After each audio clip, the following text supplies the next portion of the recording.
On today's episode of Let's Talk FGO, Grand Duel Caster has begun, and it is exactly as you expected it to be. But wait, there's more. More on that later. Also, GUDAGUDA has proceeded, just as planned, with a bevy of banners, and we're rolling right into a beautiful little advent calendar for you this holiday season as well. All this and more, stay tuned. I am one of your hosts. I am Holly Omega. With me as always, Jolly Lucky. So when you said Holly, I was thinking like, oh, he's gonna call me Mistletoe, and I was like, and then you hit me with Jolly, and I was like, So it got me flummoxed because I thought I knew where you were going, I didn't, and so basically imagine that Omega just got the counter on me, and now I'm stunned. 3 attacks, unlucky, everybody. But I hope you're enjoying Vagrant Order, aka at the end, we are back to the beginning. And while we here at Studio Omega like to bring you the latest in FGO-related news and memes, we will be talking about current and future events for the JP and EN version of the game. So anyone not wanting spoilers should actually avoid social media for like the next month and a half even. Yeah, gotta be careful about that.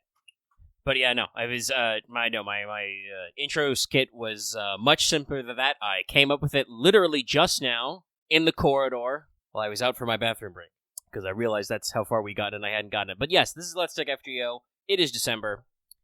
I don't know. Hey, sound off in the comments. I know you won't, but if you want to, you feel free to sound off in the comments. I've often debated, I think, back and forth over the years about saying what date it was that it got recorded on the show, whether or not that matters to people. I think most of our longtime listeners kind of pick up on, when it goes up on Saturday, we recorded it the previous, Friday and stuff like that. Very rarely, but occasionally we do get scooped. But usually you can follow along at home based on there. But this is getting recorded in December is important because we skipped a week. We skipped a week because it was Black Friday. Blast Friday? Oh, Blast Friday. What a holiday that is. But it was Black Friday. It was the Thanksgiving weekend. And I was just kind of like, we were talking about vague stuff, trying to figure it out. And I was just like, yeah, we can do it whenever, unless, we should take a holiday weekend. And like, it was like, sure, let's take a holiday weekend. I'm like, that's fine. I'm very ambivalent to the whole show. So we're here. And we have a lot more show. We do. Because we're into some real spice stuff. We are not kidding about that spoiler stuff. Be ready to close your ears and be ready to rock. But hey, before we jump into our full business of the show, I'd like to remind everybody this episode is brought to you by all of our wonderful, beautiful listeners, but especially our patrons, and we will have more about them at the end of the show. So, that means we start at the starter, which is, first of all, let's check in with everybody's favorite Kohai, Mesh. Senpai! Sorry, I was staring at Audacity for a second and, fully hung there. Audacity, are you alright? My internet's been a little slow today, but I don't know how it's going with the rest of the machine. Anyway, it's time for Wake the Physics Pro Tips. I have assembled 2 whole pro tips for you. One of which is kind of out of date, but we like to say it anyway, just in case you've been, sitting on your exchange ticket items. But December's items are going to be Ice, Ghost Lanterns, Snake Gems, Spinal Fluid, and Twilight Swords. So that's good to know. And also, something I do like to throw out every once in a while when I do see it while checking FGO's news. Hey, they've said they're once again updating the minimum version of iOS you need, if you're keeping track of that. I don't know specifically why it always feels like they're updating the iOS one and are usually way less frequent about updating. It's going to be minimum iOS 15. I think that's still 10, almost like 20, that's not correct, but that's 10 iOS versions back or something. So, I don't know. But if you are, keeping track of your minimums, make sure to fire in there, get some updates and stuff. I don't think anything lately was super performance intense, but I do know there were a decent number of people who had performance problems during Grailfront, because that, I think, uses a lot of juice because, it has to render a big open map with lots of icon, and the game has to think about moving all those bits. Move the bits! And you have, dialogue overlays and shit, and there were, background animations in the final map and stuff like that. But yes, keep your eyes peeled on your minimum versions and stuff. And that means we can slide on in, a Kira slide even, to Records of the Throne regular achievement topic. Very easy to Smile Protect Psycho. We're still working on that MP5. I have been super busy, and the final chapters have only been around for, a full day-ish, almost 2 logins. So I'm a little behind securing all the MP5s. But, yeah, was able to max out her Ascension and everything before even getting the permanent. Yeah. Crazy easy. Also, I've spent a little bit of FP, but I have not gone ham on my FP spending yet. Again, just think about how bad I am for time that I have very little time to sit down and just roll FP forever. It's been a week since I sat down and did that, and that was when I was not feeling super great. But while I was spending tickets for Kenshin and some CEs, I did get a Theseus, which is kind of wild. Yeah. No other results to report of any kind on that. I guess I could mention I did get a full set of C's. I got one of each and a little bit of change, but nothing else super impressive. No 4s or 5 stars. But I was very shocked that Theseus arrived not through the planned excessive spending of FP, but just casually in the regular gacha. That's how it be sometimes. Over on Lucky's side, so I spent 10 for Takeda and 20 for Kenshin. The 20 for Kenshin was actually a bit more than I was intending. I was only planning on spending 10 tickets on each, but I had like 15 tickets on Kenshin. I was all like, sure, what could happen? And I got a Shinpachi, which is cool. I'm 3 for 3 on fucking on Shinsen Gumi 4 stars. I do not have the Okita or the Vice Commander, unfortunately. So none of the 5 stars. So that's nice. I think I'm also caught up on.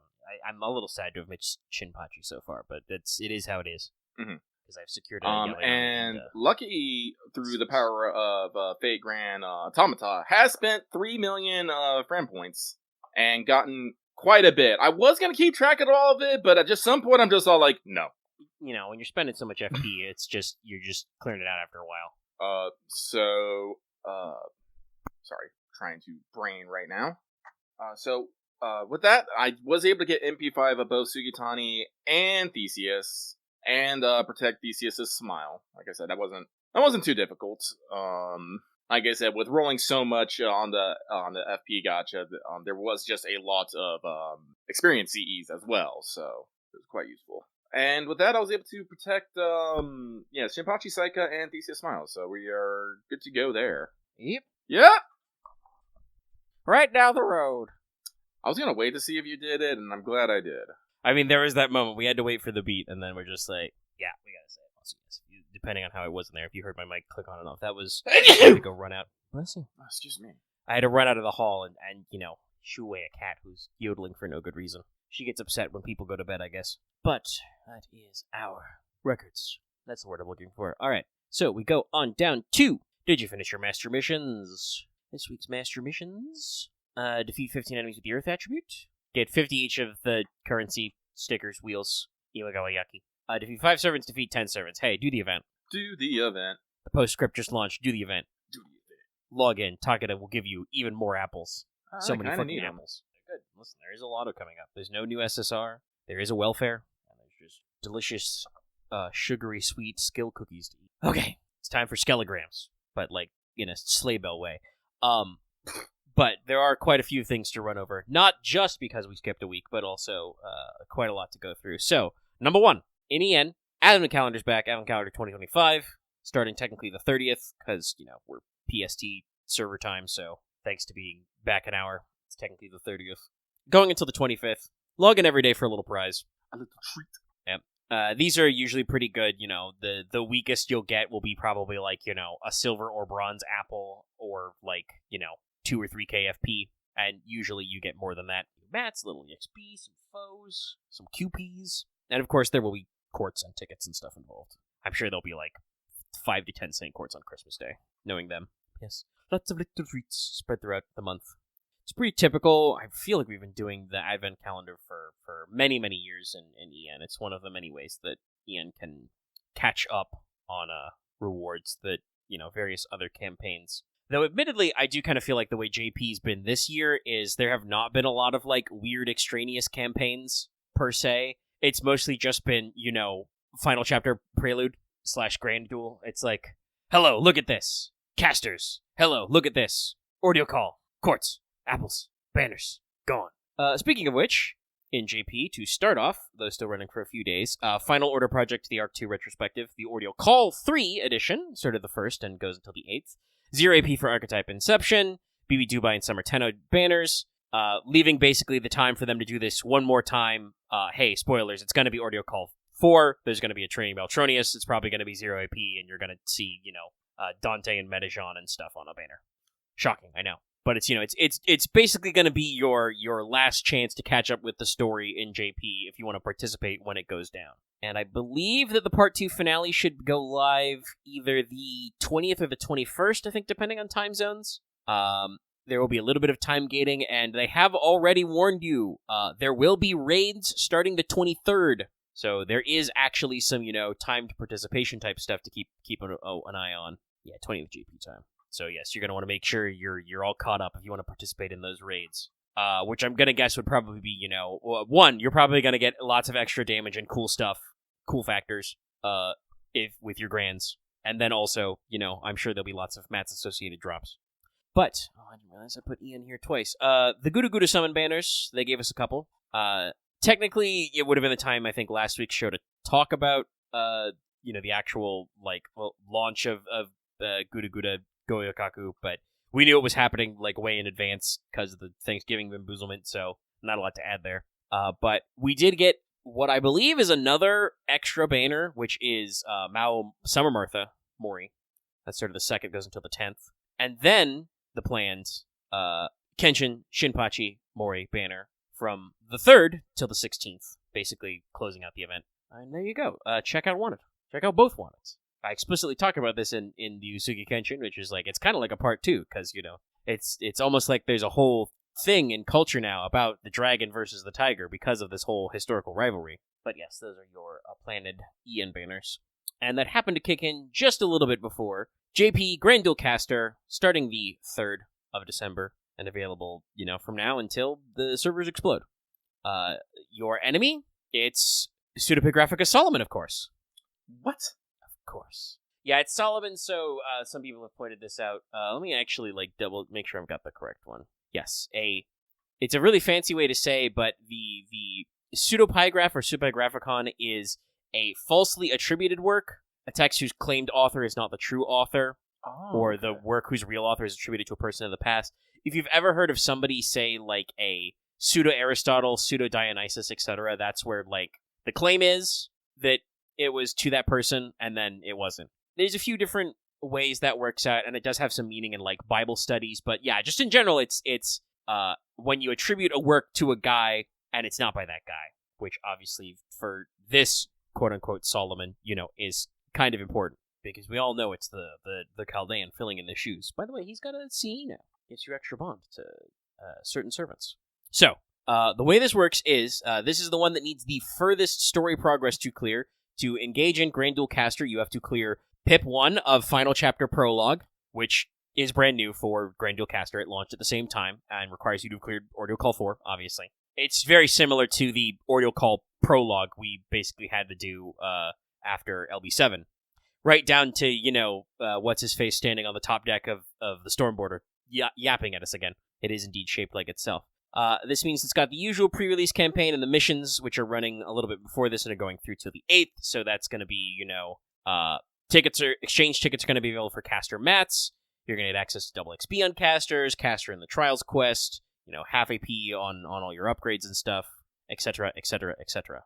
Oh yeah, Chad asking about the New Year's GSSR. No, I do not recall. I don't have the image. I'm sure you guys will be honestly, now that you bring it up, I'm very surprised we're 5 days into the final month of the year, and I'm surprised that we're not flooded with people posting their GSSR plans anyway. Probably because of the Grand Duel Caster stuff. But we've got, the banner for Oops Every Caster, and the very cool part about this is, at the stream announcing this, they did say that there will be no new SSRs to roll in 2025. Obviously, this means that there will be a banner in around New Year's, probably. There'll probably be at least one last New Year's servant, and also, this does not preclude other bonuses, but they did say that there would be a free 5-star after you clear the prologue, which if you clear Grand Duel Caster, you can do the second pip of the Final Chapter Prologue, which gets you SSR Pretender Solomon for free. So, this means, by the way, it's truly the year of the end of Part 2, because that means this year, chat, you've gotten... MASH has finally gotten her 5-star upgrade. You got basically guaranteed Madame Prez, because they're going to give you, if you're caught up with story, they're going to give you 1,000 fucking Saint Courts. And then also, just clear the Final Chapter Prologue, which I'm sure will be a mandatory clear to get into the Final Chapter, and Grand Duel Caster, and you get free Solomon. It's crazy. More on that as a unit later, but yeah, we're bumping right along. Bumping.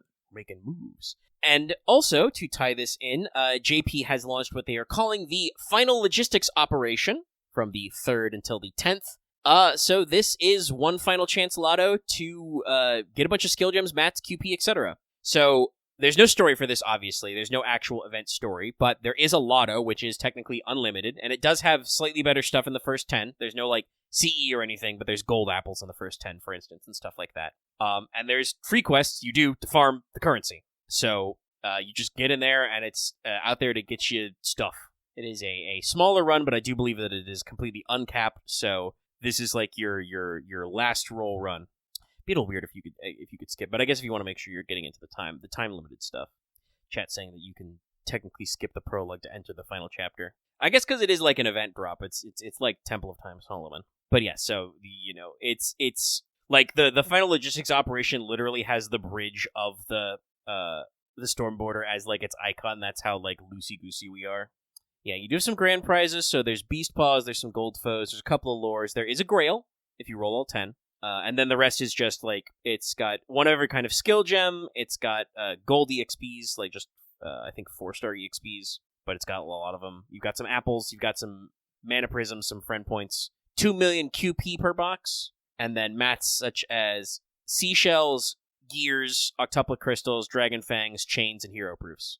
So, like, just one final run to get you all stocked up. Make sure you got all your skill gems in order so you can do all your upgrades and stuff and, hopefully secure your grands and be ready for the finale. Yes, actually, that is a point.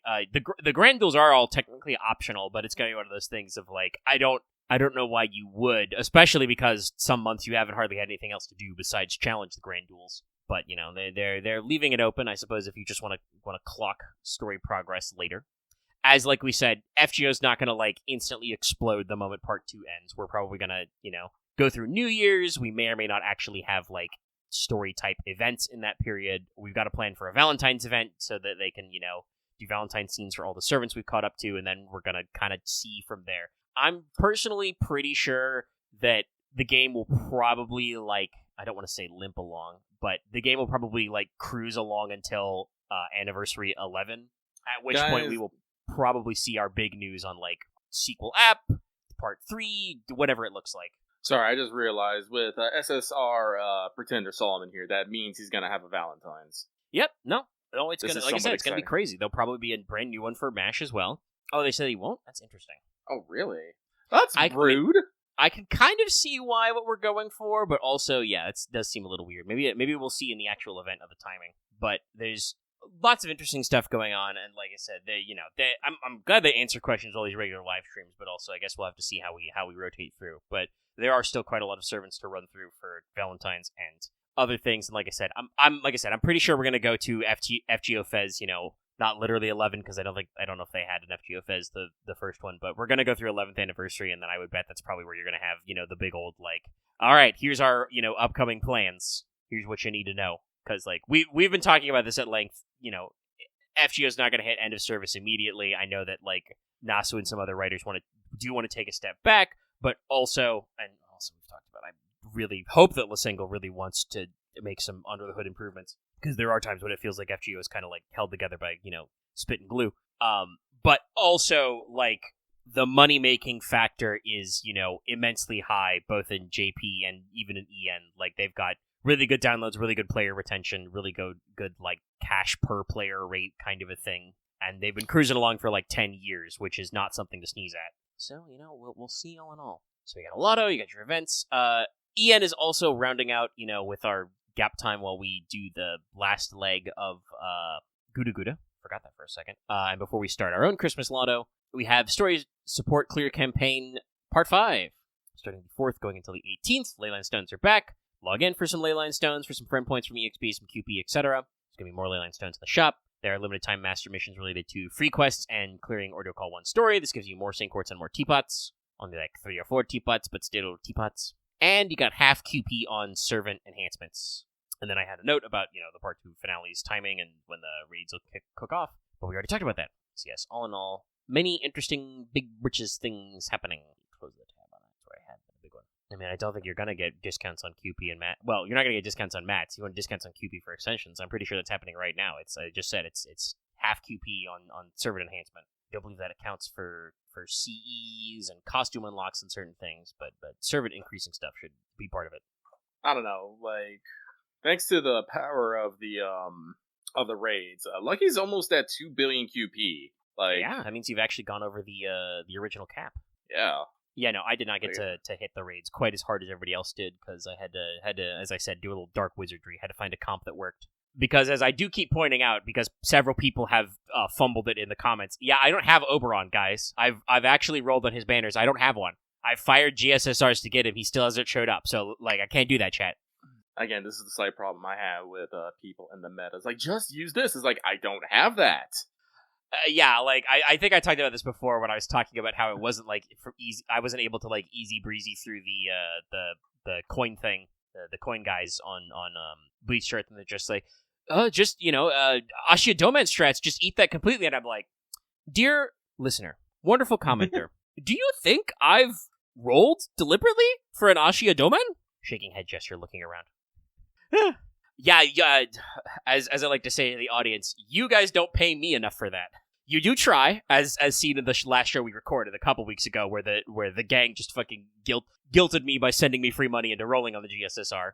But, like, I don't make, gigabig streamer bucks to constantly be spending to have, one copy of every servant or NP of everything, and, have to plan out my NPs accordingly. There are some, we were made it work, like I said, for the final raid. Part of my strat was to borrow an Oberon and use him as part of a multi-core thing, do some switching to make Ptolemaios work, because that guy was NP2, and then I was able to go like, oh shit, this works. I still had to hit on a face card, but that's only because that fucker had guts. How rude of him. Fucking 200k guts. And it had a little square, so I think it was unremovable. What an absolute bastard. Ravana ass looking ass. We'll probably talk more about that later, but yeah, no, like I said, it is... My coffers are not as swelled from the raids, but I did, completely obliterate the fucking point, like, all the parts of the points ladder that matters during that, 24 hours while the raid was up. Like, it's... So, there's at least some things to see with, what would you call it? Christmas, so we'll see. There should be some more mats in there. I know we've had people talking about saving for the upcoming lotto, and will it be full skill gems as well? I believe so. Yeah, that means we're gonna knuckle in and do some work. That at least I don't got to worry about competing with anybody but myself. I mean, I know people will post how many gajillion lotto boxes they cleared, but it's not like them clearing 400,000 lotto boxes eats into my lotto boxes, Whereas with the frickin' raids, I went to sleep when raid number 1 was very nearly fully complete after I got my licks in. Woke up, all the middle raids were gone immediately. Yeah, no, that's how it was with me too. Cooked. I was a little nettled. Yeah, no, it's one of those things of on the one hand, I'm glad we can keep up our record. If you guys don't know the English, the global version, we have crazy good clear times on raids, truly impressive amount of work you can do with a little bit of clairvoyance. But also it's damn, I wanted those raids though, and they launched it at midnight. A man's got to sleep, and it works the other way too. If you were asleep or not logged in before daily reset, and you wake up the next day and get into it, you would have missed the very first raid, because that guy was getting smoked pretty fast. Well, I mean, I will say, even if it was the busiest travel day of the year, that apparently didn't slow people down. Maybe they were counting on that, but it didn't. But yes, that's our news. It's the news show that means it is time for this week's Let's Talk FGL mailbag, the segment where we read what you have to say and comment accordingly. One last refresh for the road. Oh, good thing I did, because we have eight lovely comments. As Lucky battles for his life and vintage story, we will get through them all, starting right meow. And our first one comes from Blue 4 in the house. Whoop whoop. Not sure what that reference is, but that probably references something.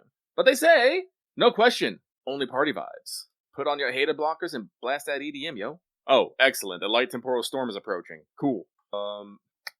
Sorry, thinking. So next one, this next one comes from, Farman and Spindon, who says, Greetings, Lucky and Omega. I wanted to share some numbers. With the half-cost QP farming campaign, I went all out and spent all the faux pawns I had. 13 command cards between 3 servants, 325 pawns, and 682 million QP. That makes 5 servants maxed, working on the 6. The things we do for the ones we love. Good luck on future polls, and take it easy, fellas. Peace. God, those paws is so just... God, what's the word I want to use? They are so extra. But every little bit counts. I just died, so I'm just gonna stay dead, and, the ultimate strat. I'll just wait in the afterlife till it's over. Loth also got killed by a drifter. We're not even into the Temporal Storm yet. So next one. A master lining up all my beasts to punch Solomon in the face, over and over again. Hey guys, no questions this week, just sending friendly vibes, wah wah wah wah wah wah wah, and wishing you happy holidays. Same to you, friend, thank you very much. Moving on, next one comes from I Need That Pretty Pink Scythe. We'll explain that one a little bit. Howdy, Lucky Omega, hope you're all having a good week. Question, we all got the big guy himself finally, Pretender is perfect for the class, but my question is, do you think there may be a plan to alter Solomon, i.e. class change or another, or now doubt a loss, perhaps after beating Finale, because there is the fact there is explicitly no return gift is very interesting to include such a specific thing to mention. Like I said, this is news to me. Unfortunately, Lucky is not been keeping up with the finale information because I am trying to keep myself hot and fresh. Also, I did talk about this. They're doing like a live stream a week in the lead up to this, so like information has been trickling out very regularly, but it is a little hard to keep up with like a new hour of information additionally every week on top of everything else.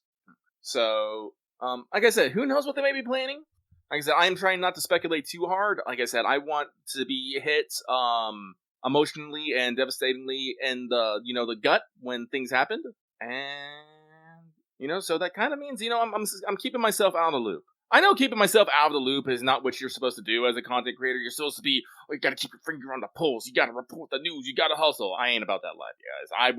I like being surprised. Yeah, honestly, like if we have a brand, which I think if we did ask some longtime listeners, they would probably have some stuff to talk about. But if we do have a quote-unquote brand, it is definitely on, like, we're much better at the postscript, the post-game carnage kind of a thing of, like, okay, that thing came out. Let's talk about it for 15 hours. That's us. We're those guys. Thank you, Toosh.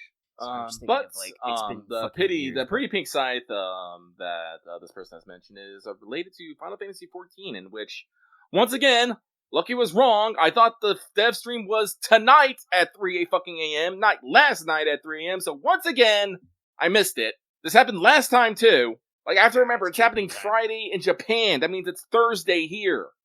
Ugh! Yeah, I know. But they should have many good things. We'll probably talk about it in a little bit once we're in the back half. But, in this half, next up is the Tiger King, that if he had a nickel for every time Monster Taming games or DLCs released within spitting distance of each other, I'd have 2 nickels. I'm very upset that you didn't finish it with, which isn't a lot, but it's weird that it happened twice. You gotta respect the Doofenshmirtz, alright? Yeah, you gotta fish. Hey guys, since Death Battle is going to finally have a Fate character in the ring for the first time, do you think Fate Mal may get more people because of it? Also, out of curiosity, what is Nero's most powerful form? Anyway, that's it for me. Sending Pardoro vibes your way, and hope you have a great evening. Yes, the character is Nero. Interesting. Yeah, Death Battle's been doing several poll things, and Fate Nero did win one of them. Interesting. Well, it's going to be weird, because I don't know if Fate will really gain people, because Fate is already a franchise with, I guess we'd call them battle boarders, the kind of like prototype of the Death Battle type fans. It's already a show about... Sorry, I was laughing about this earlier because I was thinking we were talking about, like, content creator clickbait, the classic Russian Badger bit from the Elf for Dead video of, like, Arkham Knight saves Master Chief from Elmo? Not clickbait, but, like, Fate started as kind of that. It's like, who will win in a battle royale for King Arthur versus Cuchulainn versus Medusa? And it's just like, we're already kind of like that, so, like, I can't imagine that, like, too many people who are, like, Death Battle type Andes who actually, like, follow these franchises and don't just, watch the Death Battle and never go any wider than that. There's gonna be some of those. But, like, I can't imagine that they're gonna suddenly tune into Fate like they've just heard about this thing. But they might. I don't know. I think, some more people will get into Fate for it, but it's not going to be a lot. Like I said, for every person that, sees it, another person is probably going to go, oh god, it's more anime slop, or they're going to see Fate and oh god, it's gotcha slop, So, I think it'll probably even out. I don't think it's going to necessarily make a big draw, big pool. It would it would probably be a bigger draw if Extra Record was actually out already. Like, because that would be the thing of just being like, oh, you like Nero in this thing? Well, hey, you can learn all about her in the remake of her video game that just came out. But it's not, so, As for the strongest version of Nero, I'm not entirely sure. Like I said, because we have Mother Harlot Nero, which is pretty stonks, full-on beast of humanity, which is pretty fucking damn strong. You're supposed to have, 7 grands you need to fucking deal with that. How we get away with it, don't fucking know. Cheating. Yeah, cheating. Other than that, probably Saber Venus. Basically, when Nero takes up the Sword of Mars and says, no, this is Sword of Venus, and gets, overwhelming divine power that she uses to turn into a stripperific outfit and grow giant-ass wings. That is also, I believe that she gets to do that to the Sword of Mars, because that's also when in Extella she actually gets all 3 regalia. So, like, yeah, you're, like, full Moon Cell admin, all that kind of stuff. Have you never seen Saber Venus? Oh, boy. Well, I honestly don't know if What's-His-Face Clem is going to let you post that in a not safe for work channel. Well, hang on. Let me pull up Saber Venus. Hang on. Wadarko goes pretty crazy. But yeah, no, like that's like, the strongest level of power she has. Well, if they're going by Moon Cell, then no, you can't get to Draco, because Draco is from FGO Arcade. That is probably the strongest she's been, because she gets to be the antagonist of an entire FGO timeline, basically. The one that we have to bust our balls to go all the way to the end. Okay, that was actually very tiny.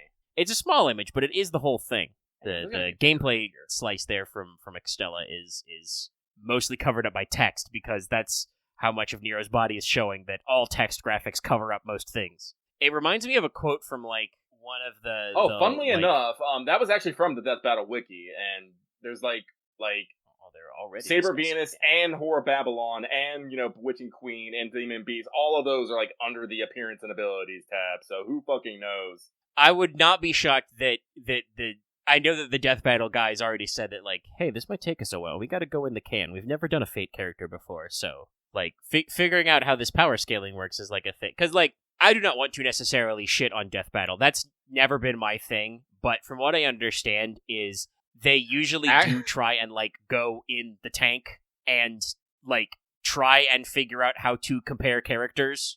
Axe, don't at me about fucking wikis being fan sources. All wikis are fan sources. But yeah, like, that's... But even if they're, like... That means that, like, the fan base has instantly clocked all the forms and started, like, cataloging them and shit. So, like... Yeah. We know what we're doing. Like, people are awareness. Awareness is growing, is what we're getting Yes. at. So, like, people are aware of all the moves. But yeah, no, like, if it is actually Mooncell type stuff, then it's probably either Saber Venus, or if that is a step too far, then there's also the part that's only in CCC, the Japanese game, but everybody in CCC gets in touch with their quote-unquote origin mode, so, like, that's their, like, quote-unquote most powerful forms to actually, like, get to, strong enough to defeat BB or Kiara. I think is... Oh, here's a bigger picture. There we go. His skills just he does take off his shirt. That might be his quote-unquote origin mode in CCC. There we go. Yeah, that actually looks like a high-quality grab from the art book. I completely forgot. Okay, so either she has giant diamonds in her shoes, or she's wearing shoes on her shoes so she can be taller. Like, is the glass slipper her actual, like, foot, and then we put a high heel on the bottom of it so she could be, like, a foot taller? So no. Either, if we go in one of the two directions, it's either, the Horror Babylon Beast Mode Nero, or, Overload My Divinity, Saber Venus. I don't blame them, by the way, for having to go in the tank, because, like, I don't know who suggested Nero, but Nero would be an annoying character to fucking power scale, because... one, you've got to hold the whole, story gameplay separation, because she's in an RPG, so she has a bunch of RPG-type moves she learns. But also, one of her skills is Imperial Privilege, the skill to give herself more skills. And it's just like, that's... trust me, I know, chat. I'm a game master. I run tabletop RPGs. My ability is to learn more abilities is always the one that's like, well, that gets annoying if you're not careful about that. My skill pretends to be a different skill. Alright, so, With that, let's move on. Oh, I think I skipped this one by accident. It was very small, unfortunately. But this next one comes from Gotcha is Pain. And they say, Dear Lucky Omega, no question this week. Only Gotcha Pain. Yeah, buddy, I feel that one. Ooh, excuse me. That snuck up on me. Moving swiftly on. This next one comes from Monster Girl Aficionado, who says, Dear Lucky and Omega, since we got the Final Fantasy XIV live level this morning, what are we looking forward to most for patch 7.4, and why is it the Arcadion? Thanks, and keep up the great work. There has been a lot of Arcadion posting. PvS, do your PvP ladder. This is actually important. We are, what, a week? 2 weeks? 10 days, I think. Yeah. Like a week and a half. I gotta get on it. Look, we'll probably get in there tomorrow. Yeah, I got mine in real quick today. We won even. It's great. It was great. Got me the full level I need. So I'm at 21 out of 25 for the glamour. But no, why is it the Arcadian? Because my thirst for battle. There, I see it. I literally used Unleashed as the intro music gag in the Kenshin one. I thought about using Okami music again like I did for Takeda, and then I'm like, no, I got a better one. But no, the Arcadian's going to be great.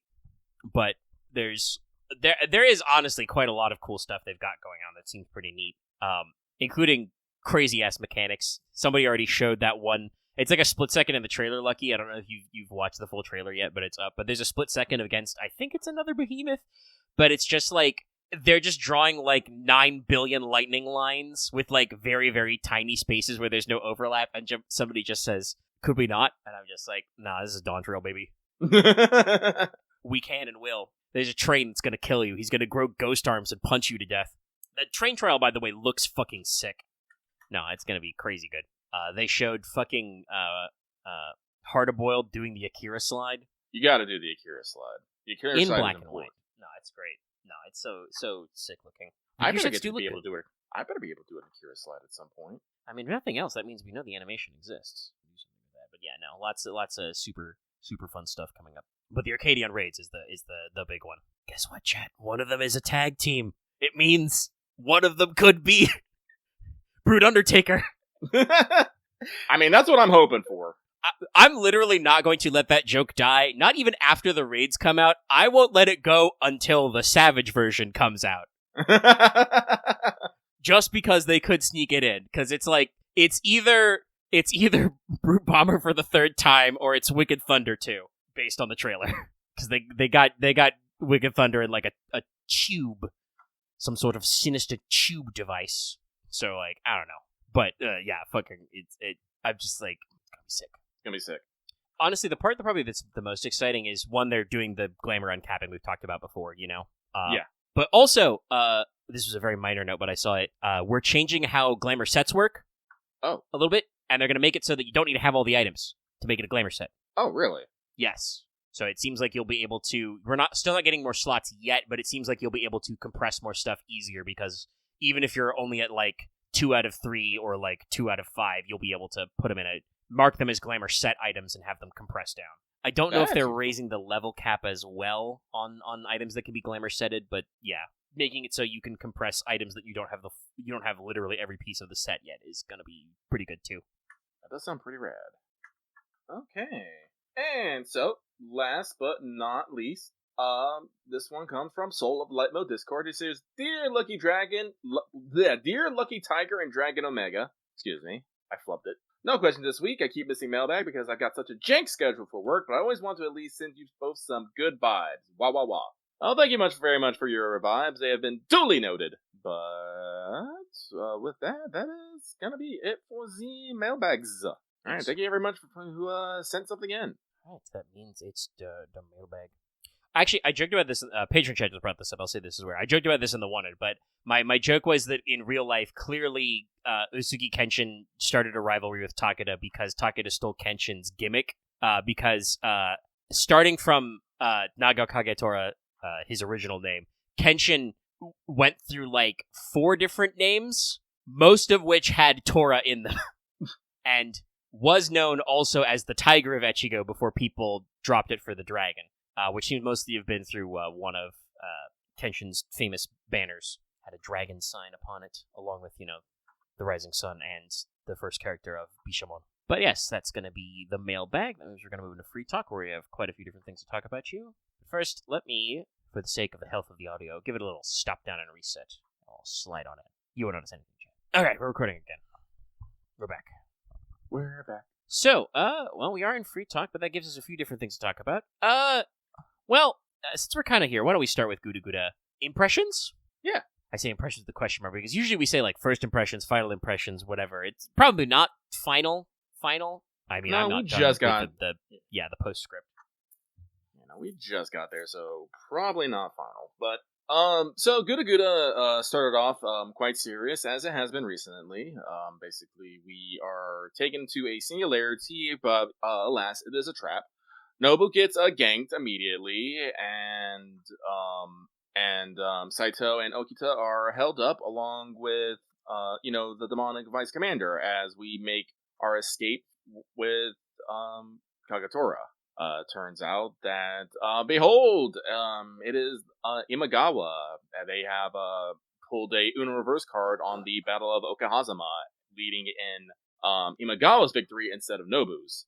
Apparently they have taken the Holy Grail and used it to remake the area and literally put a bunch of fucking roads everywhere. Imagawa was known as the best archer on the highway, which had a different meaning, but I guess they took it to mean it much more literal. You know that was like they were cooking up what to do for the GUDAGUDA, and they were just looking at like famous rivals and stuff, and then absolutely one was like, oh, they used to call this guy best archer of the highway, and they're just like, they do like the brain blast, and they're just like roads. I mean, I will say this.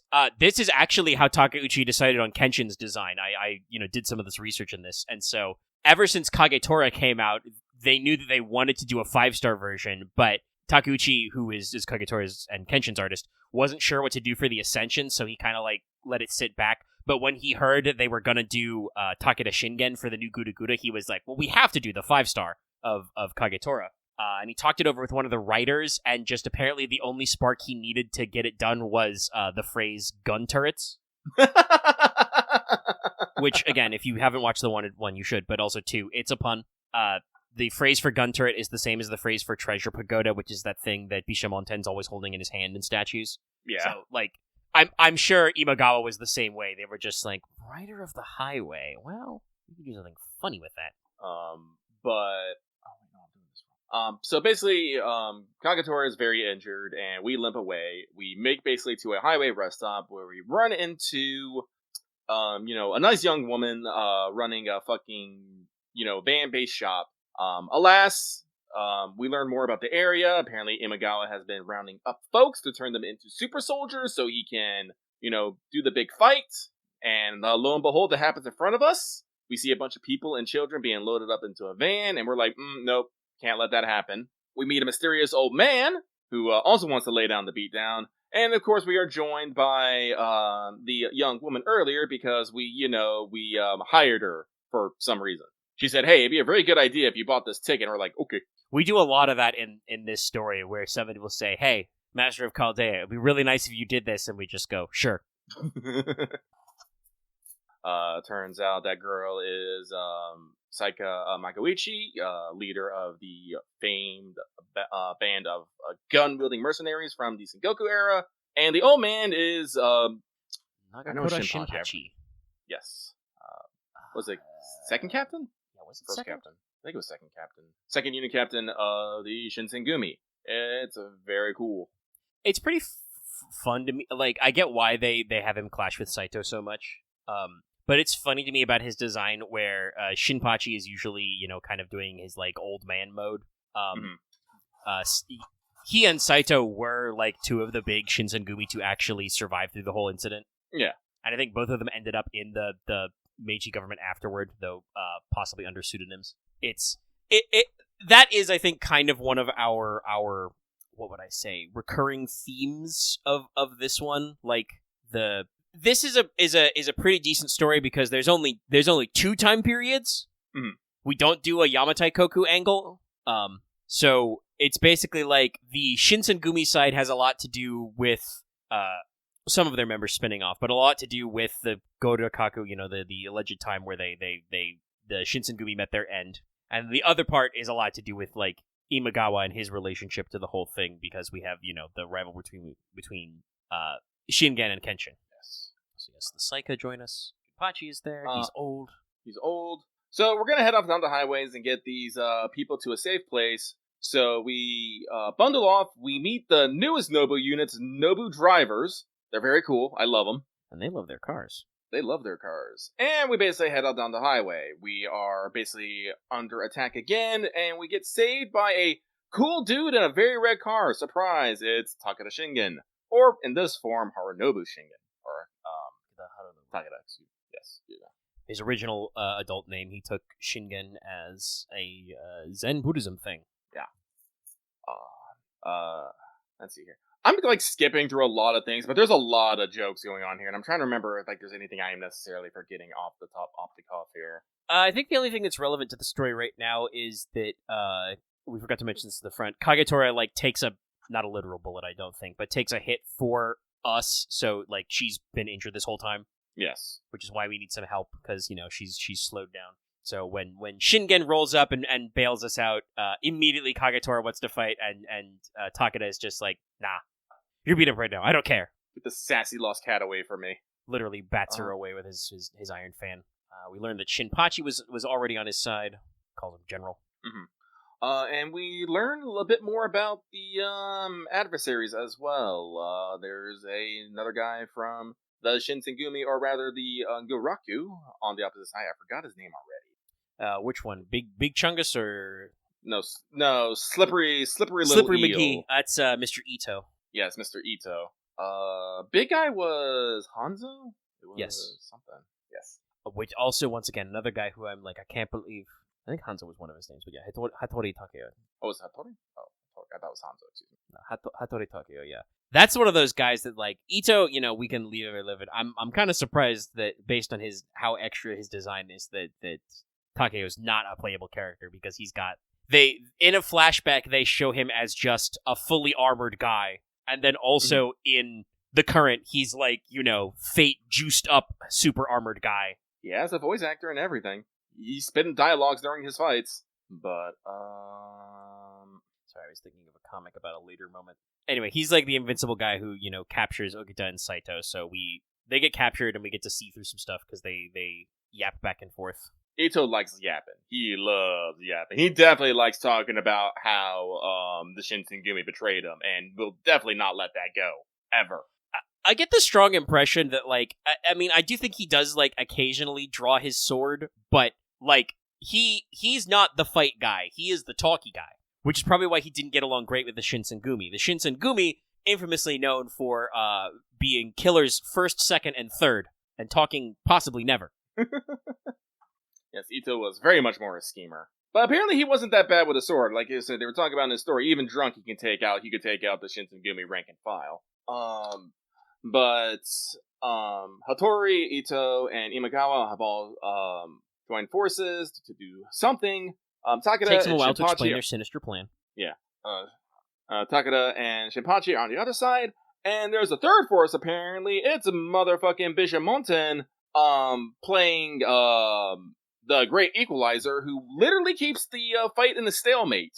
A little crazy. This is another fun wanted fact for you. Hey, did you know, in Japan, Bishamon, aka Bishamonten, is, in amongst being the god of warriors, and the one who protects temples, known as living, where the Buddha's teachings exist, is also the lucky god you pray to if you are a arbiter or follower of rules, protector of those who follow the rules of society.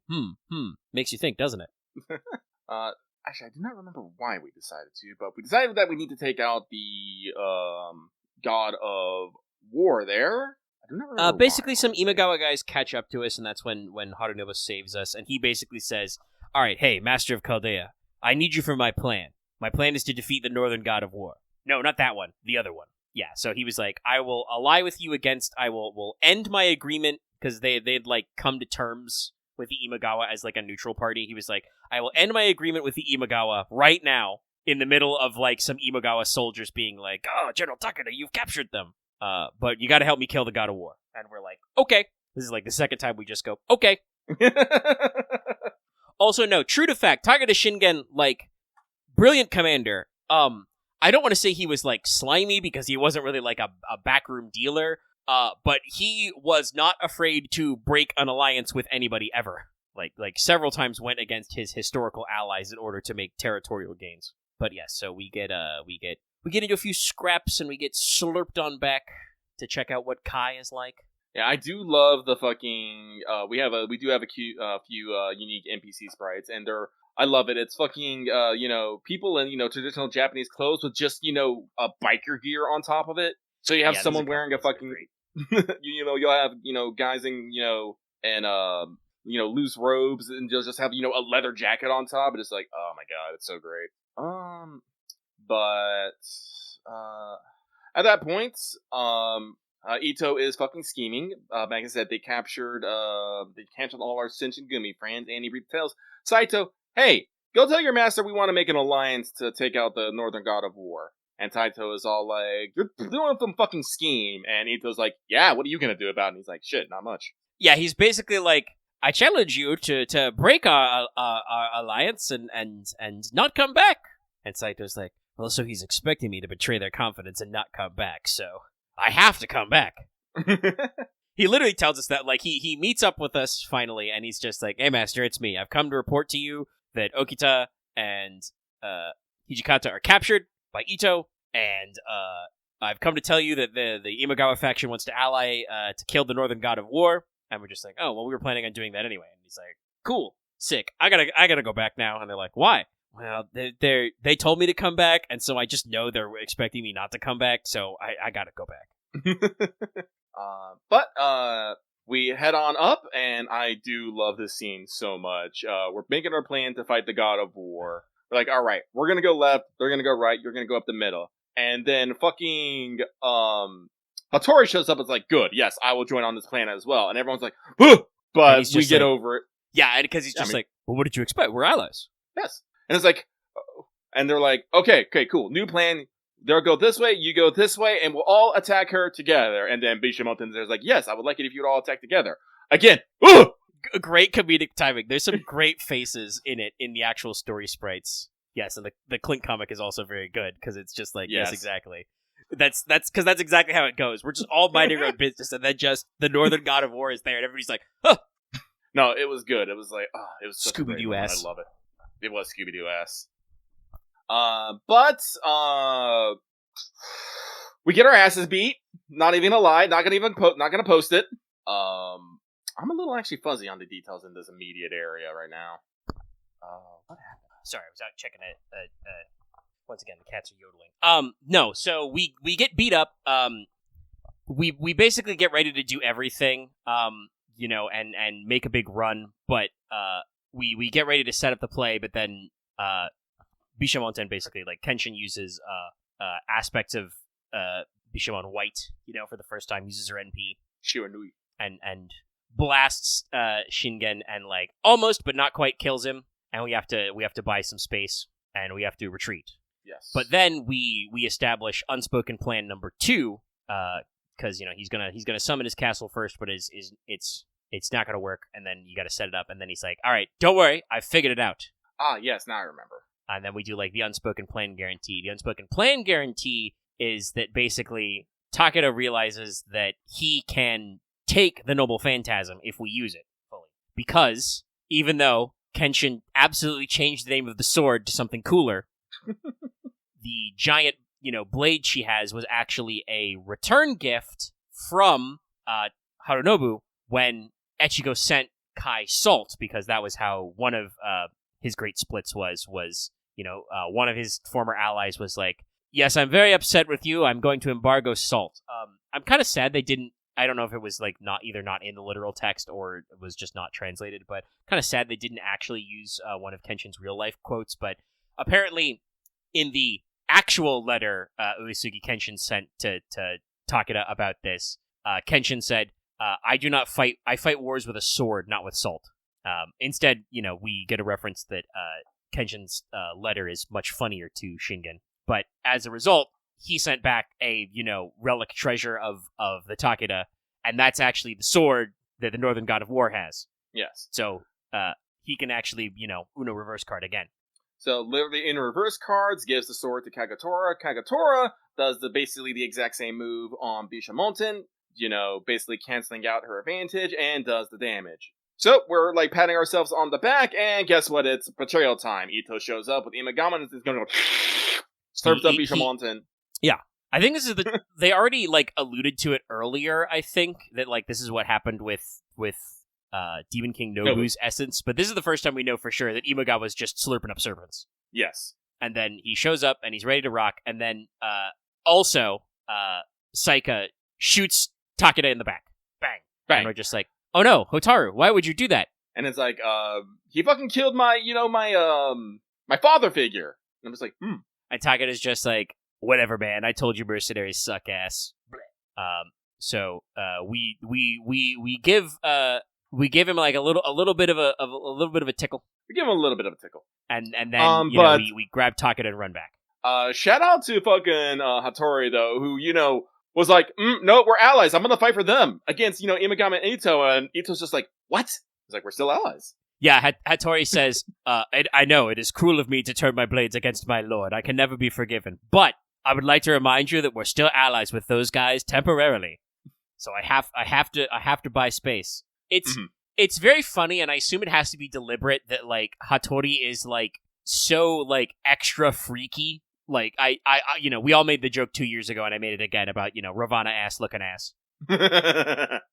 But like he is so freaky looking, but he is actually just like an upstanding, honorable gentleman. And like we go about our business, and like that lets us retreat to Kai and throw everybody in the healing hot spring. Woo! So at this moment, we flash back to Imaga's stronghold, where Okita, where Saito is trying to bust out Okita.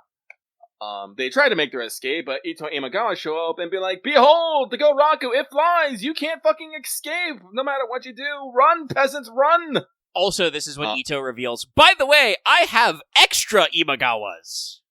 They literally put 2 of them on screen mirrored. And so, Hijikata tells them to bail and they run away. Also, Ito backstabs Saika. Again, because not again, but... Basically, it's just poor portrayal all the way down on Hotaru. Because he's like, well, yes, you see, so while Takeda did defeat your father figure, I finished him off personally, and we used his essence to make this new Imagawa over here. So I just know that after you get your revenge on Takeda, you're going to turn on me. So I'm preemptively telling you all this and betraying you just to get you out of my hair. But Saito... Go ahead. Oh, no, go. I was going to say, Saito helps her out, or Okita helps her out because Saito explained earlier, oh yeah, this girl, she's temporarily contracted with our master, and so of course... I do actually like this story. Like, Okita's not like a major central figure, but they do play up the fact that like Okita as her herself, even her normal self, is like a freak. Oh yeah. Like she wasn't involved in like a lot of stuff going on with the Shinsengumi because she was, horrifically bedridden with tuberculosis through parts of this. Like even if that wasn't true to history, it was part of the legend that I forget what the location was of the big fire, but the Shinsengumi stopped a fire in Kyoto, which is why they got to be so famous. But like according to reports, Okita like collapsed during that event, and like legends apply that was already the tuberculosis setting in. It was not, because if the tuberculosis was so bad, he died like 4 years later. So like Okita is an absolute killing machine. We see this in the Ito flashback either earlier or before this, of like Okita's the one who gets the killing blow in, despite the fact that like Ito was like, of course Okita wouldn't come. She's fucking dying in bed somewhere. And then he gets fucking shanked in the back, and he's like, Okita, you got out of bed to do this? No, Redline takes a lot of the GUDAGUDA characters and actually shows them how scary they're supposed to be, like all the way through. The GUDAGUDA in FGO we get kind of like compares and contrasts, but like Okita's very simple at heart, so all Okita needs to hear is that Hotaru works with us and is just like, well, naturally, if Mr. Ito is trying to kill you, that means you're okay. Yes. But we try to escape. Goraku's in the air, and it looks like even as servants, they wouldn't be able to survive, the jump and the fall. And this is where we pull off probably the greatest twist in all of FGO, what I like to call the Oki twist. Okita just throws off her fucking clothes and shows she's wearing her swimsuit underneath. Ito is flabbergasted. Everyone is flabbergasted. Saito's flabbergasted. Hotaro's flabbergasted. Imagawa, Ito, everyone's flabbergasted. And, it explains that if she has her swimsuit on, that means she has her jetpack. She's Okita J Soji. So she can just grab both Saito and Hotaru and just jetpack away. Yeah, like at first Ito is just like, well, I'm very glad you're, like, comfortable with your femininity, but, like, I don't see how that helps you. And then she's like, oh, well, so the reason why I switched to my swimsuit is usually hidden by a cloaking device. Allow me to reveal jetpack.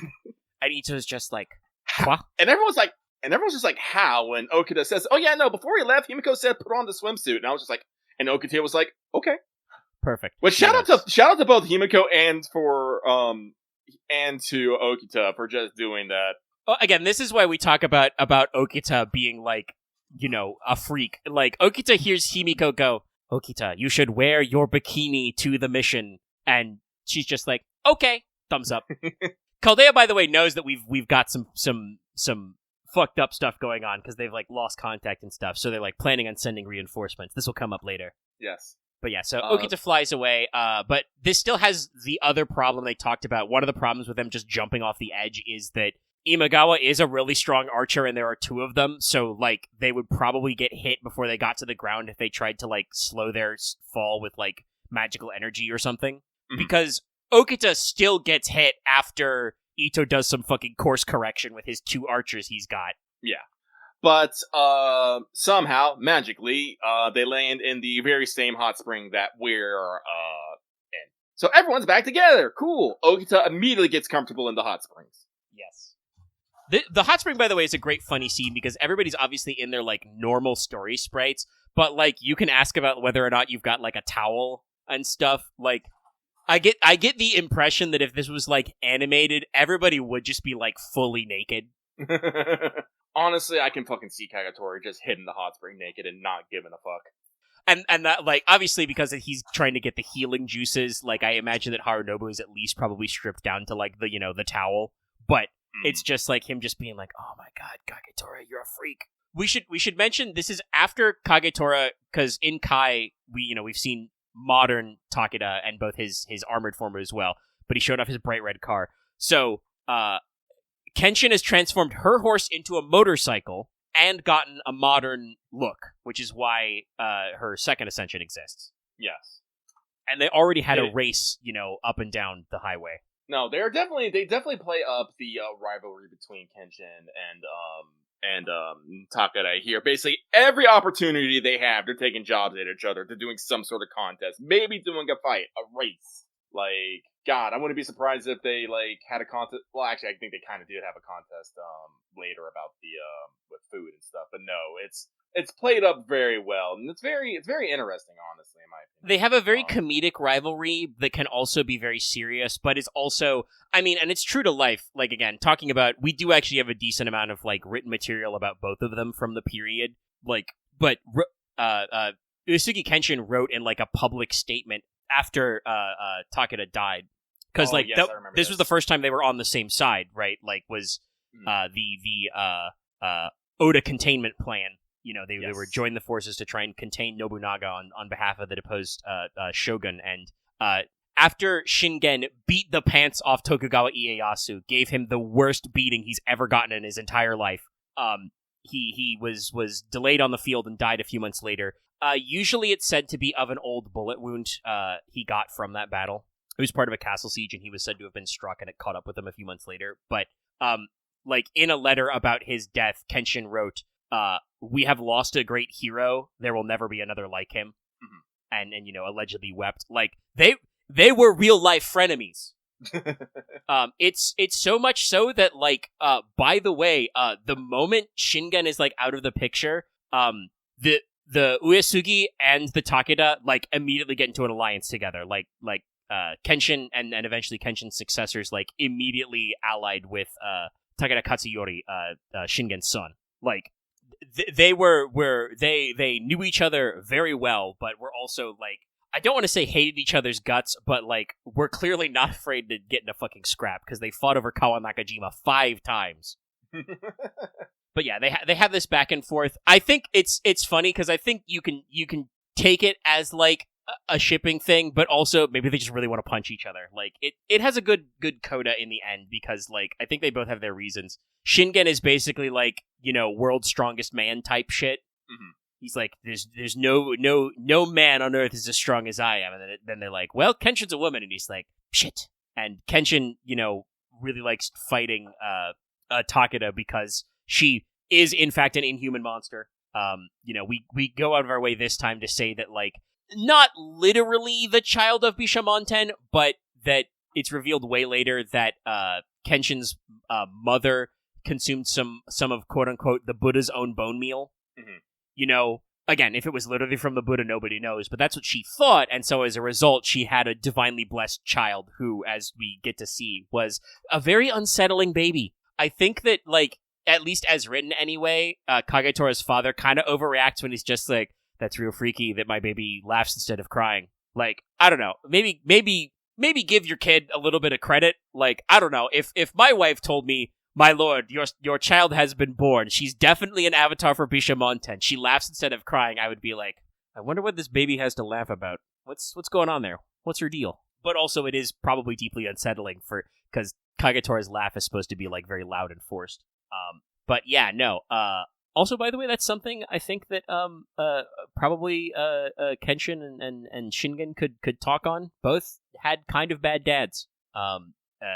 I don't know in real life if Kenshin's, or I should say Kagetora's father was, like, very distant with him or not, but like, did end up dying early in Kagetora's life, and Kagetora ended up, like, secluded in a monastery for, like, 7 years, until the Nagao family were just like, Kagetora, Lord Kagetora, you gotta come out of the monastery. Your older brother sucks. You gotta take over for him. You gotta get rid of him. And Shingen is very famous that he deposed his own father because his father tried to give his inheritance to one of Shingen's younger brothers, who also was not okay with this, by the way, because that brother was one of the Takeda's greatest generals until he died at Kawanakajima number 4. Like, some say, by the way, personally killed by Uesugi Kenshin. So they've got a great relationship that comes out a lot in this. But we're at the hot spring. We're healing. Once again, this is a point. Takeda does not really try and, like, talk Hotaru over to his side, but he does kind of say, like, it doesn't fucking... I still beat your dad, man. Your man dad. So, like, I don't know. I guess that means I killed him. Who cares? Are you going to shoot me or not? And so Hotaru is still just trying to figure out what's the phrase she uses all the time, what the Saika means to her. Mm-hmm. But yeah, this is our prelude to the raids, because we got to concoct our crazy plan, which is, so, the Goryokaku flies, like you said that earlier. Why does it fly? Well, they're going to fly it to Kawanakajima. Why is Kawanakajima important? It's a dragon's den, a liaomen. It's a collection of ley lines. Surprise! And so, Imagawa is going to, fucking meteor drop the Goryokaku into the ley line and detonate it, which is going to destroy all of human history and rewrite it. Or at least destroy all of Japan's history. Yes, going to rewrite it so that the Imagawa did not lose a very humiliating battle at the Battle of Okehazama. If you guys do not understand that reference, the Battle of Okehazama is where basically the small-time lord of Nobunaga basically did a complete upset over the superior forces of Imagawa and routed him. That was basically the beginning of Nobunaga's, well, ambitions. Yes. So we got to stop them, and then basically all we have to do is stop them. Is Takeda says, "Okay, if you get me there, I can catch it. I can stop it." And we're just like, "Yeah, he can stop it. That's fine." And so how are we gonna get him there? Cars, highways, and then basically everybody fucking zooms towards Kawanakajima. Yeah. This is where we got our reinforcements. I mentioned them earlier. So the Moris show up. Yep. Mori Nagayoshi shows up actually, and then I like how Renru shows up, and she's just like, I'm actually from fucking space, so I don't know why I'm here, but they said I could come. Chief Retainer Mash has arrived as well. Super important. Oh, it's so good. That's such a great... I mean, obviously, this is effectively a sequel to GUDAGUDA Final Honoji, because, like, it's got Kagetora in it as such a big character, but... Yeah. And also, that whole event was you joked about it, but that whole event was a reference to, like, Nobunaga's ambition and shit. Yeah. But, like, that's such a good callback that they bring back MASH to the field, and it's so great, because not only does she show up and is like, Caldea's chief retainer MASH has showed up, but also the conch comes back. No, it's good. And actually, there was actually a mechanical benefit, too, because I can't remember what they said it was, but they said because MASH had actually controlled part of the land because she was the chief retainer, she was able to do something. But I can't remember what it was. I was all like, ha-ha! Yeah, it was one of her territorial powers, like commanding the vanguard. Like, but yes. Yeah, no, like literally, she brings out the conch, and we get boon. Oh no, I love it so much. And then later, like when you're doing kind of like the cleanup quests after the raids, you get to see, historian Mash. She shows up in her lecture sprite, like she's like, you just imagine that this is the documentary that's getting shown to the rest of the GUDAGUDA characters who couldn't come after the fact. Yeah.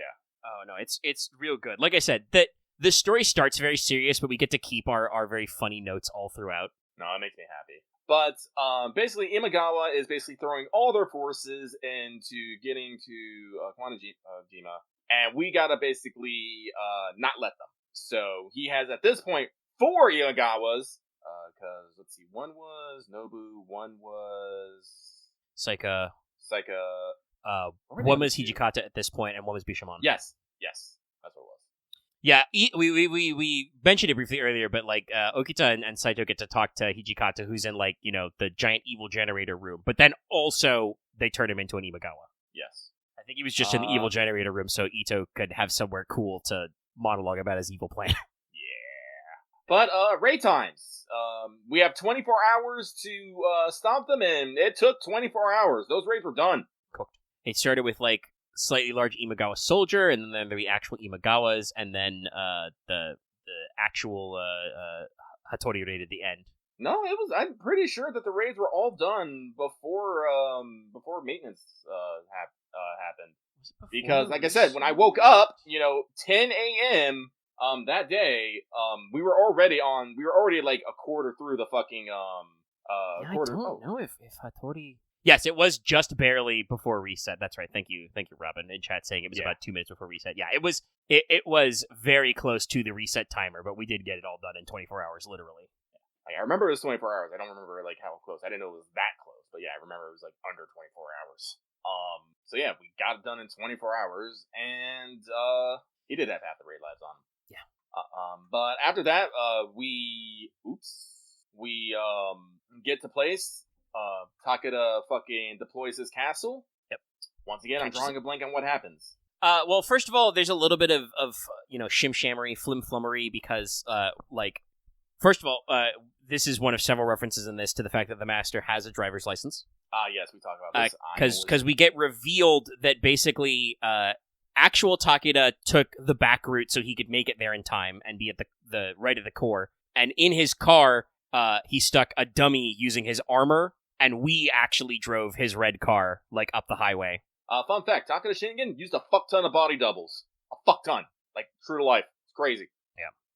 Also, his armor design is very heavily influenced by modern reproductions we have of his actual art. Like, his armor was so blinged that there were quite a few artistic descriptions of it, and several replicas were made. So they be knowing. But yeah, so he pops out, catches the rock on his shield, and stops the Goryokaku from crashing into the ley line and blowing up. But then Imagawa is like, yes, interesting. You've stopped my evil plan. Anyway, I'm still really evil, though. I have a holy grail and everything. And despite the fact that, like, Hattori is super beat up because we were wailing on him for fucking 13 hours, he and Ito are like, Mr. Imagawa, we will give you even more juice. Yeah. And so he goes to Juice 2. Mm-hmm. I believe this is where it's actually revealed, like, properly that he is, not the Imagawa we thought. It's actually his son. Ujizane, yeah. Who is like, he's like, it super sucked that my dad died and I was not considered a worthy inheritor for him. I will kick your ass. Yes, and like, you think that Ito's gonna do the thing that all the Weasley little Shinsengumi guys do, where they kind of like try and take over at the end, but it's like, no. He really is, that is actually his like his hyperfixation is that like, he thinks of himself as a loyal guy, not a trayer, unlike those stupid Shinsengumi assholes. You remember when you guys betrayed me when I was just trying to do the good thing? You remember that? Here, let me remind you 4 more times. Remember when you betrayed and killed me and threw my body in the street? That was real cool of you. And the rest of the Shinsengumi just kind of like stand there and, tug at their collars like, yeah. But yeah, that's how we get to the final boss, because we get Super Imagawa. Well, I think there was like one more side. I can't remember what happened, but Ito or Imagawa basically talks some shit to Kagatora, and Kagatora's like, what?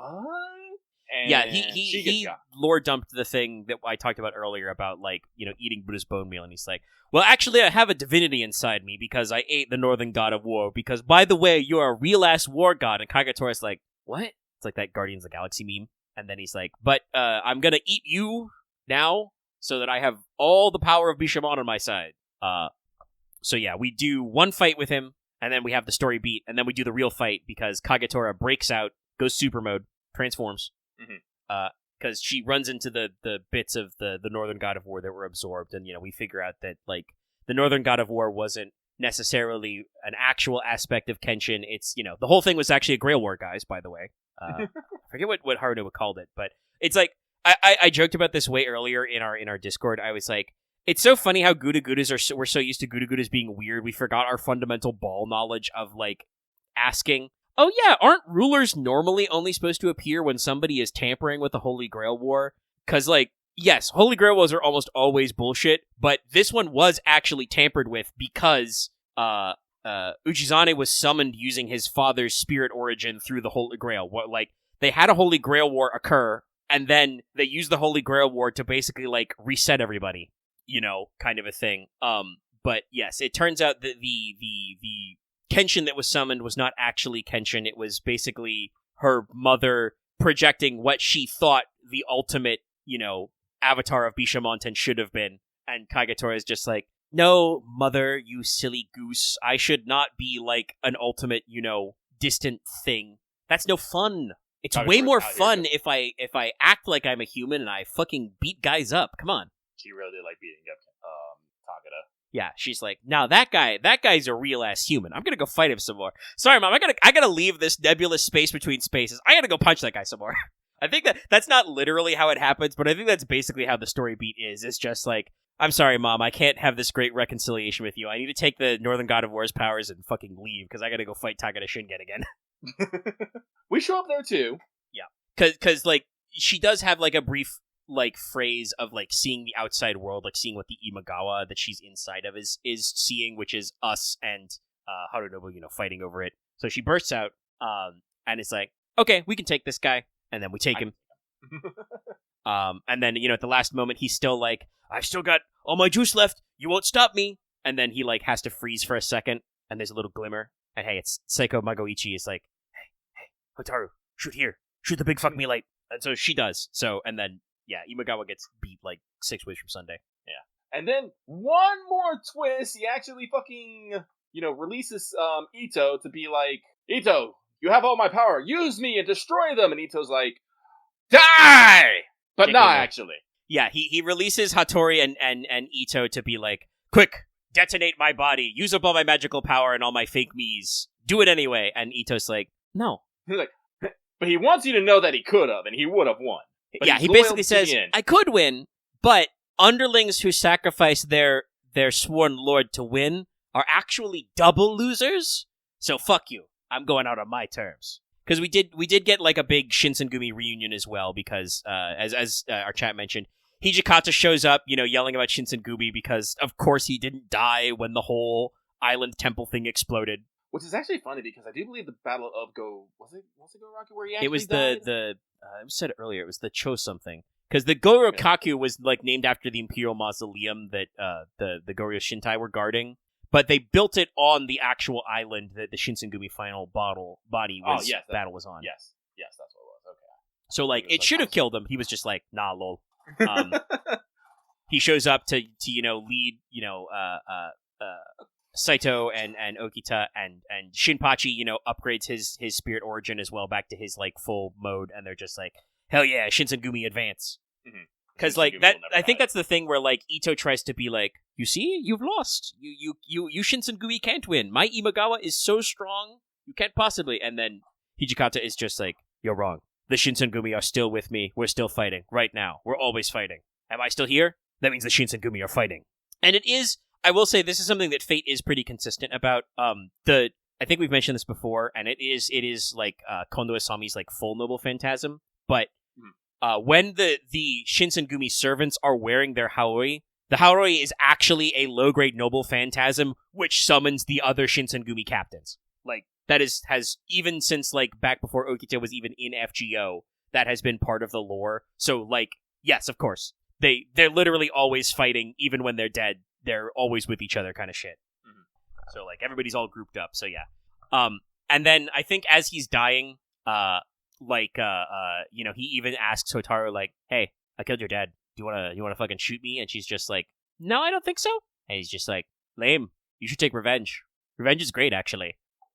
I'm literally dying, but revenge is cool. I do love that, though, when he was talking about his revenge. He's like, don't tell me about how revenge is, you know, empty and meaningless. And we're just like, I wasn't gonna.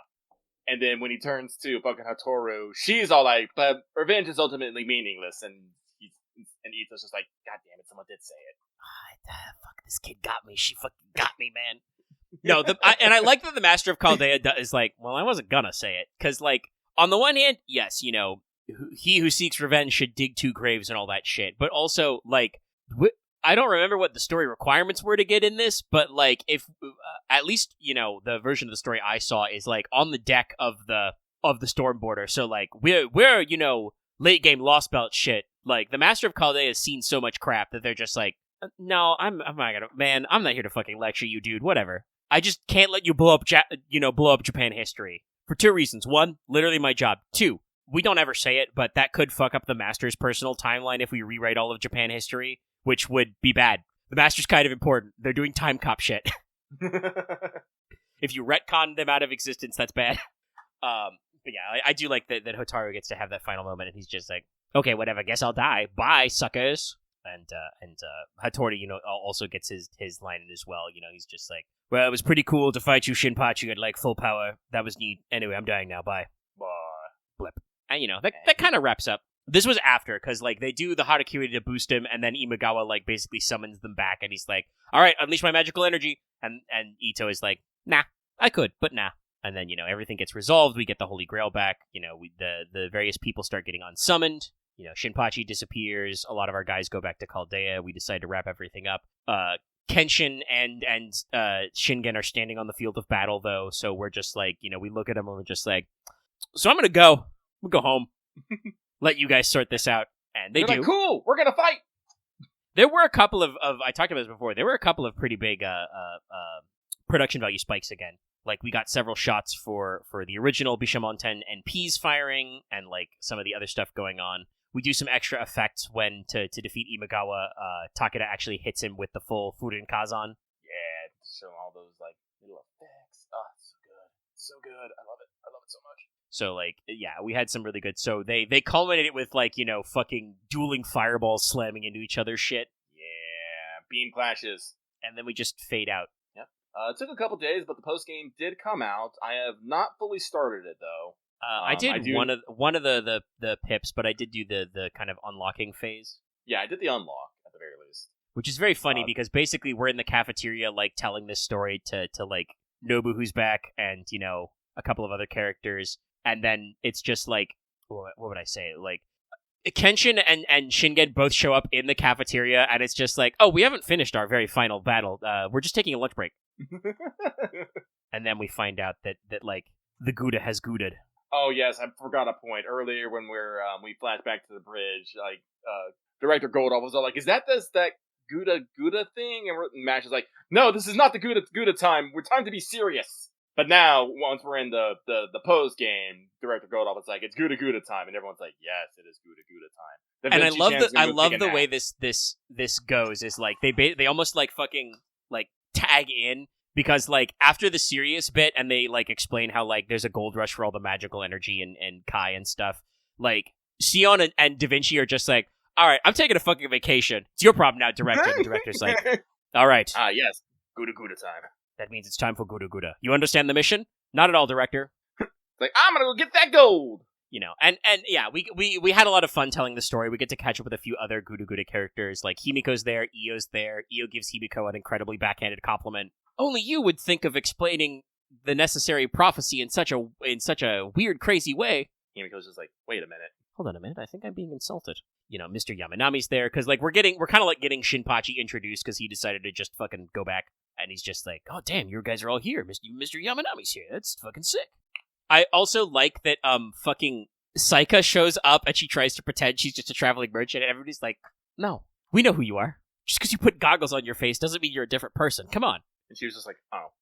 Yeah, we didn't really talk about it, but they did also do they did a great job introducing all the new characters. Obviously, I think we get a very good look at Shinpachi and kind of his role. Obviously, Takeda and Kenshin are central characters, but we also get a full-blown, flashback to her whole story, which is that Hotaru wasn't even from Japan originally. No. They explain why she has, white hair. She's, kidnapped by slavers to be sold, and then the Saika, board the boat, kill all the slavers, and Magoichi is just, with pantomime and basic, is like, all right, kid, you've got a choice. You can try and swim home, you can die on this burning boat, or you can come with me. And even later, Hotaru's just like, it really wasn't a choice, all things considered, but it was the first time somebody told me I had a choice, so, undying loyalty. And, joins the Saika, who are, a mercenary band. I don't think they ever use the phrase, shinobi.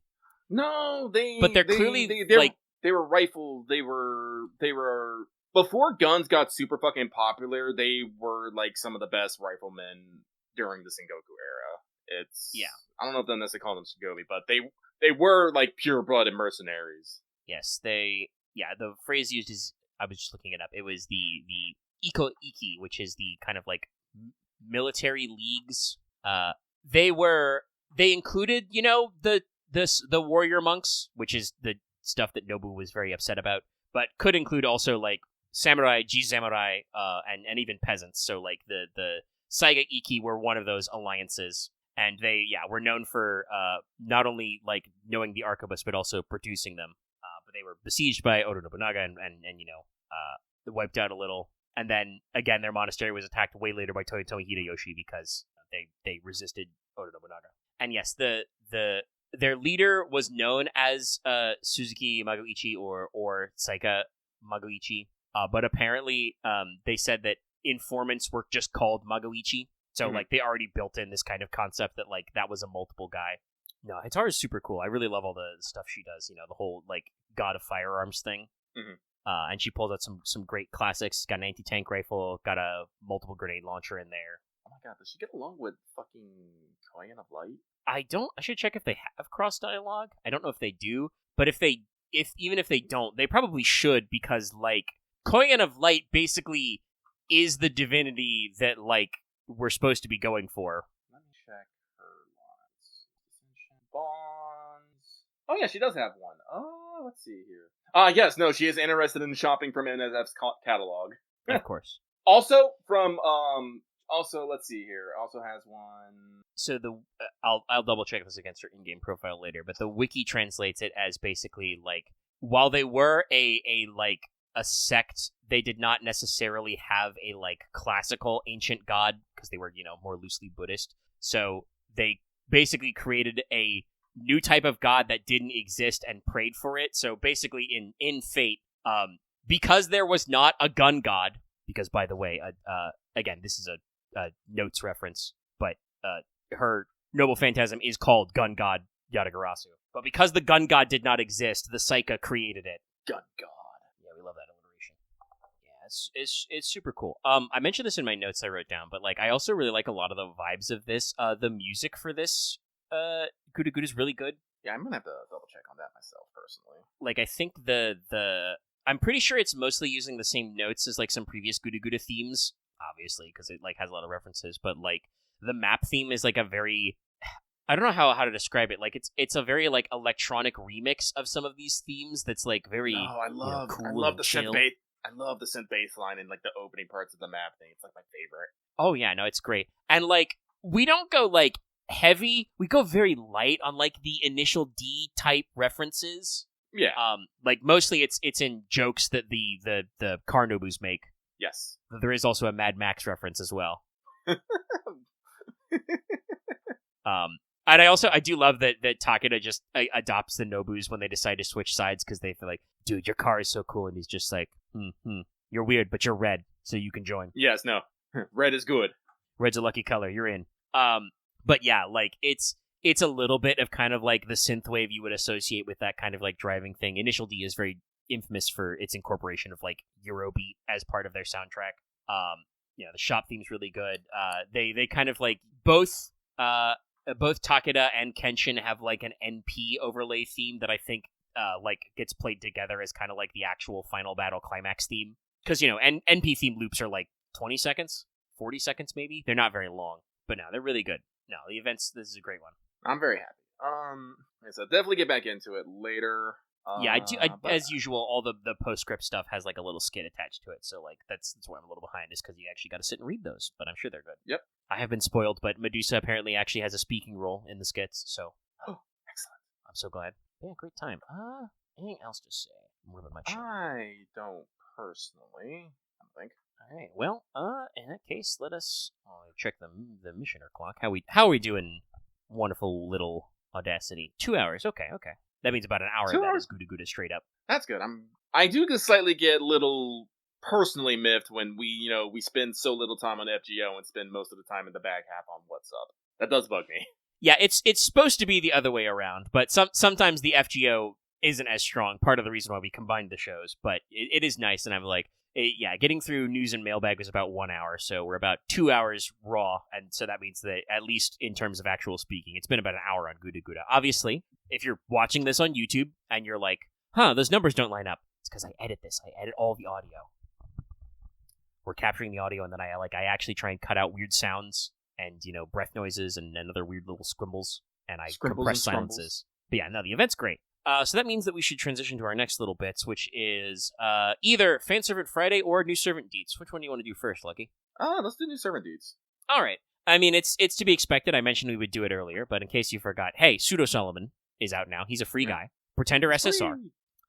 Does unfortunately mean limited Ascension arts. He does only have the one art in the final Ascension, but we're cooking. And yes, he is a Pretender. He has higher HP than attack spread. I don't know if he's like the highest HP out of any 5-star pretenders, but he is a 5-star pretender and he has appropriate stats, and he's got more HP sauce than Oberon, for instance. Interestingly enough, I'm pretty sure that like the datamine version of Solomon / Gatia in the like unit logs was like supposed to be caster deck with all arts. This version is QAABB. 2 arts, 2 buster. I actually forgot hold on, let me double check. I completely must have missed this earlier. I forgot to jot down my notes about hit counts. Because that shit actually does matter, so hold on, let me go double check that real quick. I'm gonna guess it's pretty decent, but you do never know with these boys. Oh, yeah, no, these are good. So let's see, what's his NP charge? Sorry, so good hit counts, 5 on the quick, 4 on the arts. Pretty good NP gain, he's 0.77. Damn. They're really trying to make up for the fact that he does, unfortunately, have a Buster AoE NP. But don't worry, you're gonna charge NP anyway. And, of course, his NP, being Buster AoE, is Ars Almandel Salamanus. We're back. It's got the spooky scene, he's got the forward-facing sprite, he shoots the beam. So, it is Buster AoE. Hey, guess what? Strips all buffs first. Oh. Yeah, y'all remember this one, I'm sure. It's not quite the actual trick he did at the end of Temple of Time, because that was, he gave himself, like, 5 free stacks of Pierce Invul and NP up. But, yeah, it's in the same spirit. It also gives all enemies 20% arts resistance down for 3 turns. This is after the damage, but does open you up to follow-up.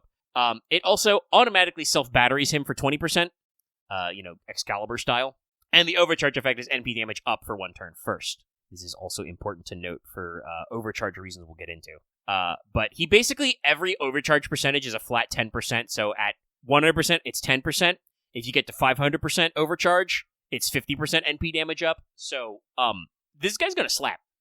Also, his skills, kind of crazy. So skill number 1, 80 to 100% battery. He is the K-scope. Okay. Whole party gets 1k to 2k heal per turn for 3 turns, and also 20 to 30% crit up for 3 turns, and also 5 to 10 stars per turn for 3 turns. I believe that buff is just on him, so it's not like Himiko's star buff, but yeah. Oh, no, it says grants party, so that might be like Himiko's. That might be everybody gets 10 stars per turn, which is pretty good. Obviously, does mean if your team members keel over, you lose the star buff. But yeah, no, actually has pretty good story support, and like I said, will always be able to fire NP no matter what. Like, just straight up, like, yes, I'm going to fire my 100% battery.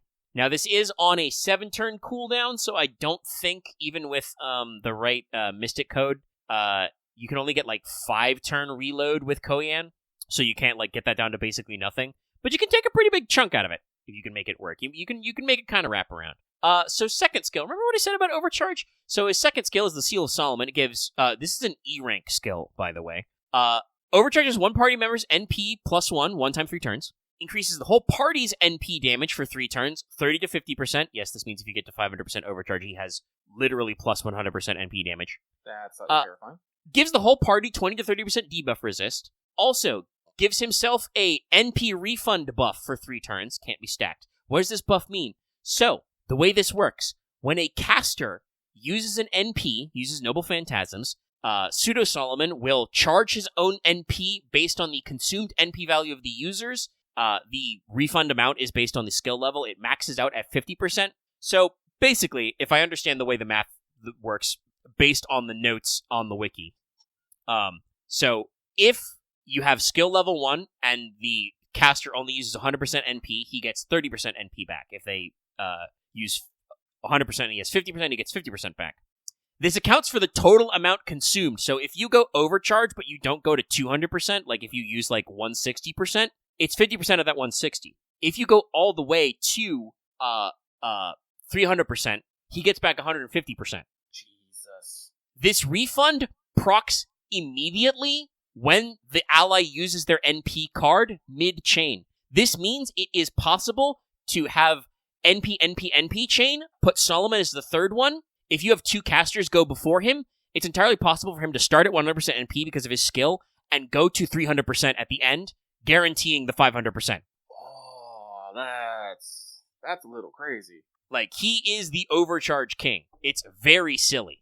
Final skill is his standard issue steroid, gives him 20 to 30% buster and arts up for 3 turns. So again, he's got 0.77 NP gain, so if you throw some arts in there, with some crits, he's going to charge his own NP without assistance, and that buster energy is really good for this. But also gives him 3 turns of 20 to 30% damage up and defense up versus the 7 knight classes. So, Archer, Saber, Lancer, Rider, Caster, Assassin, Berserker. So obviously this isn't going to, overcome the fact that, the cavalry classes have reduced damage taken because he's a Pretender, keeping in mind that we did talk about this when Pretender came out, but Pretender is basically the Demon Pillar class advantage, minus the thing about Avengers. Well, they all came from this guy, so it makes sense. Yeah, it worked out for this. Oh, they put his NP copies in his coin straight in the leaf shop? Hell yeah, brother. That's great. That's perfect. That's where all my leaves are gonna go. Yeah, so, this shit is so free. First of all, very flavorful. I love all the way these abilities are described. Literally, I think why the Seal of Solomon gives him that caster NP refund is because we talked about this of, modern Magecraft is all supposed to descend through Solomon, which is why, Gatia got to hijack, 72 human or magus bloodlines. Mm-hmm. I think it came out in other works, in Case Files and other side stories, that, the reason why the Magic Crest system exists and it has, self-preservation built into it is because of Gatia. Mm-hmm. Each magus who owns a Magic Crest, has the ability to become a Demon Pillar, maybe. So, yeah, casters, just give him extra juice. His passives, though, are, very funnily enough, pretty low ranked. He's got Territory Creation D, so his arts only has a little bit of extra sauce. His item creation rank is completely gone. It's, null. He's got Clairvoyance D, which just gives him, as a passive, by the way, but it just gives him an extra crit generation rate. And he's all the way down to Independent Manifestation E, which I think is the same rank that, Merlin and Saber Shiki have. That gives him very slight increase on critical damage, mental debuff resist, and instant kill resist. And he still has Nega Summon as a passive, but it's no rank, so it doesn't have any effects in-game. It's just a little reminder to let you know that, he's not Romani Solomon, he's, Gatia Solomon. He's even, his alignment is Chaotic Evil. But yeah, no. Again, for a free little bonus guy that's, all in the Leaf Shop and all that extra shit for you to, build up for the finale, great stuff. We didn't mention it before in the Grand Duel, but I think we're significantly enough in the spoilers to talk about it. So he is the Grand Duel caster, but first of all, he shit talks all your candidates, but does acknowledge them. Yep. But yeah, he talks about mentions Merlin obviously, but also talks about Morgan or Ash, etc. But also when you start the Grand Duel, he's well, The power of the caster is not decided by his own strength. It's the strength of the thing you can summon. And he summons a Grand Saber, what is it, Lord Logress? Yes. Which is a, like, double fictional King Arthur. Like, it's an Artoria face, and it's clearly, like, the cool, like, what Artoria would look like if she was Grand Saber, but it's named Logrez, which is a, you know, apocryphal king that was in, like, the name of, like, Britain, and was mentioned in, like, the Matter of Britain, and there was also the, okay, yeah, so I'm seeing it. So, Logrez is supposed to be the name of Arthur's kingdom, but it was said to be named after a legendary king, in the Historia Regnum Britanniae, who was the oldest son of Brutus of Troy, so it's, like, extra stuff. And so, yeah, Logrez is, you know, the quote-unquote Grand Saber who comes through, and so Solomon summons a fucking fake Artoria Grand, which also, by the way, means, chat, it's very funny. Do you know what caster is the best one to pick for the duel? Mechanically speaking, who's got the best trait spread? It's Scheherazade, because she's anti-king. And so there have been many, many jokes about Scheherazade, like, doing the Dogaza and apologizing to Solomon. Because the master obviously is going to pick her for the fight. But yeah, no. So, very funny wombo combo. I don't know if anybody's posted what the class score does. That's, like, summoning a fake Artoria and calling her the strongest being. That's got to be such an in-joke among the crowd, right? Because, like, Artoria's still the face of the fucking app. That's great. But yeah, no. It's a really cool little ad, and it does mean that, chat, it means that you'll be able to legitimately form a party, which will be 5-star Mash, Olga Mary, Solomon. As Lucky said at the intro, you know, the only way to end is to return to the beginning. Yep. Or a Zen koan I am genuinely fond of is the end and the beginning, aren't they the same? Yes. No, it's great. Oh god, sorry. Talking about, chat, apparently one of the caster grand score is if you do an arts wide chain, you apply a field buff, which is that type down to enemies. So it's not a buff on a servant that can be gotten rid of. That's probably like the super territory creation. That's super cool. Does actually sound like it's worth it to cram some offensive guys. I believe we've already seen a few number of picks. Obviously, like again, I mentioned that Scheherazade is out there as being pretty funny. Raita did tweet that he stuck, you know, all of his servants as the slots. Mm-hmm. Got them all. Funny. I wonder if Kawasumi-san did the same. Honestly, Kawasumi's probably, like, knowing her, she's agonizing over who the hell to actually pick. Because it would be like, shit, do I put Caster Me as my Grand Caster, or do I put Merlin as my Grand Caster? So yeah, no, very, very cool. And I guess, you know, we'll continue to see a little bit of the sideshow, what's going on with the story. Like, we'll probably, you know, splash damage will exist, but we'll also see about, you know, announcements of when and where stuff's happening. You know, what all that kind of, like, looks like. And again, they said no new servants in 2025, no new SSR servants, I should say, to roll. So one, that does not preclude that there would be, like, another story unlock. I don't think there will be, but I do think that is, like, that is still technically a possibility. And then that does leave us open to 2026. That means that New Year's will absolutely have a new servant still. Like, just because we're winding down doesn't mean we're not going to do another new servant for New Year's. Who will that be? No fucking idea. No clue. But yeah, that is new servant deets, like I said. And I know that he's, you know, labeled as Solomon, but he's pseudographica in the fight, and it's just like I like saying pseudo Solomon. It fits the reference, and he is a pretender. But it's a great matchup, great use of their stuff.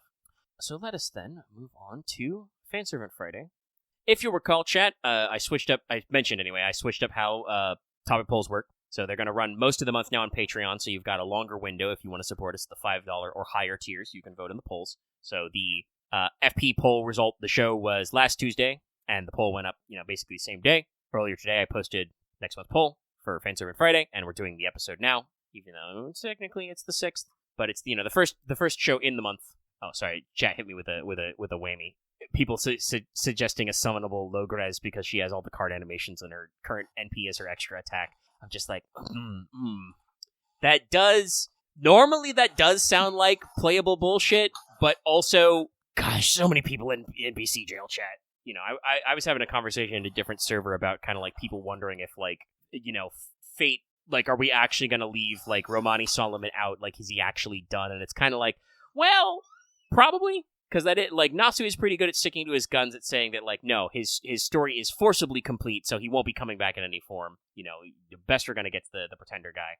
But also, like, you know, there's still open-ended stuff that just, like, all kinds of things, you know, can come out of this because fate is notoriously achronal, like, literally acausal, because the throne is outside of time. But we were talking about how, like, servants end up being playable and whatnot, and I mentioned that, like, yeah, no, it was crazy that, like, in Lost Belt 1, Minotauros had, like, a story sprite facing one way, and then his battle sprite was mirrored to facing the other way, and, like, they just never made that guy playable. We even had a chance, technically, if you want to say it, because we got a Titan Ephemeris event, we technically had 2 chances for them to do that. Just, nah, maybe next year too.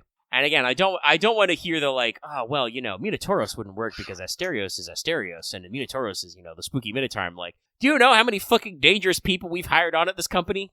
At the Chaldea Security Organization? Minotauros would fit right in. But yeah, no. We'll see where that happens. But yeah, so Fanservant Friday is up, and the patrons voted on, funnily enough, famous, I would say, I guess, heiress, widow, Sarah Winchester, wife of William Wirt Winchester. Yes, that was his actual name. Don't worry, he didn't found the Winchester Firearms Company. He was the second generation. So Sarah Winchester was born Sarah Lockwood Pardee, became Sarah Lockwood Winchester.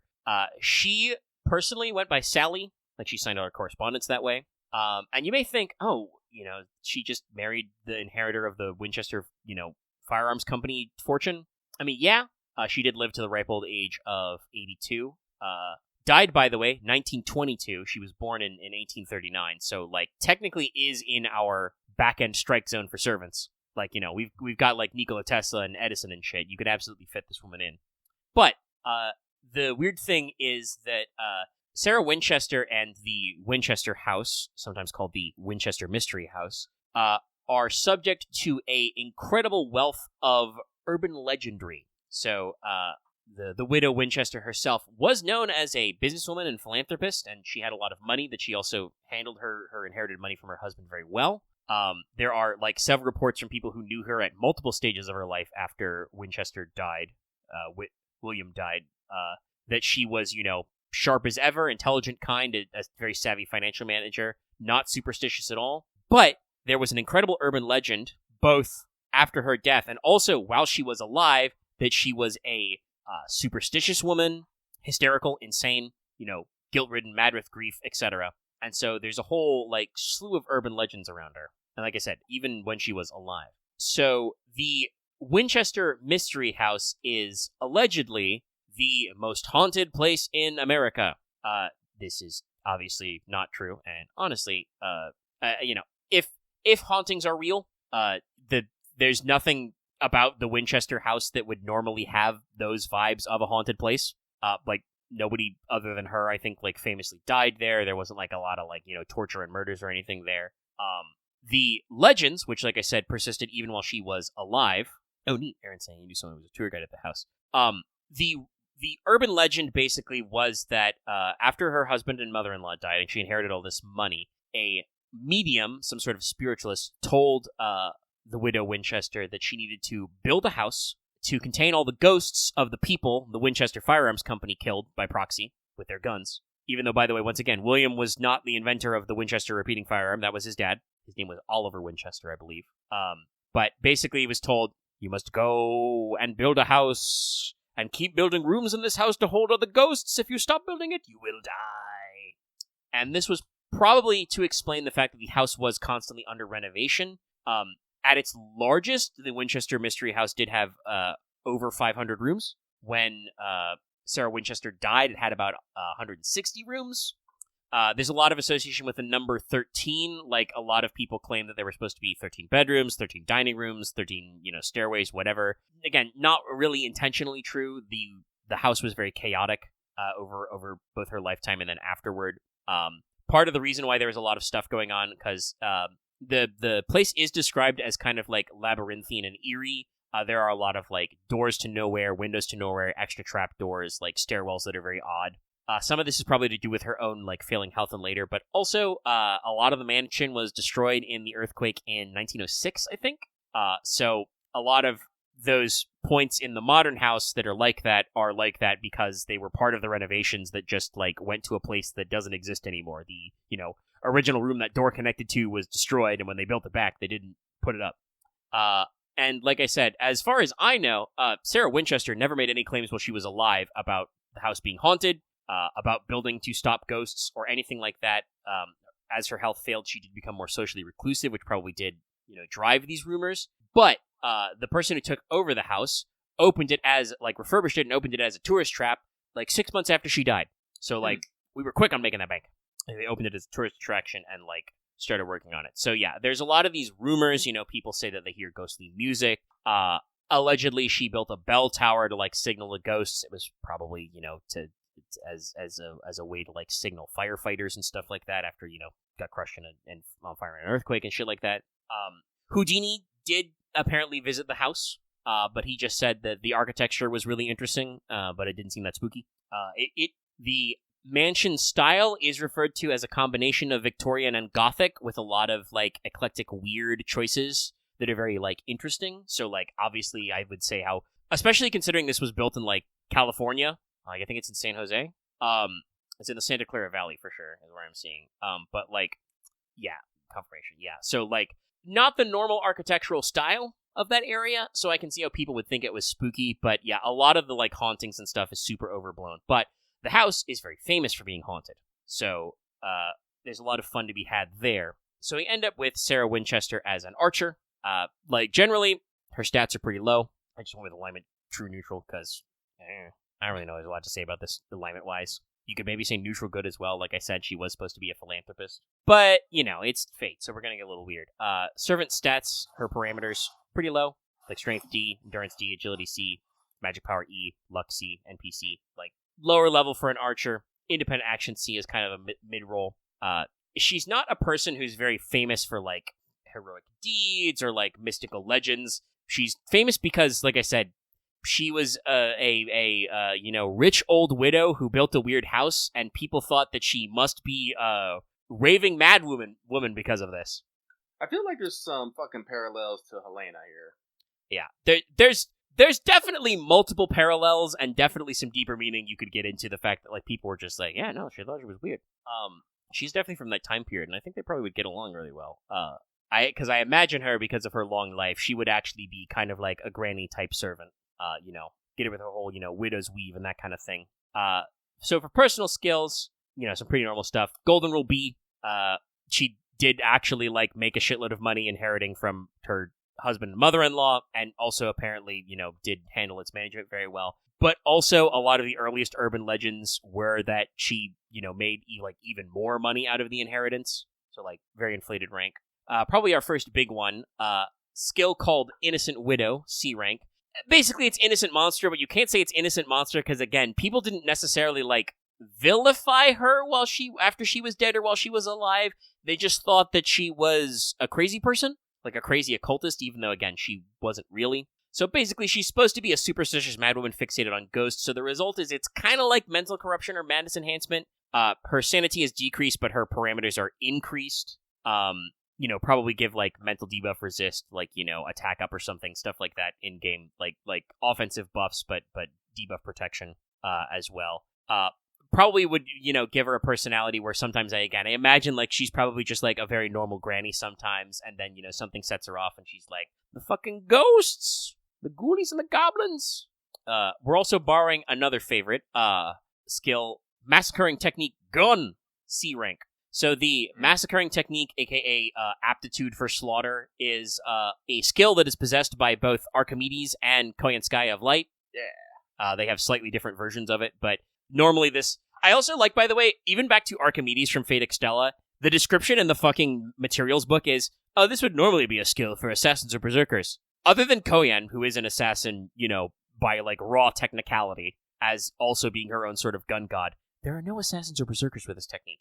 Or at least there weren't until Kashin Kojin, who also kind of has a version of this skill, but it's about their puppet ability. So, like, again, it's very weird. But normally this would be a skill for assassins or berserker, but because of Innocent Monster, it's applied. Basically, Sarah Winchester has the ability to produce tools known as firearms and wield them against humans. Winchester shouldn't have this ability, but because people associate her with, again, this urban legend that, like, this guilt of the Winchester Firearms Company that, like, oh, she was haunted by the ghosts of everyone her husband's gun company killed. It gives her this power to, perform lethal damage against human beings. In-game, this, is humanoid enemies. You get a damage buff versus them.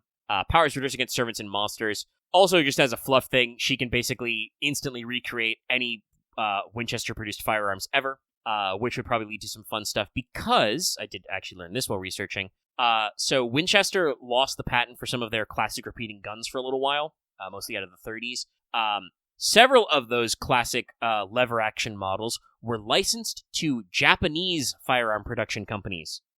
So there are probably a decent number of, like, Winchester reproduction rifles that are, like, the, old-school hunting rifles they do have in Japan still. And, it's very funny. We kind of talk about, the weeaboo westaboo kind of thing, that, like, there are, Americans living in the where the Wild West was who are super into Japan. Well, guess what? There are Japanese people who are super into cowboys. Yeah. There's a lot of cool cultural overlap there. But yeah, lever-action firearms and revolvers do actually kind of go back to this interesting crossover. But yeah, so she can clone any Winchester-made firearm. It's, again, it's the massacring technique, it's the aptitude for slaughter, so damage up versus humans.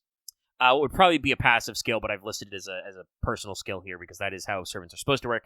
A fake territory creation also. Normally, only casters are supposed to have territory creation, but because she has the mystery house as a noble phantasm, spoilers, I know, she can prepare the land and gather magical energy. It's not a proper Mage's Workshop, though, so, like, she can't actually use it to, like, summon familiars and make magecraft tools and shit, but because of her association with the house, she has this as an ability. It would probably be the kind of thing that they'd stick as a unique passive to, like, give her a passive arts up and, like, maybe, like, a, crit up or something. Stargen up, I don't know, to use an archer. And this would work because, Golden Rule is, like, part that we put in the fluff would probably be cut. We'd also probably cut the territory creation because I gave her 2 noble phantasms. And we'll actually do the one that's alphabetically after first, because it's the less important one. It's the Winchester Rifle, 1 of 1,000, a C-rank anti-personnel noble phantasm. So, if you don't know, the Winchester lever-action rifle is known as the rifle which won the West. It was infamously used at quote-unquote Custer's Last Stand, because the Native Americans had access to them, and Custer's boys were still using, breech-loading single-shot rifles. Repeaters, they're good. Also, they were all over the place in the late 1800s, ordered by the French and the Germans. Like, the weapon went everywhere, but it's known as the gun that won the West. Very famous lever-action repeating rifle. Fun fact, the classic gun that won the West version of the Winchester rifle, never chambered in .45 Colt. That's a modern reproduction thing. The original caliber was, I think, 44-80, and then there were some, like, 32 and 22 calibers they could put it in. This specific model is called one of 1,000 because the model 1873, which is the original classic gun that won the West, it's actually their second model they produced, but it's the more famous one. As a marketing stunt, they had first 1 of 100 and then 1 of 1,000 of these printed, where they took the barrels, which had the best groupings, and basically took those and put them on specially, like, embossed. They, specially treated the triggers and, like, glossed them up. They give it extra, fancy engravings and stuff, and marketed them as, 1 of 1,000. So, by the way, if you've ever wondered if, like, merch like trading cards and other shit being serialized is, like, new, no. We've been doing that shit for at least 100 years. The hustle never stops, man. No, the hustle does never stop. Also, by the way, talking about, like, I'm sure everybody knows the engravings serve no tactical advantage. Those guns do have those engravings, though, because that was actually an option. Again, I learned a little about the rifles for this, and no, if you ordered a Winchester from a catalog, there were several options you could do about the finish, the way the barrel is shaped. Barrel length was another one that was, like, all over the place. They had, full rifle length. They had shorter carbine lengths, for riding or hunting. They had very short lengths, down to, like, the magazine, basically. The rifle length was the most popular, but they also offered, at your request, fancy engravings. So, like, it's the kind of thing that, you could buy. No, they do not serve an advantage, but they look cool. So, the gun is obviously, very high quality. It's connected with the fortune of the company and stuff. But, in particular, also, because it's Sarah Winchester, the rifle she possesses, which allows her to function as an archer, is anti-ghost, because she is associated with this whole ghost thing. So she has a gun that kills ghosts. Also, I don't directly reference it in any of the text I wrote and the research I did for this, but I am aware because of the work I did for a previous Fanservant Friday, which was Sam Colt. There is a whole thing in the TV show Supernatural about the Colt, which is a revolver which kills ghosts. And in case you've forgotten, the brothers in that show are the Winchester boys. I don't think they're supposed to be related to the firearm company, but it is very funny that the Winchesters have a magical Colt firearm, not a magical Winchester firearm. But there are a lot of jokes you could make there. But, the rifle is very high quality. It's got a lever action, so it fires rapidly with precision. Its power is very good against, even other rare firearm ranked noble phantasms. But because it is a gun, and she herself doesn't have very low mystery, while it can harm servants, it's not going to have a lot of power against them. Basically, I would say this would probably be the noble phantasm we turn into a skill, which would give her, anti-undead damage, which shows up in a couple of places, and probably, a sure hit or something. I put an anti-demon and anti-undead, probably. Probably a good one to give it a little more broad. Undead is not a super common trait. It's probably why it took them so long to, I think, make it an anti. Yeah. It did eventually happen. Same with, Idol X's, anti-machine trait. But there's not, a crazy overall level. But yeah, give her a couple of damage types. Means that she could affect a couple of different servants. I haven't said it yet, but I'm picturing that Sarah Winchester would probably be, a low-ranked servant. Probably go for a silver. Like I said, the house is super famous. It's referenced a lot. There are books about its mysteries. It's been featured in a fuck ton of ghost television shows and all this stuff. There's a whole industry built around overinflating how haunted this fucking house is. And literally again, you do the research, you read into it, and it's oh yeah, lots of people say this house is the spookiest place they've ever been. It's real freaky. It's got to be the most haunted place in America. It's all just that mass hysteria trick where you go in and it's oh well, this is the most haunted house in all America, it's gotta be spooky, and you're it's not really that spooky, but if you go into it you might think it is. Fucking the Mythbusters went to the Winchester Mystery House. It was when they did the myth of does fear have a smell, they went there and watched scary movies to test their sweat to see if they're actually have something chemically different about it. I don't remember the results, but yeah, loads of people have been to the house. And that is her big noble phantasm, B-rank barrier noble phantasm, Winchester Mystery House propagating labyrinth. As I mentioned before, the classic Victorian and Gothic style mansion, owned by Sarah Winchester after her death in 1922. It became a tourist attraction. It got cemented in the ice of period. While she was alive, she was constantly expanding and renovating it. Labyrinthine construction, interesting architectural and decorative features. Has a maximum output, maximum number of targets of 500 because, 500 rooms.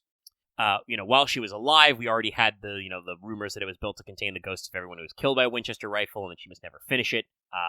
Doors, windows to nowhere, trapdoors, hidden compartments. Because the house is legendarily, never finished and always under construction, it is not like other kinds of, these sorts of noble phantasms where she has to, prep it or build it. It's no, it's under construction all the time. All she has to do is say the name and it starts to appear as kind of an interlinked labyrinth of rooms. Forms a terrible maze to stymie intruders. Basically, you can only ever hope to get out by using skills or magecraft, or obviously noble phantasm, something like Theseus's, Ariadne ability that he's got. He's got the magic thread would work. But honestly, I think something Artoria's instinct or intuition to just, randomly bumble your way out would work.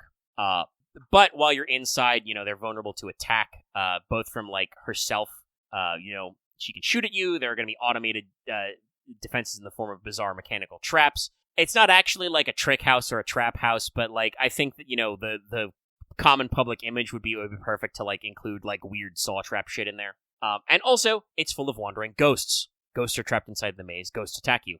Duh. Also, while in it, it's designed to protect against spirits and ghosts and immaterials. Actually, so it makes them vulnerable, and also it means that servants can't enter their spirit form inside. So not really applicable in FGO, but something that in actual Grail War would be really useful. This, ghost trapping maze house. Servants are called ghost liners, obviously, if they're physically manifested, they would not be as vulnerable because they are, pseudo-alive. They're pseudo-incarnated with flesh and blood and shit, but they also have their spirit forms, so this completely shuts that out for them.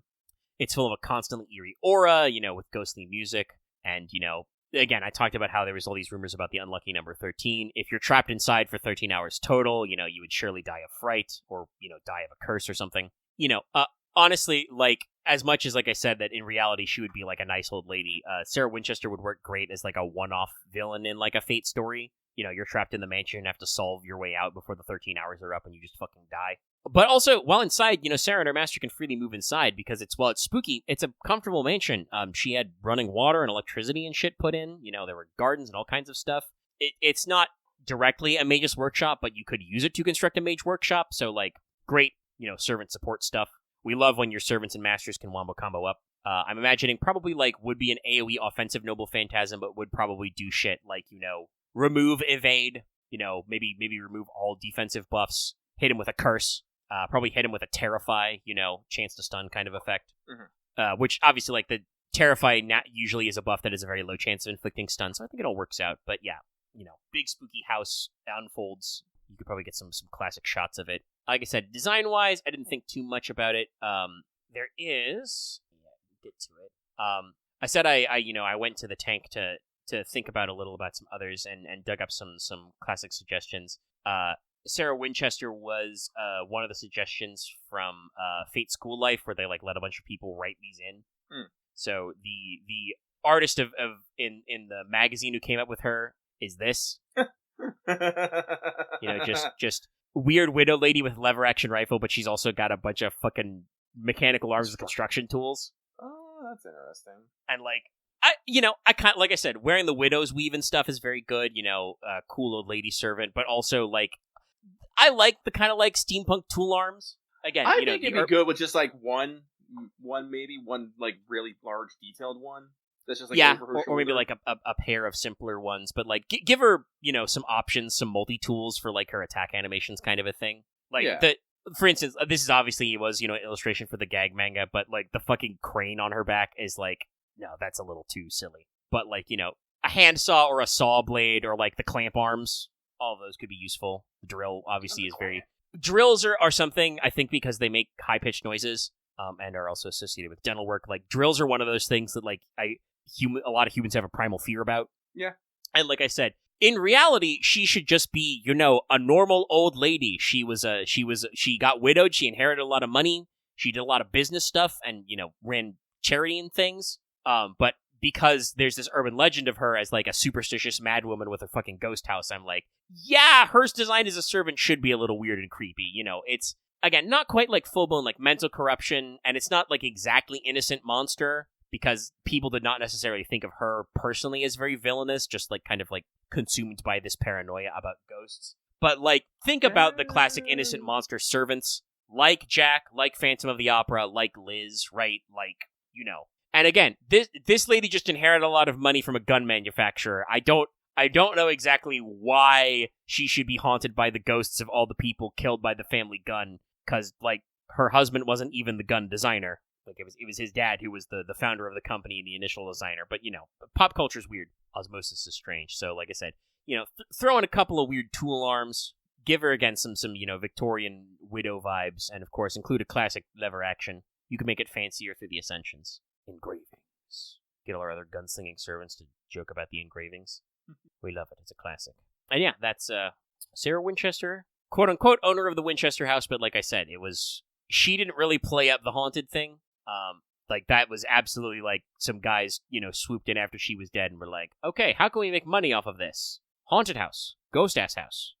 But that does bring us to the end of the Call Day a Free Talk segment. We're just under 3 hours. Woo! So pretty solid mix-up. That means it's time for What's Up. We got a whole bunch of different little things we're going to be talking about. Yeah, well, where do you want to start?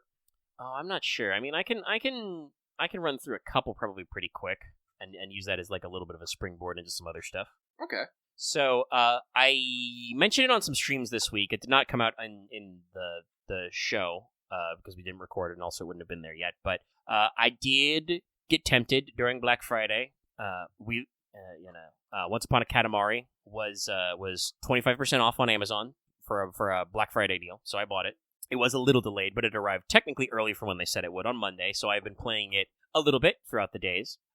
Because I love Katamari. I've all the way back since I managed to dig up a copy of the original on the PS2 era, and I know they bounced around a little, but there was obviously Reroll and Royal Reverie, so they've remastered a couple of the old games as well. And so Katamari is one of those game franchises that it's just so quintessentially video game. You just roll objects, get big. Get bigger. While some classic, variety of very, very particular beats play. And so, I joke about it because that's the name of one of the games is We Love Katamari, but I do actually like Katamari a lot, so we're vibing. And I've been playing a little off and on, and this one's pretty good. It's interesting to see that, like, after kind of, like, they remastered, a couple of the early games, and, like, I think their last brand new game before this was Katamari Forever, which was, like, on the PS3, which kind of felt like a...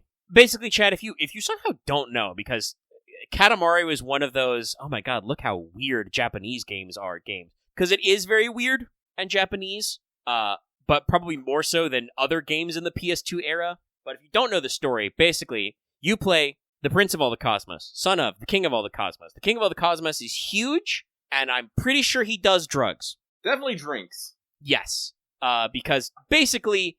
The original Katamari is the King of all the Cosmos goes on a bender and blows up all the stars and planets in the sky, except for Earth. And you, his humble child, the prince, who's very small, must roll up the Katamari, the ball. You go to Earth because it's full of junk. Suck up all their stuff. King of all the Cosmos turns it into a star, or a planet, or a satellite, or a nebula, or a galaxy. Oh, I can feel the cosmos. Yes, the original Katamari had a very... like good bad English dub. Like it feels very appropriate for what they're doing. It says a lot that when they re-released when they did the original Katamari Damacy remake reroll, they just used the Japanese VO with subtitles, which still is very stilted because I'm pretty sure it's an actual child doing those lines in both English and Japanese, but it works. But yeah, so you roll up stuff, you get bigger, and every new game the King of all the Cosmos finds some new way to do it again. Sometimes he gets amnesia, sometimes he gets a little crazy, sometimes he's trying to impress his wife, the Queen of all the Cosmos, who does a lot of heavy lifting in their relationship. But the King's a weird guy, and, he's just vibing. I remember in Katamari Forever, they kind of split the worlds between the King of all the Cosmos because he hit his head. And so he didn't actually break all the universe that time. It was the Robo King, because the prince and all his cousins... because that's how you get different selectable characters, all your little cousins, who are all very weird. They all have, like, individual names and backstories. It's really cool. And you can usually freely swap. So there's, like, sometimes it's just the prince but blue, and sometimes there's one who's the prince but a centaur. There's, like, Ichigo, the strawberry pattern one, etc. It's a great time. Find your favorite little guy. But in Katamari Forever, they build a Robo King to replace the king, because he's asleep in a coma because he hit his head. And the Robo King has anxiety and freaks out and blows up all the cosmos. So in Once Upon a Katamari, the King of all the Cosmos goes so absolutely beast mode because he's trying to recapture the energy of his youth. He's trying to be all cool and young and hip again. That he destroys everything, including the Earth. But luckily, you have a time machine called the SS Prince to go back in time so you can still go to Earth and roll up junk and fix all the cosmos. So they try to do a lot with the presentation. There are, more variety of map screens you can go to. Like, usually world level selecting in Katamari is, like, very loosey-goosey. Like, the original, you just kind of, like, float around on the Earth. Even in with the second one, We Love Katamari, Royal Reveries, the remaster, you kind of just, like, wander around, like, random pastoral scenes. Once Upon actually has, like, little maps you go to with all the different levels. You can travel between eras through the SS Prince, which also has other features you can access. It is actually, I haven't tried it all, but it is actually, like, multiplayer. Like, both it's got, like, a kind of competitive mode online called Katamari Ball, where you, like, compete to roll up stuff and, like, deposit it to score points. And also, apparently, would have, like, regular multiplayer levels. So you have, like, a fucking emote wheel now, so that you can do if you're playing multiplayer, which is really cute. Mm-hmm. So that's, like, a neat feature. But, like, they've added, like, extra... Katamari usually has little insert cutscenes as you clear certain levels. So, you've got, like, the family's various misadventures throughout time. You've got, like, other story cutscenes as you repair the cosmos. But also, they've added a lot of extra little, like, scenes as, like, level overviews. And also, when you hit certain, like, size milestones, like, little stuff will happen and, like, change around in the worlds you're in. So they've got, like, a little extra flair. They're a little more clear about, like, in the levels, like, what you got to do to get what rank. Like, you've got your minimum results, but then always you can roll a little more or roll a little faster through various challenges to, like, score better. So literally in the levels, it tracks how much score you get, which is pretty neat. Like, sometimes you would kind of just have to eyeball it. They usually do most of the basics, get as big as possible within the time limit, get to the target size within the fastest amount of time, get so many of certain objects. I have yet to run into the really annoying types of missions from previous Katamari games. There's no, there are get as big as you can with limited number of pickups, but it's 50 or 100 objects. It's not like the famous cow or bear missions where the first cow-related thing you roll up, the fucking King of the Cosmos rolls up and it's like, cow! And I'm like, it was a milk carton, Dad, which you would know if you ever actually went out to get milk. No, too late. Royal Rainbow. Another reason, by the way, why Katamari is very famous again. I won't say it is actually made on drugs, but it is, I feel like, very psychedelic inspired. Oh yeah, definitely. And one of those things is that the original way you get around is, the King of all the Cosmos opens his giant mouth and spits out a rainbow and calls it Royal Rainbow. And that's how you teleport. I think there's a particular Japanese vibe that is, but I can't tell you what it is off the top of my head. Yeah, I'm not exactly sure what the idea is, but it's honestly, with all the, they got a lot of references to, tokusatsu with, I forget what they're called, but there's a Sentai team or, an Ultraman reference you can run into. There's a bunch of kaijus you can suck up usually in the games. In Once Upon a Katamari, the King of all the Cosmos is he says he was, trying to recapture the passion of the arts, and he's like, my boy, do you ever know about kabuki theater? So he's, dressed kabuki-themed, which, kabuki is known for being, very over-the-top, very, almost lowbrow kind of a thing. It's very, very exaggerated and emotive. Mm. As opposed to, no theater, which is supposed to be, subtle and refined. I talked about this when I did the Okuni Wanted. Kabuki theater was actually briefly banned by the Tokugawa shogunate because they were it's too rowdy and vulgar. Now it's, classical art. But yeah, so, it fits that kind of, very, I know Japan is a culture that's very about, heteronormativity and, preserving face and, presenting, proper politeness. This does mean, I think, that when their art is allowed to, drop that, it tends to get very over the top and emotive. Oh yeah, no. And I think Katamari kind of captures that a lot. But like I said, there's no levels where you can only pick up one of something. I haven't run into a level which is you have to eyeball making the Katamari, roughly 5 meters or whatever. Which is not that's definitely not the worst type of level, but is one of the ones that I know has caused me historically frustration because it is truly just eyeballing it. You just have to roll a lot of Katamaris and get a sense. So it's pretty cool. I've only unlocked a couple of eternal levels so far. That's always very fun when you get the eternal mode to just literally just Katamari and chill. But I so far haven't had a lot of problems with really tough levels. So we'll see. It's mostly just a relaxing vibe, roll up stuff. We got a bunch of different levels. There's the biggest area I've seen so far is ancient Japan, which makes a lot of sense. There was a very cool level where I had to roll up as many yokai as possible. They had some weird ones, they had Will of the Wisp, but there was long-haired lady, the red Oni, the blue Oni, the black Oni kind of a thing. Lots of haunted carriages, that kind of stuff. Great time. A couple of Tengu on the map. But they also have Voyage at Sea, which is kind of Age of Exploration pirate themed. There's Ancient Greece. There's the Stone Age. There's Dinosaur Times, which involves levels where you roll up lots of dinosaurs. Dinosaurs! So yeah, and there's a couple of eras I haven't accessed yet either. So, there's an American Frontier Wild West, which is very fun. There's a level to roll up as many tumbleweeds as possible, another level where you have to roll up as much gold as possible, literal gold rush Katamari. Gold! So like I said, they're very fun, they got a lot of variety, they got a lot of funny aesthetics. One of the Ancient Greece levels was roll up, 7 famous philosophers, and it gives you a little philosophy quote, so it's very cool. I'm having a fun time relaxing and rolling up Katamari, and I would love to get back to rolling up some more. I'll probably not do that tonight because it's almost 1 a.m., so we'll probably instantly go to laying down and going to bed after the video is done and I've started editing it, and I'm ready to post it up. But then, it is how it is. So I'm having a fun time with Katamari. Very positive. As a longtime Katamari guy, it's very cool. You keep most of the fun abilities. You can do the Prince Hop, you can do the Prince Dash. One ability I missed, I think it was Katamari Forever, because that was the 6-axis controller on the PS3, was you could actually do a little jump, you could physically jump the ball. Missed that one. I missed that ability. That was a good one. But they have actually improved the top-down view and the first-person view. They've added power-ups, so you can get a magnet which sucks up nearby objects that are small enough to get attached to you. You can get a rocket dash to cover long distances. You can get an actual a time stop, which not only stops the clock but also stops enemies who move, because some not enemies, but some rollable objects are living things, and they will try and run away. So, like, it's got lots of good quality of life, lots of fun level variety. The musics are all bangers, so it's a real fun time. If you like Katamari, or you like weird puzzle games and have never tried a Katamari, I mean, first, I would recommend, because you can just buy the remake of the original Katamari Damacy and catch up, but Once Upon a Katamari is a real good entry, too. Sorry, I dropped something.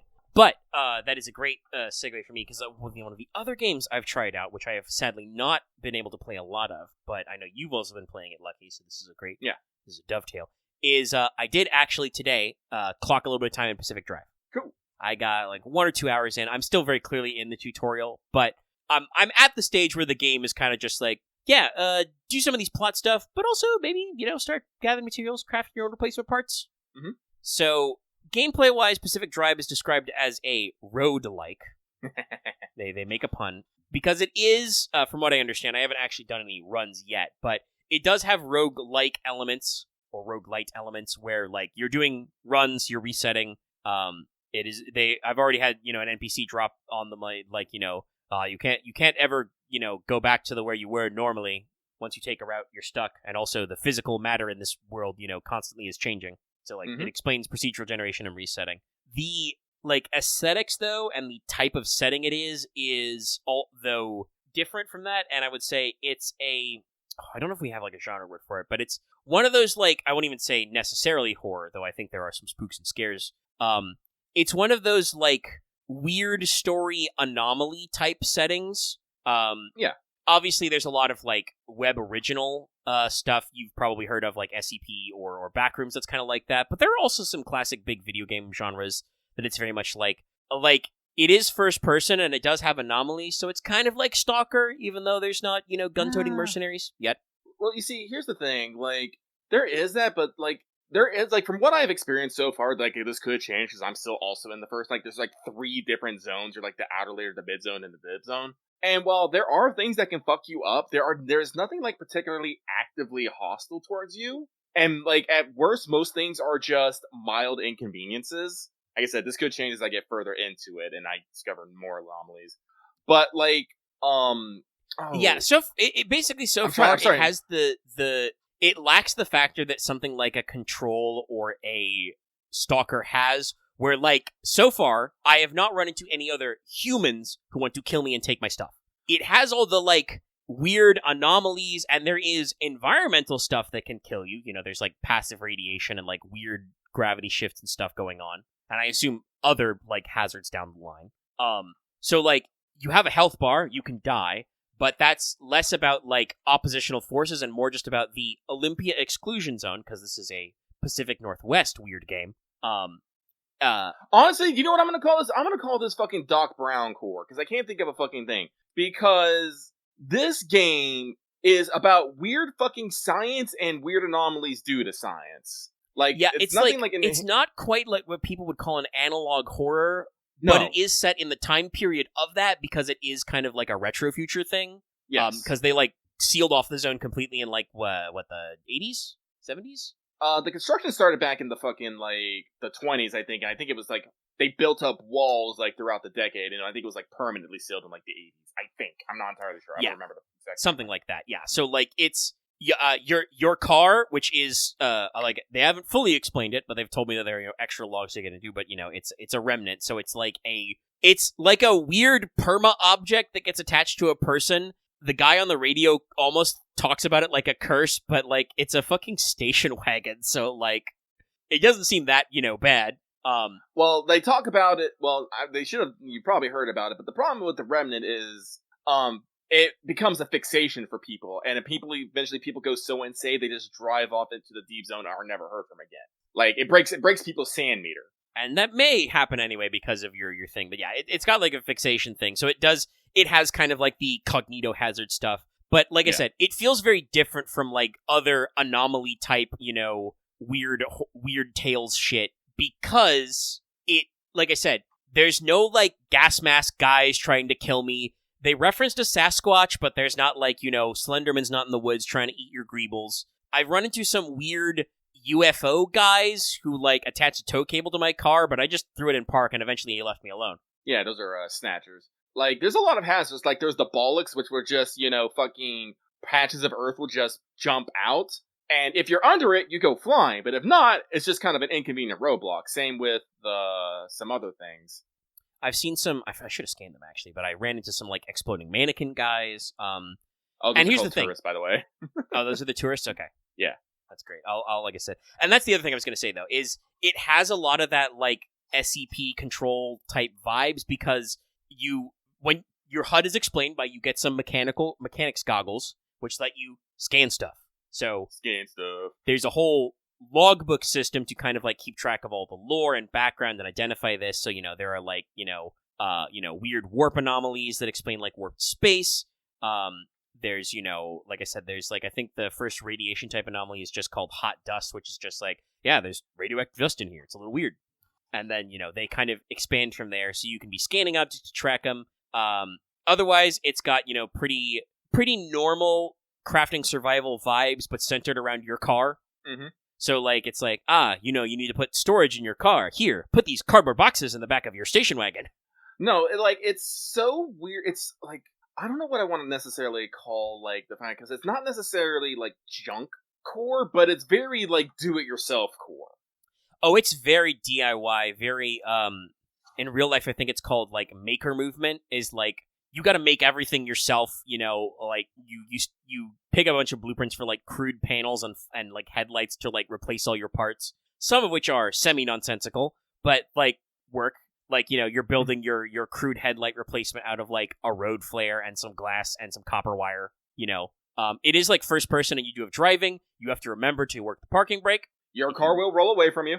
Yeah, if you I've learned that trick already. I'm like, oh, right. No, this is like not realistic necessarily because like you don't have to deliberately put it in reverse to reverse. It's got normal. Well, I'm on controller because it's a PS Plus game. Yep. So check it out though.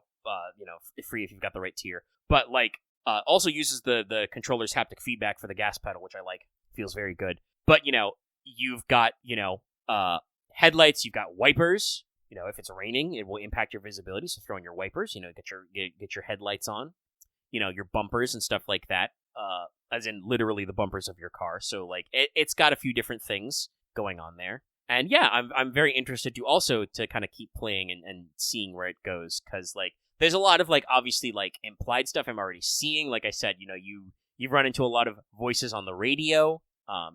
You end up going to a garage to repair the car, where this doctor talks to you, and she hooks you up with some tech.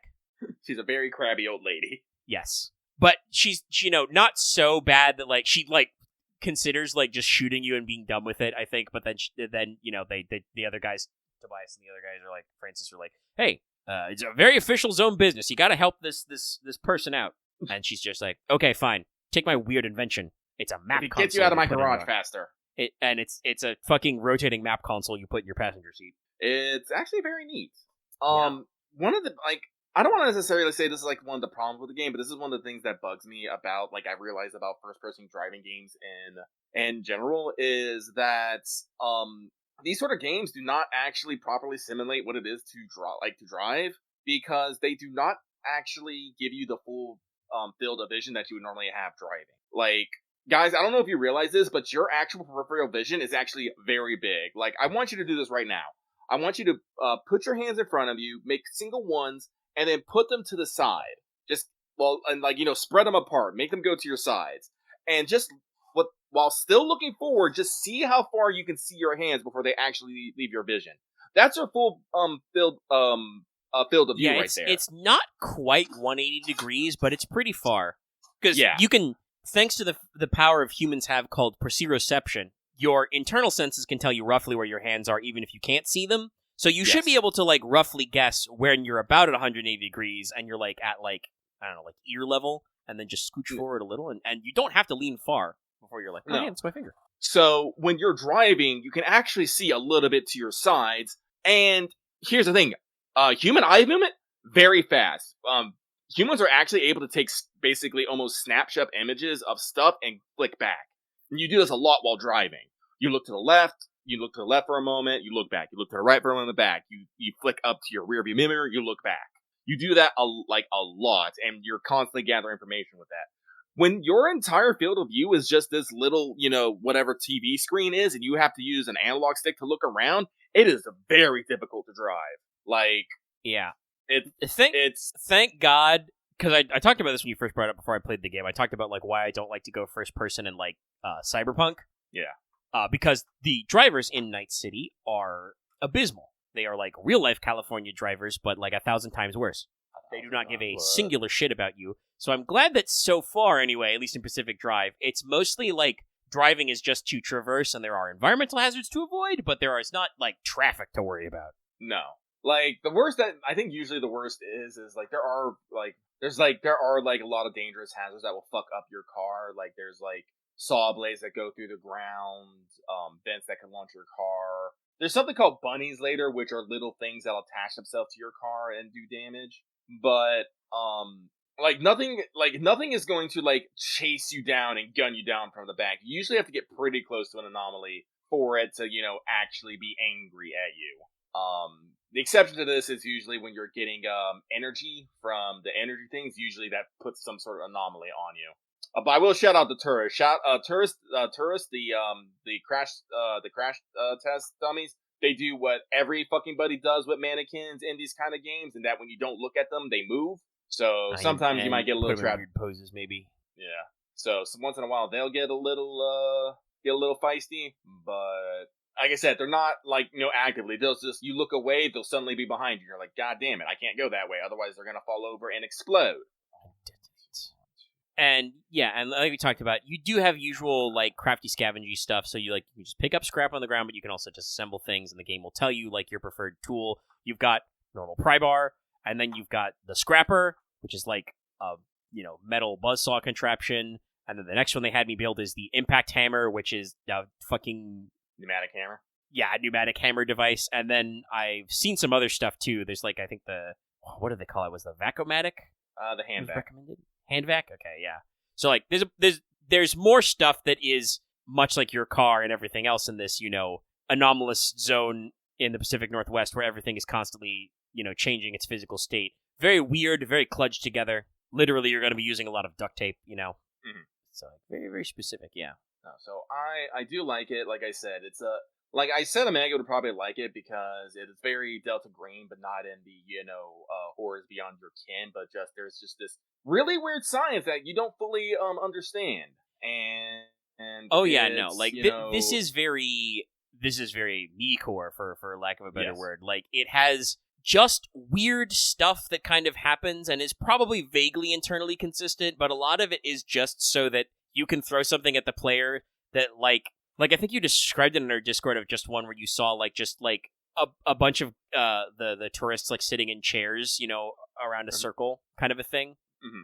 And it's just, yeah, that's the kind of thing where just, you stumble upon that in the woods and, as a player, you just go, weird. And I'm like, no, that's what I like in my some of my tabletop game design of just, throw weird stuff at players to make them go, what was that?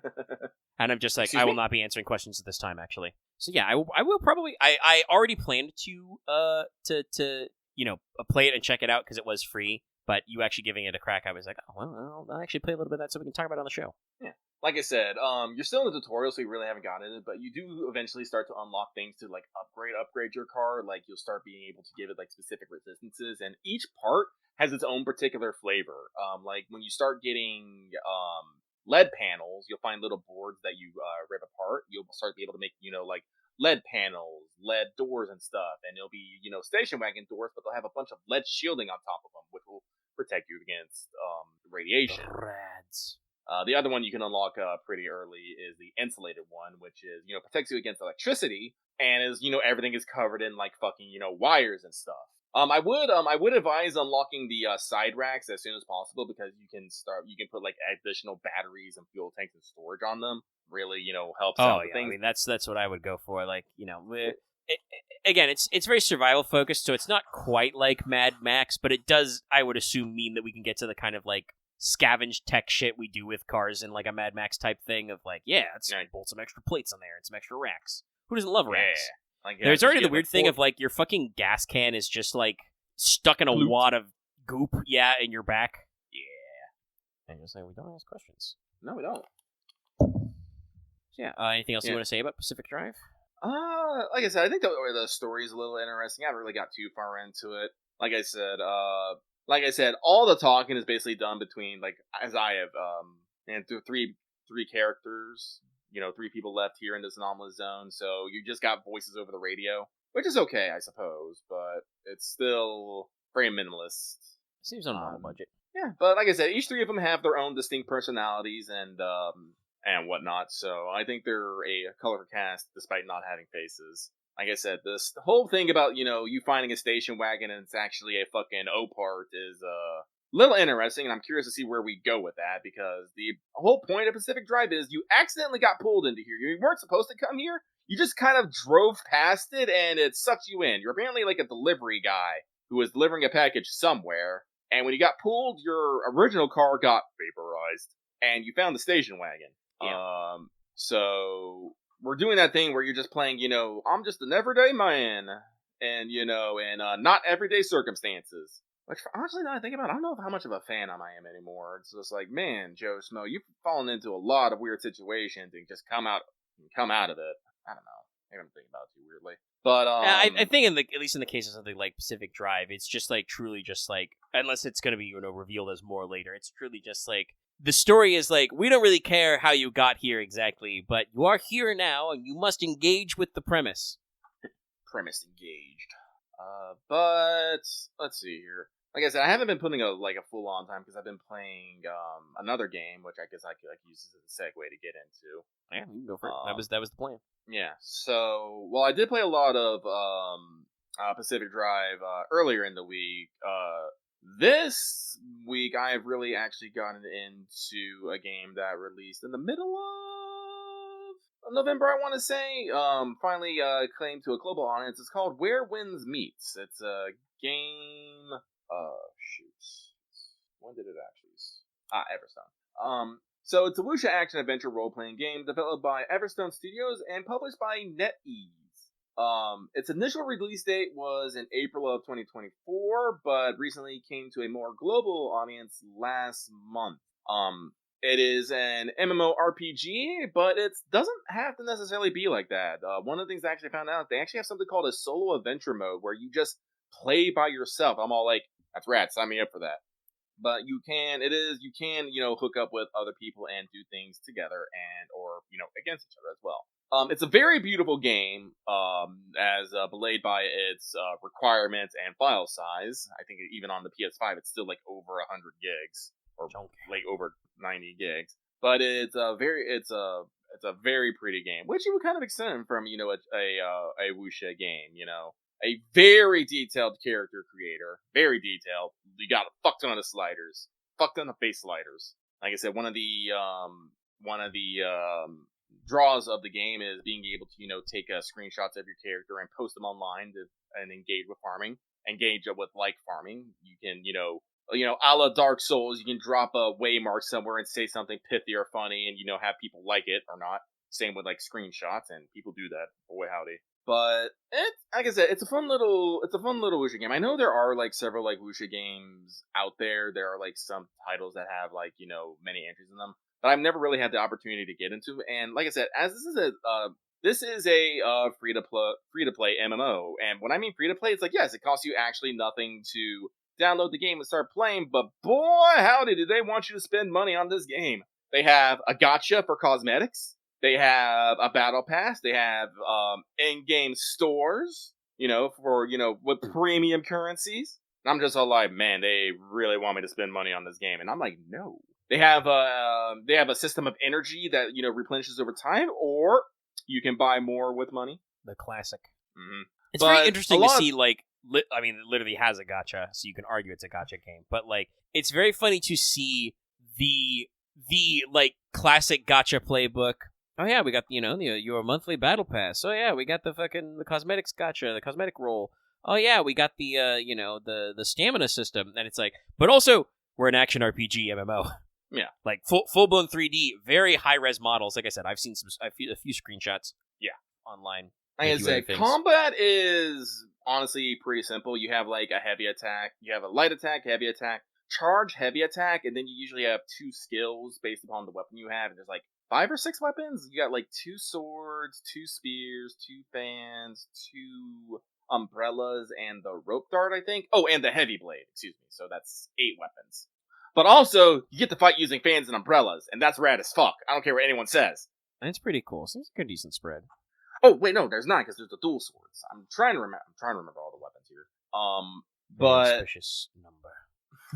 But you also have such things called mystic skills, which are just weird little things. Like you unlock like several like puzzle ones, which you can use to like solve certain puzzles and stuff. Like you get Tai Chi, which if you use on an enemy, you'll just fucking throw them, and if you throw them into certain obstacles, it breaks the obstacles. You get Meridians, which lets you paralyze or unparalyze people.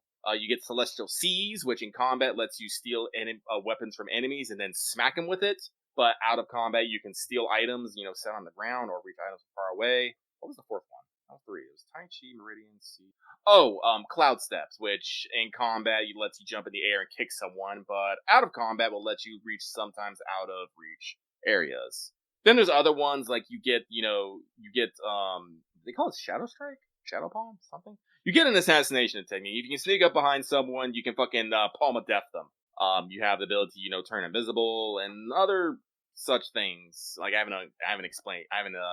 haven't found them all because you don't just unlock them. You actually have to find like notes and stuff, and you have to find secret scrolls and techniques and stuff to do that. And all these systems do have like upgrades and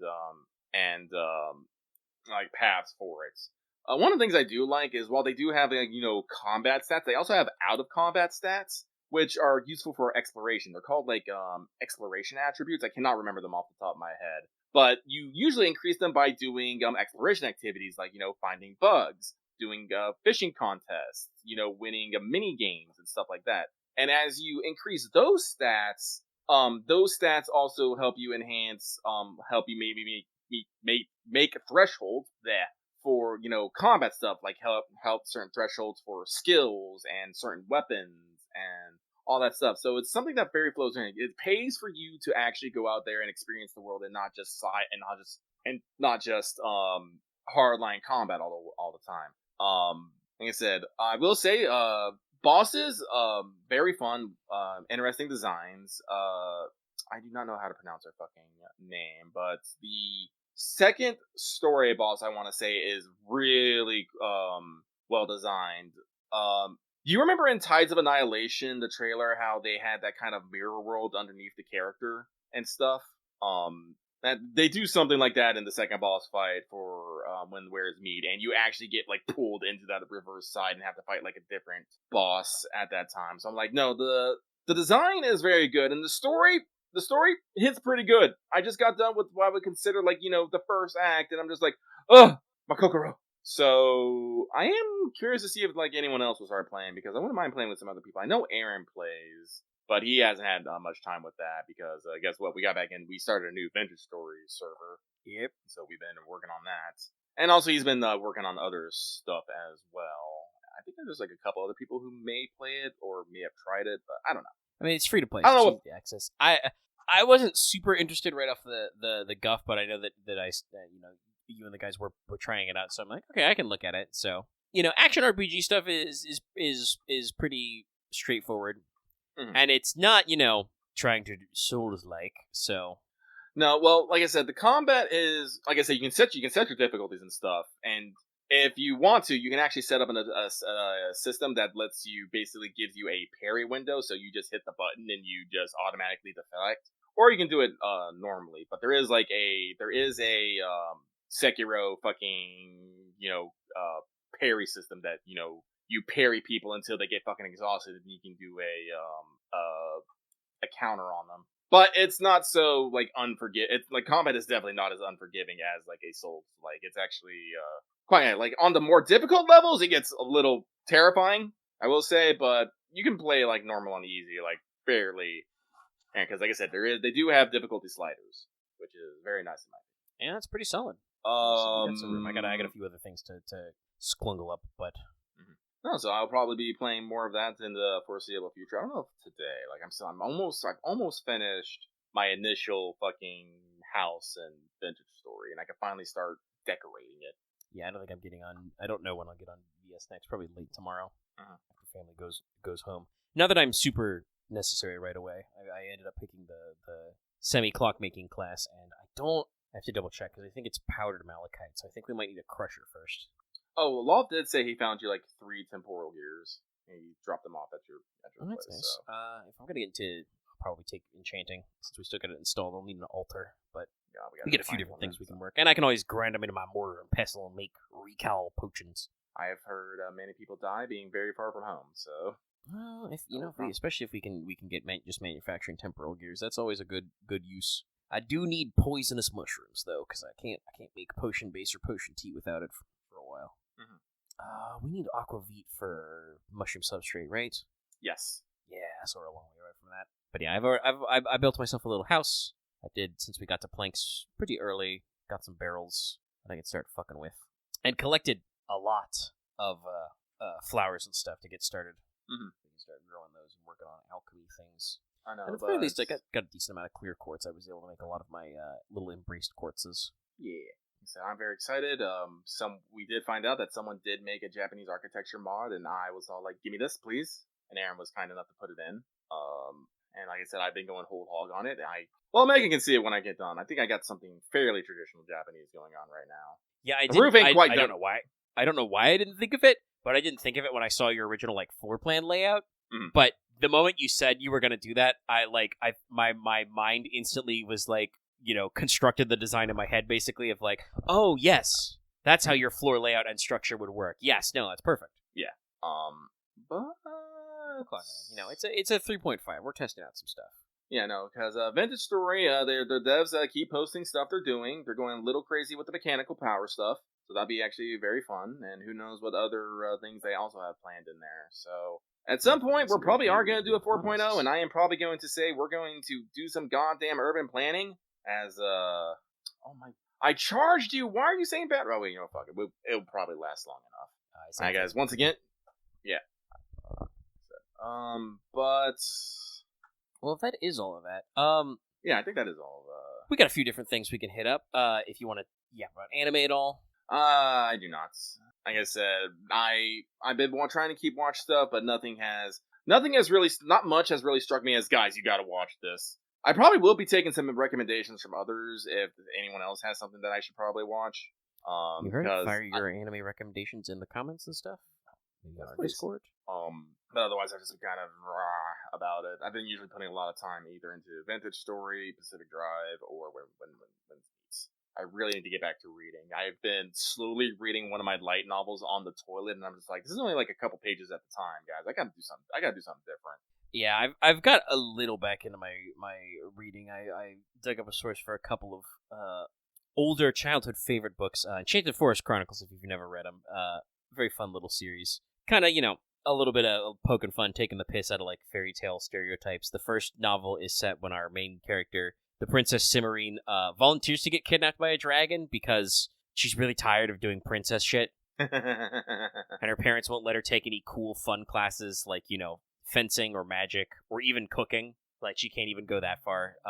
And so, goes from there. Very fun stuff. It is definitely reading now as an adult. I'm definitely oh yeah, this was like a young adult level when I was younger, because it's they're not super long and plot stuff moves very fast, but they are still pretty funny. They got a good wit to them, and we like a little self-awareness. Also, starting with the second book, we're introduced to Mendelbar, the king of the Enchanted Forest, and the Enchanted Forest as a setting made a lot of impact to me because they describe it as magic is everywhere. The forest rearranges itself when you're not looking, and there's lots of weird stuff there. Random happenstance. So, very, very fun. So, yeah, I've been doing a little bit of reading. But, all right. In that case, we should probably talk about tabletop for a little bit. Yeah, tabletop. So, yeah. We're right now, we're technically between games, because we wrapped part 1 of Road Trader. And I did not, like I said, I was too busy trying to cram in some Pacific Drive time and prepping for Fan Servant Friday. I've not posted the Road Trader finale yet. Finale, air quotes. So, probably look for that Sunday, I would guess. Yeah. I don't know what I'm saying. Yeah, it's your fucking. Yeah, you uploaded it. I didn't even say anything this time. That's good. That's great. It's my bad it didn't get posted. So I'll work it out. Sunday should be the next free time in the schedule. You're just offering a general Yeah. But yes, so we're transitioning. We're going to be going back to Rain on Sunday, and I've been talking about a few things of that, but we did clock up Rogue Trader. Yes, it wasn't too crazy. It was just mostly one combat and some exploration. Like I said, we fought some sort of wraith bone thing. As you know, as I don't know exactly what it is, although I did some rolls and get some research on it. It was actually very fun. But we did one main combat. Dallas almost died. He had to burn a fate point. He got chucked into the webway chat. Yep. And we did get some plot tokens. Also, by the way, not kidding about being chucked. Yes, no, actual fucking throne. I mean, shout out to Dallas. He did actually be like, "Oh wait, I have bodyguard powers. Could I have replaced myself for the captain?" And he did, which was good because he was stuck in that grapple the whole mission and got thrown. Yeah, and it was a little irritating because this is one of those things that Dallas does that he will interrupt someone else to be like, "Hey, can I get my thing?" And normally, I think I would have chewed him out a little bit more, except it was actually something very important. I'm like, actually, no, it would be very nice if you would save the captain. So, and the ability he used is very weird because it's like sacrifice all of your upcoming future actions this turn to get in. Like, yeah, Dallas is not great about not accidentally interrupting other people, but it was also very, very important that he be like, wait a minute, before we go any further. Yeah. Could I have done my thing there? Because that would have been a time to do my thing. And I don't think he really complained too much that he ended up stuck in a grapple basically the whole rest of the combat. The dice were mean, as usual. Mean, nasty dice. Mean, nasty dice. But hey, you did your best Blender impression again. Yeah, no, I think I hit Righteous Fury like twice, so I did like 45 points of damage at once, if I understand this correctly. Yeah. Back when it only had like 1 health point left. Frack was actually very, very effective. Like I said, I built him to be a melee character, and guess what? He is doing that very well. So, no notes there. And we do have plans for the future. Like I said, I think I was able to get me some chain axes because we talked to, fucking Morgana Adler, the most tongue-in-cheek name ever. We got a little last-minute shopping in. I bought a platoon's worth of frag grenades after it didn't matter much, but it's the fucking the quote from the Serenity movie. Would be nice if we had some grenades, like fuck it, it's done now. We've done it. Mm-hmm. No, Axe, I don't. It is a game which is full of references, which is very silly considering it's 38,000 years in the future or whatever. Actually, I think we're on like M42, so it's literally 40,000 years in the future. It's very goofy. Honestly, yeah, we had pretty fun. I think Aaron does a really good job at like. He knows the sauce, like fucking bringing up the like Dark Millennium Yanari stuff in kind of at the end there of like actual like real shit, big plot stuff, but also not necessarily drilling down on us having to know what's going on and just be like, there's a prophecy. And Arthur just gets to be like, yes, okay, so you're not going to tell me anything more. Great. Anyway, do you want a fucking job? Because Dallas's character Zyrtec is also... I mean, Aaron will probably be nice to us and let him, like, heal between periods, but at the time, he's, like, laid up for a fucking week because also... Oh my god, his bones. Not only did he have to burn a fate point because of, like, basically, he failed the save on Save or Die. But I don't think he failed to save the... I don't think it was necessarily a failed to save or die. It's just that there was no reason that the thing would not just close the portal with him still in it, because like I said, I did... Oh, yeah. You did an unbelievable amount of damage, which set up an end to the combat a little probably before both Aaron and the characters in it were planning. So, like, the anchor thing to the portal was killed on this side, and Dallas was trapped on the other side, so, he had to burn a fate point to get out. Yeah, so it's like... Yeah, the like... It's almost like a retroactive save or die where, like, because he lost the grapple contest to get hucked, it turned out that, like, oh, well, that was actually really, really bad. We didn't plan on it being that bad, but it actually is that bad. But also, even before that, he was well on his way to being taken out of the combat because also the Wraith Guard was fucking crushing his bones. Yes, it was very much crushing his bones. Which is, very good that Dallas did the swap, because I would be, like, in critical damage way before that already, because even after we figured out I wasn't having enough wounds, I'm still, I think, the squishiest member of the team. Yeah.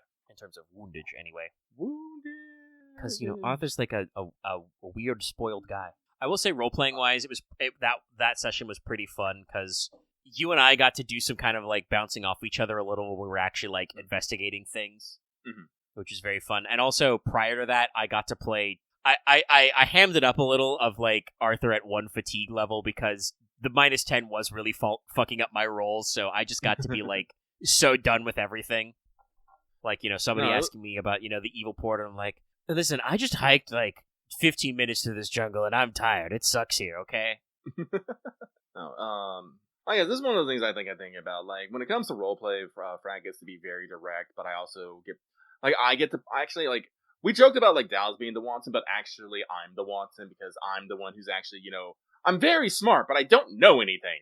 That is actually much closer to the book depiction of Dr. Watson as, like, the Watson-like character is supposed to be, like, not stupid. He's supposed to just be, like, one step behind the audience so that, like, Sherlock, the Sherlock-type character, is one step ahead of the audience and can set it up, and the audience has a chance to figure it out ahead of time just before, Watson puts it together. And, like, that definitely is Frack, because, like, Frack will bumble into a solution axe first. And like you said, he's not dumb. If something can be explained to him, he picks it up pretty good. The main thing is just figuring out a way to explain stuff to him. Like when we looked at the Wraithbone and Arthur sitting there in his Victorian, pajamas, smoking his pipe, being like, no, this is weird. How did I eventually say it? It's not mech stuff. It's weird stuff. Yeah, no. Once we met the Yanari, he explained that it was like warp stuff. Frack put together that it's a weird boy stuff, not odd boy stuff. So, and which of course to people who don't know orcs sounds like talking absolute nonsense, but is actually very easy to follow because an odd boy and a weird boy are not the same fucking thing. Do not get them confused. That would be very bad. So, no, that's fun. Like I said, I have been enjoying this little bit of discovering more of 40K lore because, like I said, as we have been playing the tabletop, I have been trying to like look into hearing things. I haven't picked up any more books. Like I said, I still want to read more of the Tana series with Commissar General Gaunt because I did very much like that one. But I do think I will have to probably pick up some orc books to go again and probably see if I can figure out some other things. I still need to finish watching Emperor TTS because that does, and it's a very sarcastic and parody sort of way, but it does actually explain a lot of stuff. It just really helps when I had a friend be like, "Hey, can you explain what they meant by that?" And he can go. I was like, "Oh yeah, no." Explaining like why like the Ultra Smurfs are like called such and all that stuff. Like getting that's like an artifact of like when the series started was like. The Ultramarines were doing fucking everything in the plot. They're so pop. I mean, hey, guess what? The main character of Space Marine 1 and 2, Ultramarine. Like, they get to do a lot of shit. No, but like I said, my friend's coming over again Monday. I don't know when though. That's always the problem. But I'll probably we'll probably put it on again and be like, I'll like pause and be like, hey, explain this to me, please. So like, I don't know when we'll get back to it, but Aaron did say this is just part 1. I do believe he has other hooks and stuff, and there are things I want to do as Frag. I would like to maybe make this play this on and off and just get the full playthrough because I was looking at the Orc Freebooter advances. Like, I would love to be hulking and have a natural strength. Are you kidding me? Oh no, there's some very fun stuff. Like there are just fun especially stuff at just like this early level of combat, where we're like very basic. I look at like even as far as like I think like my rank 3 or 4 advances, and it's like, okay, well, so here I can pick up 2-weapon fighter a couple of times and like fucking lightning attack. So yeah, eventually I'll be able to be like power sword, pistol shot, shit like that. Mm-hmm. Like you do some weird freaky combos. And also, like, another thing I'd really like to do is I want to get into some of the ship upgrades because we had to, like, rebudget our whole deal. So we have a big ship with room to expand that we didn't really get to. Did not have a lot of chance to pick up any of those. Probably should have taken a little chance to, like, pick up some extra starting stuff early, but we didn't really know that, so we kind of, like, went without a few buying opportunities. Nothing crippling, but, acquisitions are a whole thing, so there's a lot of them to be doing. Mm-hmm. But, like, That really got to, especially in the last session, got to turn into, Arthur constantly complaining, "Oh, I wish I'd installed the laboratorium. I knew I should have had that installed before I got here." And we do some fucking mad science. But yeah, it's a fun time. It should be good to kind of, like, cycle in and out. Well, Axe, if you want to stand in front of everybody and unleash holy hell with your eye, feel free. I mean, I'm gonna be real, Axe. Threatening to shoot you for using warp fuckery powers is very in character. I think it was mostly Zyrtec who was the guy there. I think I said it a couple of times when I was like, well, if you're going to deliberately do it while I'm right in front of you, if you blow my ass up. No, because remember, we checked the rules on this several times. Literally quoted at you and learned No, trust me, I tried to find the solution to get there and be like, oh, well, my back is turned, and it's like, no, that doesn't work. Even if you're full 180, you still have to make the willpower test. Like, yeah. It's just a thing of, like, I think it's just kind of like a combination of, like, natural tensity and combat placement, but it's like, you actually need some positionaling to do, and it's like, yes, you probably should get up in front. And I mean, I don't think we need a map. A map could be helpful, but it's one of those things of, like, if it's like your eye line, we just talked about that, that's, slightly sub 180 degrees. It does have, like, a limited effective range of, like, 15 meters? 15 meters. Yeah, did not say that very clearly. 15. So, like, that's not the longest in the world, but also when your team is, like, 30% melee boys and the other is all pistol shooting, except for Dallas can also be very long-range boy, like, actually abusing that metering. Honestly, what we need to do is we need to tell Dallas to stop getting into melee and just shoot things from far, because if Axe hits me with his ray thing, I'm not going to care. Yeah, I probably won't even hurt you. The main thing is, like, I appreciate that Dallas built a character who is pretty blasé about the orc on the team. Like, everybody is pretty in-character cool about not harshing Lucky's buzz. I do appreciate that. But also, I feel like Dallas, like, doing his arch-militant bodyguard role is like, oh, well, better charge into melee, Frack's gone ahead, and it's like, no. Like, for me, I'm literally a dual-wielding character with a sword and a pistol. That's my whole deal, is currently to be able to be like, I've drawn my pistol. Oh no, they're too close, let me hit them with my sword. Let me hold up my sword so I can parry better. But, like... Yeah, if it only ignores, Oh, I already tried this minus. Let's see here. The one-round stun's annoying. But like I said, we could probably position better. The main problem I noticed is fun fact, Frack can just shake off being stunned, by the way. Ooh, that's great. Yeah. Okay, that makes you an even better guy to possibly blast. But it's one of those things of, like, we did not get into that many fights. There were 6 sessions, so I think there were, 3 combats? And 1 space combat? Yeah, because there was Wraithguard, Necron, Orcs. Oh, no, there was 4, because there was the lizard guys. But also, Axe, I want to say this, like with that, well, that is a very cool power. That is very cool for hitting the enemies with, not your friends with. And unfortunately, honestly, you should have been using the well, I guess this is the problem with the eye power, is that Axe is a kind of a squishy character who has a hell pistol right now, which is pretty good, but generally does not want to be up in anybody's grill. So we've been telling him, when you get in combat, maintain distance. So that, tells him... It's one of those things, right? Axe got pretty badly beat up in our first combat because he, and everybody else, like, I think everybody except Frack literally stood back in that combat and, like, did not move a lot. He just so happened to not kill his guy right away, so he got engaged in melee with an orc, and he got punched pretty good, which was not great. We had a whole lot of, like... Sorry, I almost phrased it as Rumpelstiltskinning. It's almost 2 a.m. chat. We got a little frumpled over that session and the next session of, like, figuring out healing. We do need to probably hook our navigator up with some better armor. As we do like to point out, he is, like, the second most important character on the ship, because without him, we would have to get our astropath to tell somebody to send us a new navigator. God knows when that will happen. God Emperor knows, sort of thing. So, like, we should probably make sure he's a little better. Maybe we can see if we can get him a power field like mine, just shrug 50% damage 50% of the time. That'd be pretty good. Because we're all immune to the blinding effect now. I also made sure of that earlier.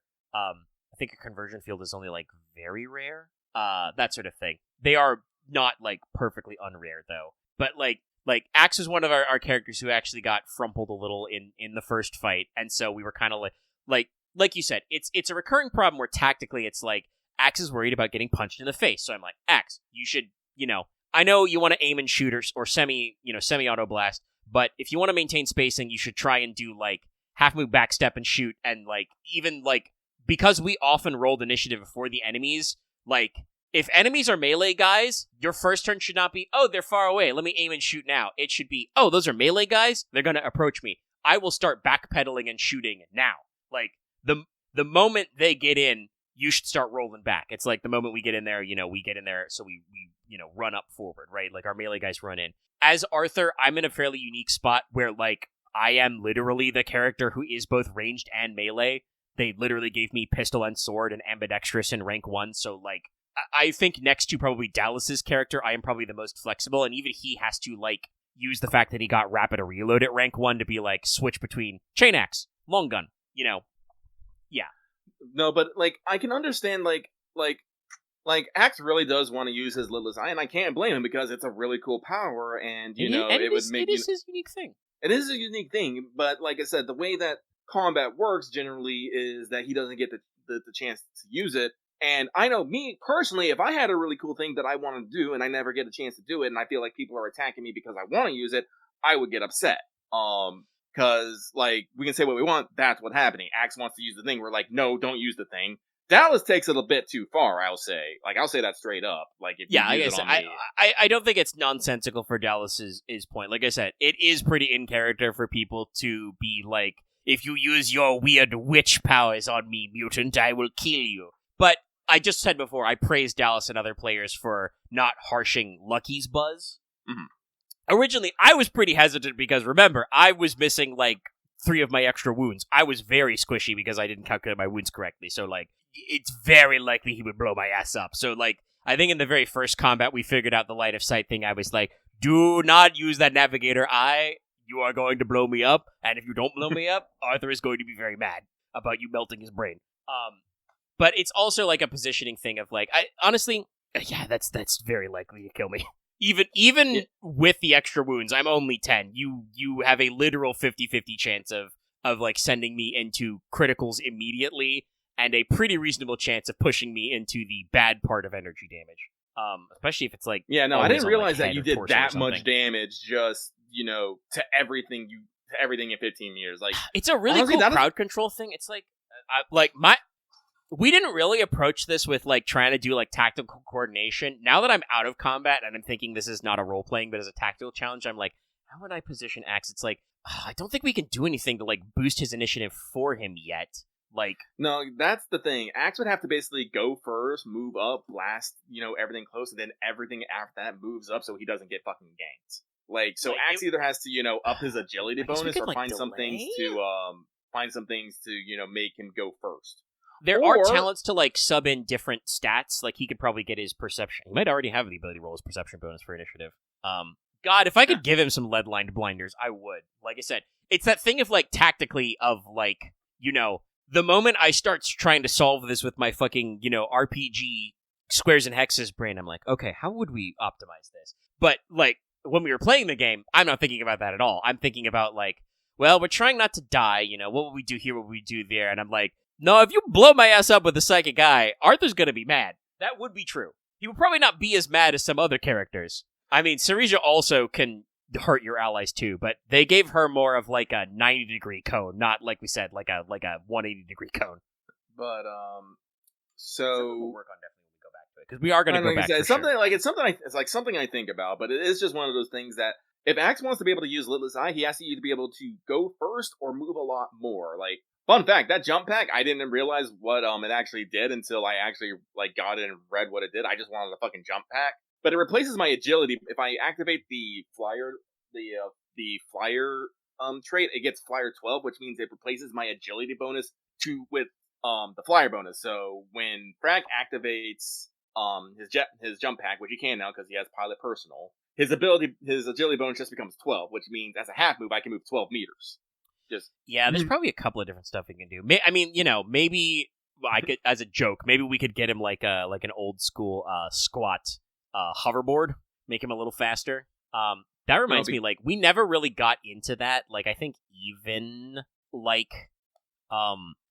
we had a couple of characters who fucked around with jetpacks in like Star Wars, but like that's another thing of like the jetpack in Star Wars as like designed also very good, because I think they commented this in like the FAQ, but it's like, oh yeah, it makes you like a Sil Zero like speed 1 vehicle, And it's like, hey, at speed 1, you can move planetary range bands. So basically, you can move any number of personal scale range bands that make sense, kind of shit. Yeah. And it's just like, yeah, that's fucking fast. Yeah, it's fucking fast. But, that's what Axe needs. He needs to be able to go first and get back, or, be able to move fast enough that he can get in and get out without, getting wall-ups. But until that happens, no, you cannot use your lidless eye. Yeah, definitely, like I said, most of the crew is very bad at mobility. Like I said, it's not just Axe that does this. We do a lot of standing and hitting. Loth was also mainly just like, are they in pistol range? If no, move forward. Are they not? Are they in pistol range? Okay. It's a las pistol, so it's single shot only, so aim and shoot, kind of thing. And hey, he's the psyker, so that makes sense. He's playing it very simply. But it's definitely like, definitely like a thing that like we do a lot of standing, and so like if Axe backs up a little or everybody else scooches forward a little, it's just like, well, all of us in the cone, and like, yeah, you'll blow up enemies real good, but blowing up the whole team when we're at this relatively low level is not great. God, if we can get him into, I am picturing that fucking swarm of those dinosaur lizard boys. That was a horde, though. I don't know how that would work. That would probably do like full damage. Like, honestly, for like the Wraith Guard, that was like a single target enemy. The true damage would have been nice, but we really didn't know how to do that. No, that's probably Dallas. Definitely do not trust him to roll good on willpower. I think Frack has bad willpower, but Lucky did actually pass a couple of checks. His willpower is 25 right now, and it's probably I'm going to get it to 30, and that's probably where it's staying. 1 and 3 basically. I have a decent willpower, and I wouldn't take the minus. It's just like I said, Arthur's super squishy. He is the squishiest teammate. And if it's true damage, then the fact that I have like decent armor in my... Well, actually, Aaron would have to rule whether or not my power field kicks in, but I bet it doesn't. My force field. I think that does say 50% chance on all damage sources, but like, I don't know. It's definitely like, it's an oddball one, and it's supposed to be an oddball one, and like all psychic powers are like that. Like, if we had a fucking pyromancer in the squad, like if Loth was an offensive psyker, he would be doing crazy shit like hucking lightning, biokinetic lightning, and like lighting people on fire on shit, crushing them with his mind. But also, we'd have to worry about perils of the warp a lot more. Sorry, my headset temporarily turned off, so I actually had to plug it in. So I'm a little awkward here, but I made it work. Well, we won't go, like I said, it's almost 2 a.m. We're at over 4 hours in the raw recording. We won't go too much longer. We're having a lot of fun with Rogue Trader, but it's Fantasy Flight. There's a lot of little things. You got little gadgets. Mostly weapons. The gear is a little more limited, though, since we found that compilation. There's a few different things we can pick up. But there's a lot of different weapons, and there's a lot of different talents and weird skills we can pick up. So there is a lot of fiddly to it. And I think that is the only thing that, like, out of our first session that were, like, core abilities that we did not get to was we did not find a good time for Axe to melt a lot of guys with his third eye. Yeah. Like, other than that, like, I'm pretty happy with it. Like, I'm enjoying Frack.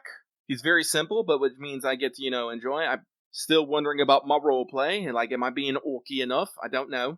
Kind of in a unique situation. I think you're pretty good. And I will say this, and again, this is not just a single person. There's a couple of people who have this problem. But I will say at least that you do a good job of since you don't know shit about anything in universe, you don't talk about anything in universe, whereas there are several times where I have to be like, yes, that's very neat that you know that. You don't know that in character. You didn't buy or go out of your way to pick up the character origin that gives you Forbidden Lore Xenos. You don't know that. Like, I think both Axe and Dallas have that problem a couple of times where it's just like, talking about stuff, and it's just like, that's very nice that you know that. That's not relevant right now because we're not a character. That's going to be very funny, yes, when Frank gets Lore Xenos. Yes. I think it's funny, so I'm definitely going to do it. I mean, we literally set it up. We had that whole conversation about like talking about Xenos stuff. No, I know, and it's like I said, it's not just a you problem, Max. Like Dallas does this as well. It's like Dallas also has this problem about the problem we have more with Rain, and I don't know. We're not back into it yet, so we've been doing a lot of cross planning, a lot of setting up, me trundling away lots of NPCs, planning my devious plots, my sinister schemes, weaving a web. But Dallas also has this problem with like real life science, and it's just like, chat, you should know. People at home, you should know. I'm a big science guy. Love science fiction topics. Love like weird science interactions. I am also really good at just being like, fucking magic. Physics says this, but like, who cares? And going through shit back and stuff. And honestly, even then, actual like scientific explanations are really cool. But also, I like, fucking That's probably a good point if we go with Kel'Thuzzi. That's going to be another big act block. There's going to have to be so much fucking exposition in Kel'Thuzzi because you guys are going to go to chemical college and learn all about alchemy and stuff. I got to establish all their fucking rules. You're going to go to a weird temple about fire because Leslak's got to get his flaming sword. And also, Enos and the boys. I don't know if that should be our first endeavor. Our first endeavor might actually be setting up like the normal colony on our free planet. Yeah, our free planet. Like once we have a colony established, then it'll be a lot easier for us to like go to a forge world and like route it in and get that stuff. The Mechanicus are very powerful. The Fabricator General's a Lord of Terra, so like technically their boss is on like an equal level with me with my warrant. So like I can't actually boss them around like properly, chain of command and that kind of shit. If they're on my crew, that's different. But we could probably do some. We did technically do the Mechanicus some favors. We could go to a Forge world and leverage, all that shit of like, hey, we helped out your weird guys, your planet, that other stuff. Yeah, get him indebted to us. We already done some legwork. Arthur has a very good mind for these kind of things. I have not gotten a chance to flex that a lot, but I got to lean on that a little with the High King of that one world and work on that stuff. Like, I got a lot of social skills. Logic, commerce. Gonna pick up Blather soon and Deceive. I spent my final session EXP and I'm like, no, I need to be able to fucking lie at my full fellowship. Just you wait until I get Blather as a trained skill. Oh, gonna hit him with the social foo. Man, God, I don't even know, but it's a skill on my list. I can pick it up trained. It's fellowship. Blather is basically the skill to be a distraction. I have to. That's so absolutely perfect for Arthur. I don't know who I would be distracting at all, but it would just be like, yes, excuse me, sir. Let me tell you about the mysterious history of this planet. My uncle. Shit, I have a gift for this. Archibald, my great uncle. Hello, may I share with you the lore of this land? Yeah, that'll be Arthur hitting them with the whammy. It's just bullshit. Yeah, I just hit it with all 10 names. I can't even say it off the top of my head because it's late. But yeah, so Rogue Trader, a lot of fun. We'll keep at it. After Kel'Thuzzi is probably a good point as well. Like I said, I didn't even say the third thing. I was going to say Enos and the few of the others have to also go on, magical necropolis adventures. I want to go on magical. I want my secret sorcery. Yeah, it's going to be so funny that the order of operations is that I think, based on what's going on, is not the full thing, but I think Leslak's going to get the biggest crack at unlocking his first, because you're going to talk to Mother Tree, and Arameda's going to have time to like translate all their fucking lore. Axel is literally out here being like, I have no idea how to find it yet, and I'm like, well, guess what? You've actually moved into it.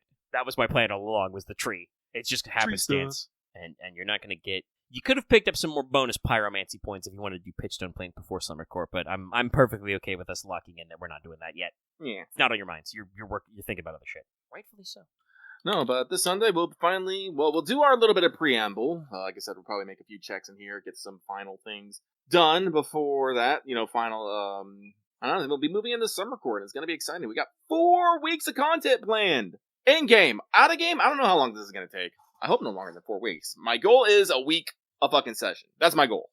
We could try to push for that. I don't think that's going to happen because there are going to be like setup alone. We'll probably have like, how would I want to say, like A/B type stuff where it's going to be like, all right, here's, first day, opening ceremonies, everybody shows up. All these characters are here, they're that, and they've got a huge list of things to talk about, and some of that we'll probably breeze through because, like, it'll probably be like, moments of like, okay, start of the week, all this stuff happens. And then some meetings happen in the middle, and that's the end of the week, and this thing happens.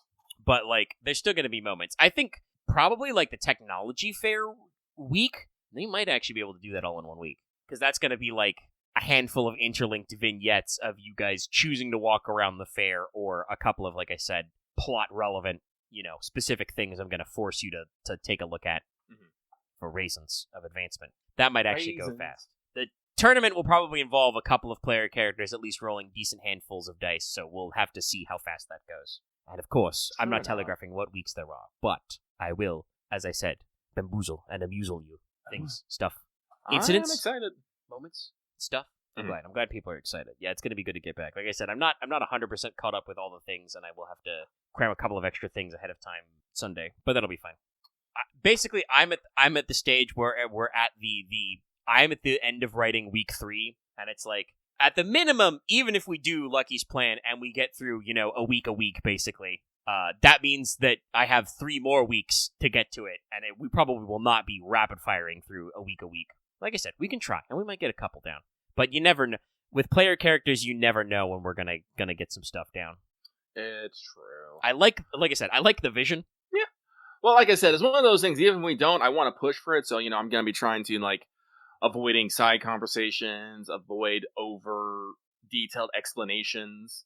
I'm trying to think, honestly, other than planned info dumps, because you're gonna have Logesh, do his, you're gonna have him do the research because you're setting up your plan, governorships and stuff. I'm gonna see if I can set up a hotkey to mute Dallas. I wish I could, but I don't think I will. I'll just have to manually mute him when he starts going off on some weird tangents. Dallas also accidentally distracts us a lot because it just we've dug at him before, and he's gotten a little bit better about it, but he's still not very good about the peace of mind to mute the microphone. Oh God, was it on an FP or was it on an actual play session where at some point, it straight up come up about hey Dallas, do you got a mute button on your microphone? And Dallas was just like, yeah. And I said it anyway, but I said it slower, but I had to bite my tongue to not immediately be would never have fucking noticed. Because he's not good about it. He's not good about the mic discipline. And he is busy, and he has to multitask. Often it happens with a lot of us. There's people have stuff to do around and, catching up.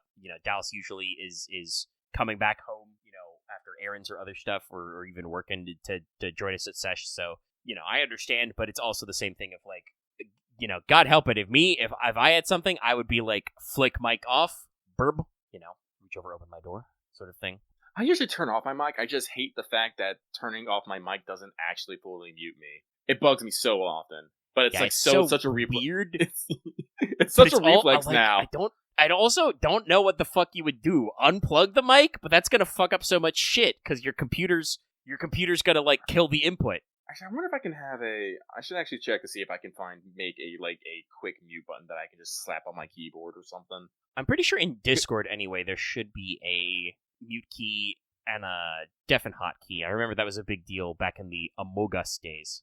Push talk is annoying. I don't like push talk. I couldn't do that. Very bad about it. Also, the Discord detection range, very good. Honestly, pretty solid. Discord is such a huge improvement over Skype back in the day, y'all. You don't understand, mans. It's always that weird feeling. People always talk about how shitty things are. I'm all you can say that, but I remember how things were before. I think Discord has problems, literally, joking about, their plan to solve memory leakage is they're gonna have it force restart itself when you're idle, when it uses too much of your RAM. It's okay, I guess that works. We could probably optimize that a little. Because God knows, apparently there's some tricks out there. The Arrowhead is apparently, they're beta testing it, or it might be fully out because they did, patch 5.0. Like I said, I need to check on PC. But, they apparently did some testing, and apparently somebody just lied to them about how files work, and they were told what the expectations of how bad loading would be on a normal HDD. So they built a lot of redundancies into the files and just didn't have any of them to test in the studio. And so they finally tested it and were just oh no, this isn't bad at all. So they trimmed out what's it, I think 100 gigs. They went from 100, maybe 80. They went from 100 plus to roughly contiguous with the PS5 version, which is 20 something. Yeah. They just by killing a lot of the redundant textures and shit. You probably heard some good stories, bro. Yes, no, Lucky is doing some FGO grinding right now. Yeah, I need to get to do that after we wrap up, which will probably be soon. Like I said, it's now after 2 a.m.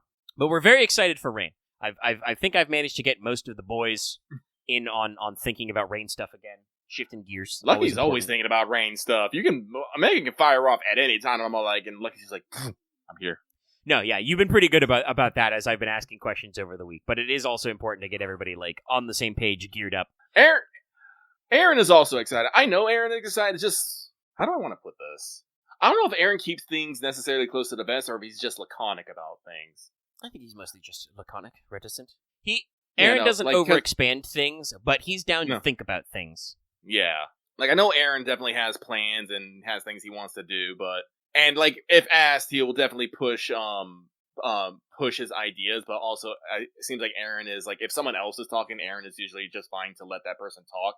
and get his thought in at the end, maybe. Aaron's gotten a little better when I kind of throw out some like loose prompts of like saying, as Conrad, he's gotten a lot better about talking about like Conrad's vague plans, because a lot of the way this fucking game works is I'm like, hello, you have a number of time units to do things. What are you doing with them? Because holy shit, there's a whole weird wide world out there, and like if you don't have plans for you, I have so many characters and shits to do. No, like I said, I know Aaron has plans. It's just like I say, I feel like he's laconic. I know Axe has plans, but Axe, like I said, he has the Mind Goblin, so sometimes his A to B to C doesn't quite work, so we have to, go through a free revision. But I know Axe wants to do stuff. Dallas wants to do stuff, but he's on the opposite spectrum of fucking Axe, in which he's just gonna throw shit at the wall and see what sticks. I think Dallas also has an ABC problem, but in a very different way, because he will often just be like, assume that he can get from A to B to C. Yeah. But also, he has a different, so like, he has the logic in mind, it's just that he will assume that he will get there. And then his other problem is when he goes, A, B, I'm gonna go to C, wait, that doesn't work, let's go back to A. Like, he will do that. Loth is a little better about his A to B process.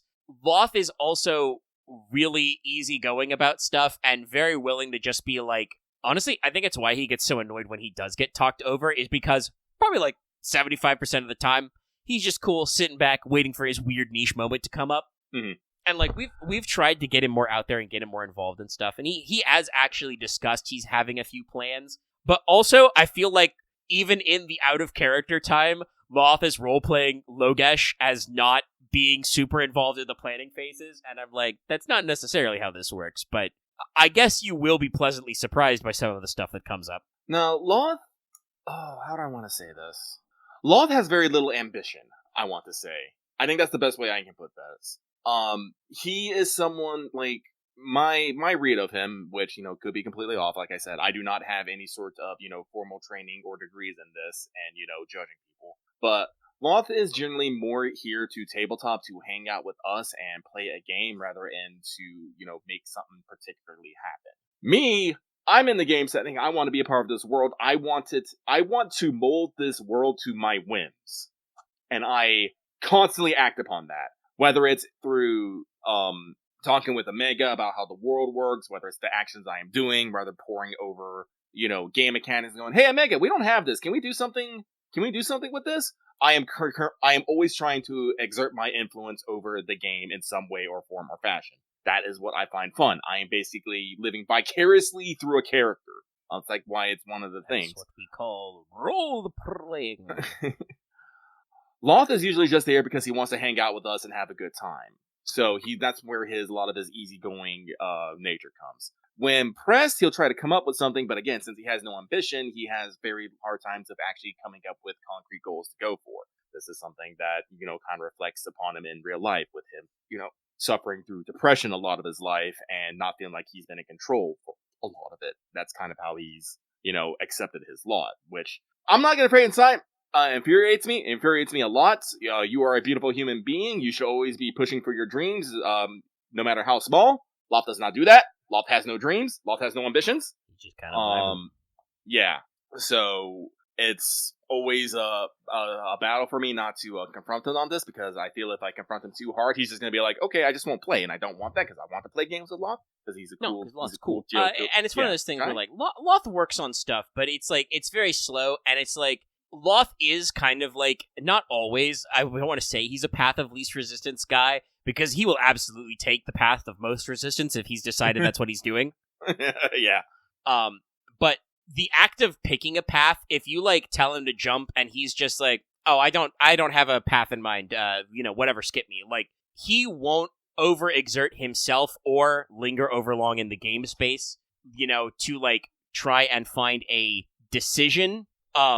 Because he's like, well, I don't actually have anything in mind, and I don't know what would be best here. So rather than, like, agonize over it, I think that's, like, some of Axe's problem is that, like, he gets into a situation where he's like, shit, I don't know what I should do here, and, like, that makes him, like, freeze up a little, and, like, he agonizes over it, and it's just like, you can tell me you need a second to think, and you can be like, I don't fucking got any ideas. Somebody, give me something to work with here. Give him a little starter morsel to bounce off of. Because, like, when Axe does have ideas, he can be very reactive and very quick to, like, expand. Like, yes. Yeah, I would say, he can be quick on his mental feet sometimes. It's just that when he doesn't have an idea, his response is usually kind of like, dial-up noises, and then, you gotta, like, get him in it. And we've had to be in session more about, like, all right, Axe, if you're in a moment where you're like, shit, man, I don't got anything, either tell us to give you a second or be like, guys, give me some lines. I need something here. God knows for my improv, I'm just kind of like, there are times when I have to be like, hold on, wait a minute.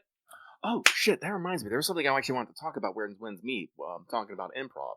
So, Psycho back. So, fun fact: when Where Meat uses AI, it does not in like art. Well, I don't know if it uses in art. I haven't seen anyone blowing up about Where Meat uses AI odds, but they actually use it in NPC, and they use it in NPC dialogue. There is a mechanic in which you can talk to NPCs to make them the friends, but you have to convince them, and you do this by talking to a NPC AI. So what you say to them, they will react to, and you have to convince them with your own words, which I personally think is really fucking cool. Like I said, that's like actually using the fucking large language model shit for something neat, because like you don't tell the computer, hey you, tell me what I'm gonna say. You're like, shit, I have to tell this thing language and it figures it out. Yes, no. And like I said, and when we're made to also, like, I'm playing it on the PS5, but they also have a speech-to-text function, so you can speak into your microphone and it will put the words into the text box, so you don't have to, like, manually type out everything. So it's very convenient. Now, it is, just a chatbot LMM thing, so it's not fucking perfect. Sometimes they get caught in logic loops and stuff, or, circular discussions. But it's still using the technology in a way that I kind of wanted it to do. Like I said, like we're taking NPC dialogue and making it so it's not just the rote things over and over and over. It's only for a particular section of the game. It's not like, present everywhere. Not every NPC does it. And it's only for a specific mechanic where you can, make NPCs your friend. You basically turn them from a stranger to an old friend. It's basically a conversation. It's a social minigame. But it's still something that I think is, like, this is the direction that I want AI to go. That is much more like the quote-unquote artificial intelligence thing of, like, especially in the video game design of, like reactive NPCs who are, like, able to understand inputs and, like, spit something out from their library rather than just, like, have, fixed dialogue trees or whatever. That is pretty neat. And it's not the thing that it seems like a lot of, like, AI is trying to do, which is, like, I don't actually understand. The people in, like, Sam Altman and the ChatGPT guys and a lot of the other AI companies could be fucking aliens to me for all I know. I genuinely do not understand what they're thinking a lot of the time. But it seems like, because Lucky and I've talked about this a lot, right? I forget which razor it is, but, don't attribute to malice what could be attributed to just incompetence, right? Like, I don't usually go out of my way to assume that, like, corporate superstructures are actually evil. Certainly, I think there are mementos where, like, some of that stuff is, like, bad, but, like, very rarely is this, like, a Captain Planet story where it's like, yes, we're going to dump the pollution in the orphanage because I hate orphans, because they are poor and have no money. Like, in real life, it's more like, okay, well, safely disposing of this toxic waste, because it is actually a fucking hazard, is really expensive to us, so if we could fucking cut some corners and, like, put it somewhere else where nobody cares, taking advantage of, like, the fact that as a capitalist, a late-stage capitalism society, we do lack a placement of value on society's most vulnerable citizens who don't have any money, therefore we don't care about them, That says something, but usually that's not as malicious. It's more, cold and unfeeling. So I don't want to be like, AI companies actually want to melt your brain, make you stupid, and destroy all creative decision-making in your life, so you are just a perfect, consumer who spend money on product, consume content. Hey guys, another Strange Fig trailer just popped, so I do believe that this is actually real. Ooh, we're cooking. Nice. And I will post it in our... Some of you heard it here first. Some of you didn't. But, like, that does kind of seem like this could angle for, like, capitalism is trying to create the perfect consumer. I believe January it is actually coming. Proper. They've finally reached the point where it is properly, like, scheduled out. It'll be next core. But like I said, it feels like that is where a lot of the current AI bubble is going. The AI also is, like, again, to get a little real chat, the AI thing is absolutely a bubble. If you don't think it's a bubble, I thought of, like, the perfect example of, like, the bubble problem. Y'all ever heard about the tulip craze? That was in, I think, the 16th century. The tulip explosion, the tulip market exploded, and then it fucking cratered. This shit's been happening for literal centuries. And over the past week, we had stories of, like, I think the current IBM CEO who just, like, said in an interview, like, yeah, we should be concerned about this AI thing. We've run the numbers. It costs you, X billion dollars to build, so much gigawatt or gigabit data center to run AI. Costs you this much to run it all year. So you have to have a profit making, X plus 1 money to be profitable. And that just doesn't seem reasonable because there's no monetization model. This is all true. So, like, even tech companies are kind of like, it seems like we haven't quite figured out how the fuck this is supposed to work. ChatGPT's already talking about how they're going to start including ads in their service, which is like, the advertisers cover a multitude of sins.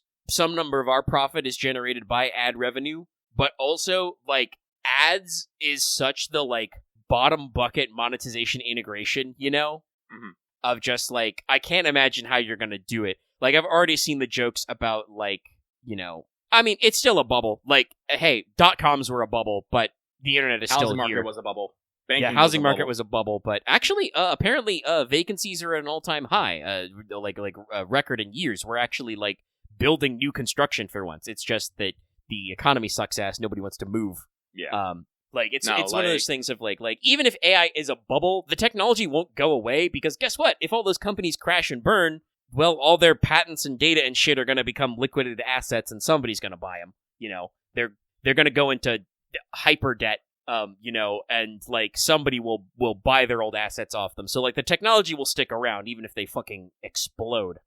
Actually, I would say this. Neuro is an LLM. We're talking about the chat's mentioning Neuro, the AI VTuber. I'm pretty sure she is an LLM or, like, an AI controller, but, like, she is a passion project singularly handcrafted and tuned by, like, one guy and his passionate team of backup engineers. It's, like, very different than ChatGPT trying to make a commercial service that everybody is using, And to go back to the advertising, I've already seen people making the jokes about, like, so, you're going to go to school, you're going to ChatGPT generate an essay, and then the teacher's going to read it, and in the middle they're going to get, like, just, like, Raid Shadow Legends.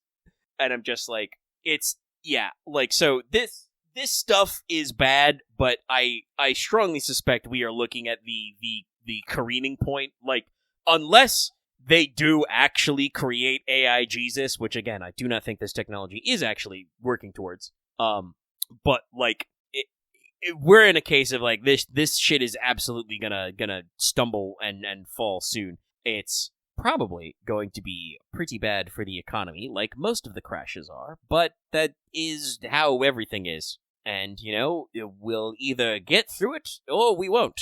Listen, what are you gonna do? But yeah, no, I think, like you said, to wind this back a little, yeah, the Where Winds Meet thing is actually, like, that's not one of those things that I hear about of, like, AI, of, like, that makes me go, usually I don't, like, cringe or go, like, fuck AI. I'm just like, oh, it just makes me a little sad inside. That's actually like, you're using the LLM part, the large language modeling, to fucking model language? That's cool, actually. No, I do think the AI bubble is going to burst, but that doesn't mean that, AIs and LLM are going to disappear. It just means that everyone's going to stop trying to make a quick buck off of them, and people who are, like, actually passionate about them will actually remain passionate. Oh, no, I think people are...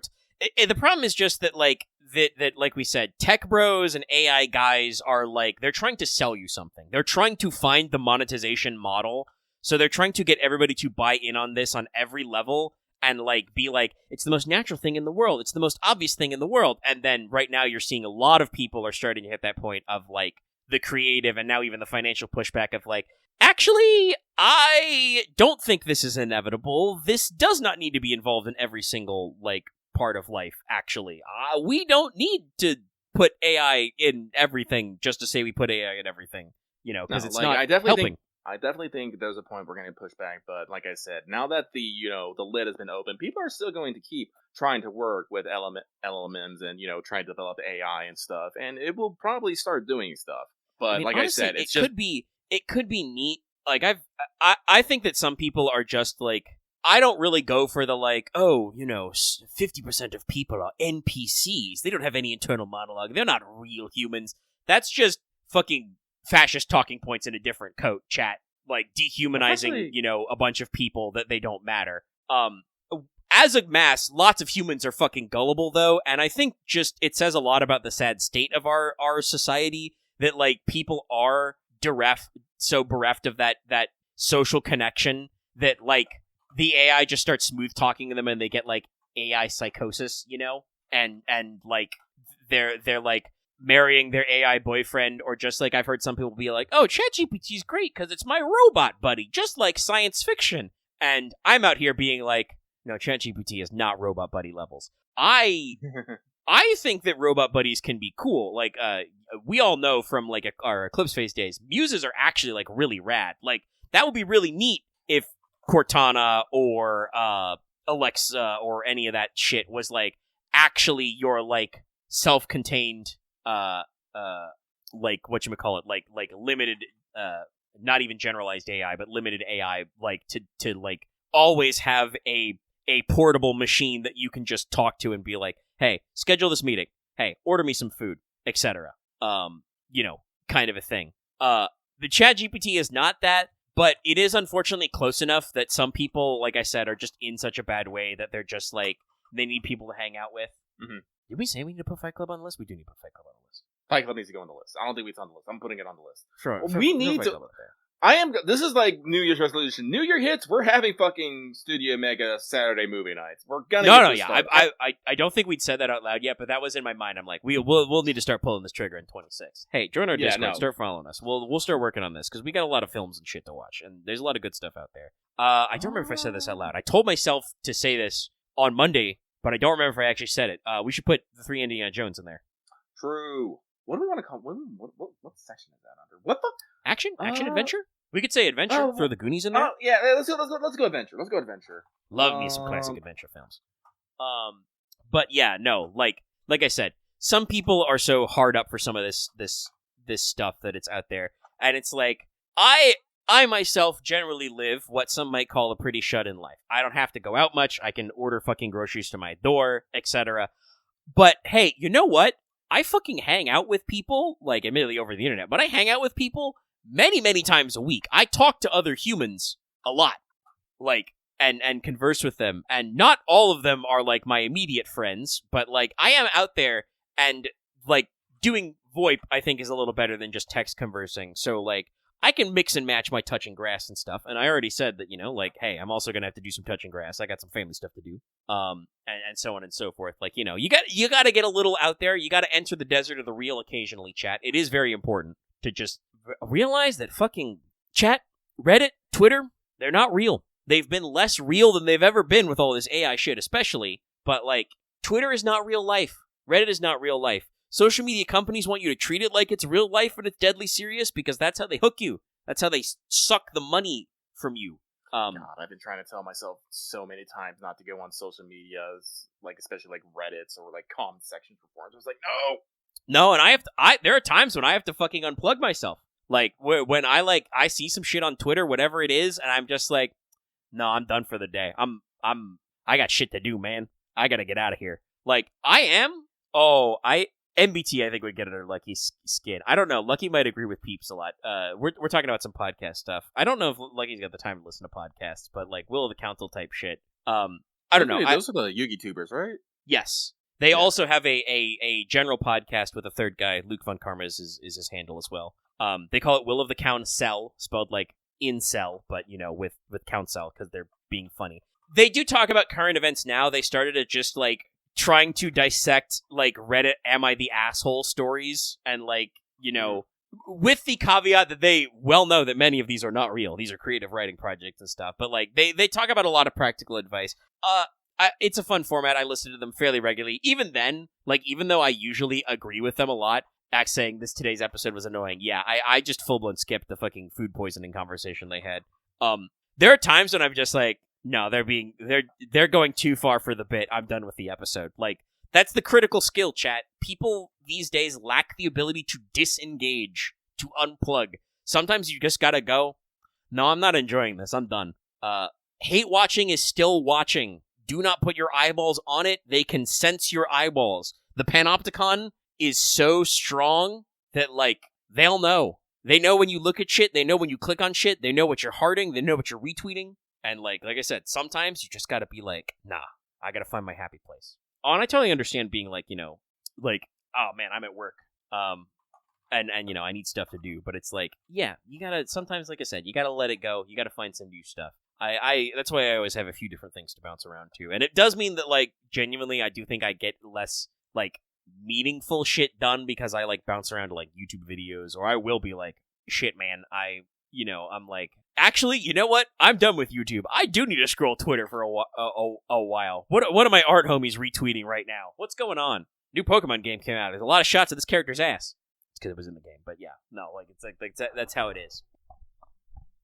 But yeah, no, like, I think it's important, and I think it's important to like I said, sometimes you gotta plug back in. Like, you gotta, like, look at other viewpoints. You gotta take in a little, you gotta take the temperature, right? Because I think it's another skill that a lot of people are lacking is the critical thinking to stop and think, wait, am I being a fucking dumbass right now? A lot of people go through life convinced that clearly they are right all the time and it's everybody else who's wrong. And, like, you gotta be prepared to deal with being wrong, chat. You are gonna fuck shit up. You are gonna be wrong. You're gonna fail. You gotta be ready to handle that one.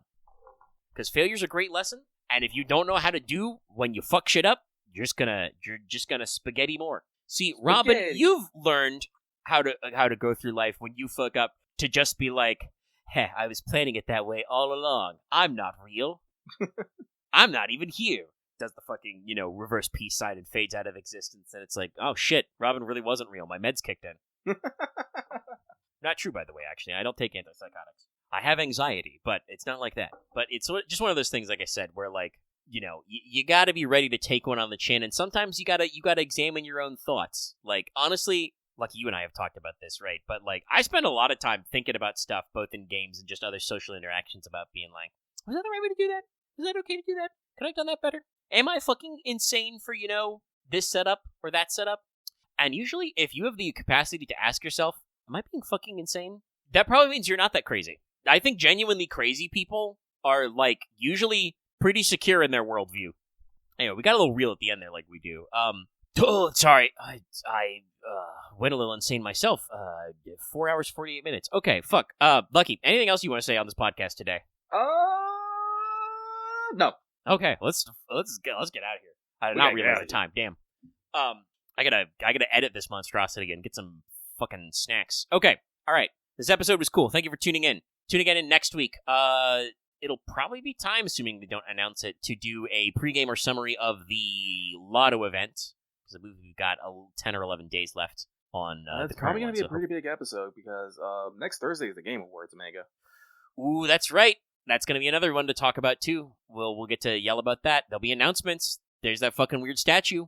Jeff Keighley's doing some weird marketing shit. Also, actually, I should bring this up as a slight aside, but, very tangential. Apparently, the Game Awards have officially partnered with HoloLive as, like, a stream-along partner. Yes. So, I think the EN and ID girls will be reacting live to some of this stuff and be officially part of the broadcast, which is real interesting. Does kind of make logical sense, though, because as we brought up, this is the second year in a row a HoloLive talent's been in Content Creator of the Year. And, hey, technically, if Death Stranding wins any awards, Asada Picard can get partial credit for that. She's in that game. Yeah. But, yeah, so, like, Game Awards will be a big one. We should be pretty solid on the JP front for a while, though there will be, like I said, I'm pretty sure there's going to be some kind of, Trinity Metatronius campaign next week. But we'll keep on that even keel. But yeah, we'll be able to talk about Christmas Lotto. We'll be talking about Game Awards. I'm sure it'll be full of stuff. And I'm sure we'll have plenty to yap about Rain once we actually get back in the saddle. So stay tuned. Monday, more Sly 3. Tuesday, Fail Portrayal. I don't have any fucking idea what we're doing. Don't ask me. Actually, no, I do, actually. I remembered. It's Fallout, probably. But it could be anything. Who knows? And this Wednesday will be our last gasp push to get PvP done or get any other Moogle Tombstone shit done, because that patch is in, like we said, 10 days. 10 days now. It was 11 days before. It's 10 days now because it's after midnight. So check out our content. Keep your eyes peeled. If anything really wacky happens, I'll fire up another short. Watch the Wanteds if you haven't already. Get your Wanted luck up. And so I will do the outro. If you're watching this video on YouTube, give us a like. Feed the YouTube demon. Leave your comments down below. Like, I gave a couple of call-outs, but the most recent one was like, hey, if you're not responding to my call to action, you're responding to Lucky's call to action. Lucky asked you if you got any anime you'd like to recommend, so hit us up below. Join our Discord if you also want to talk live about lots of stuff. We have lots of different little Discord channel dues. And we will probably be jamming in a VC during the Game Awards. That's probably the best way to watch the Game Awards is hanging with peoples. Not understanding what any of these fucking game trailers are. No, Robin, you gotta put it in the YouTube comment. I will not accept Discord comments. He is not accepting your Discord comments at this time. If you haven't, sub. If you haven't, ring the bell so you know we're posting videos and shit. Consider joining our channel memberships. You can get access to membership badges and emotes. It's a little fun little time. And consider supporting us on Patreon, like all of our wonderful, beautiful patrons, but especially our higher level patrons like Adam Harp, Black Stochi, Call Me Zed, Carlos, Dragon, JDV 1000, Crystalite, Rise of Kenji, Rogue, Robin, and Sharvor. Thank you very much for your support, patrons. You can get access to the... Sorry, I pursed my lips. I'm just thinking of the fucking "we gotta kill this guy" meme. Damn, that's me to Lucky. I'm like I think we gotta kill this guy. And Lucky's just like, damn. Hang on, I have to get for it. But hey, patrons can support us for as little as $1 a month. You can get access to audio, or all of our audio releases downloadable. You can get access to topic polls like Fanservant Friday. At higher levels, get access to video releases like Wanted early. And like I said, at our highest levels, you get on-air shoutouts. And, for the gold level, you can listen to us record Let's Talk FGO live every week. All right, everybody. Thanks so much for tuning in. We'll see you guys next week for more. Bye-bye now. Have a good evening, everyone.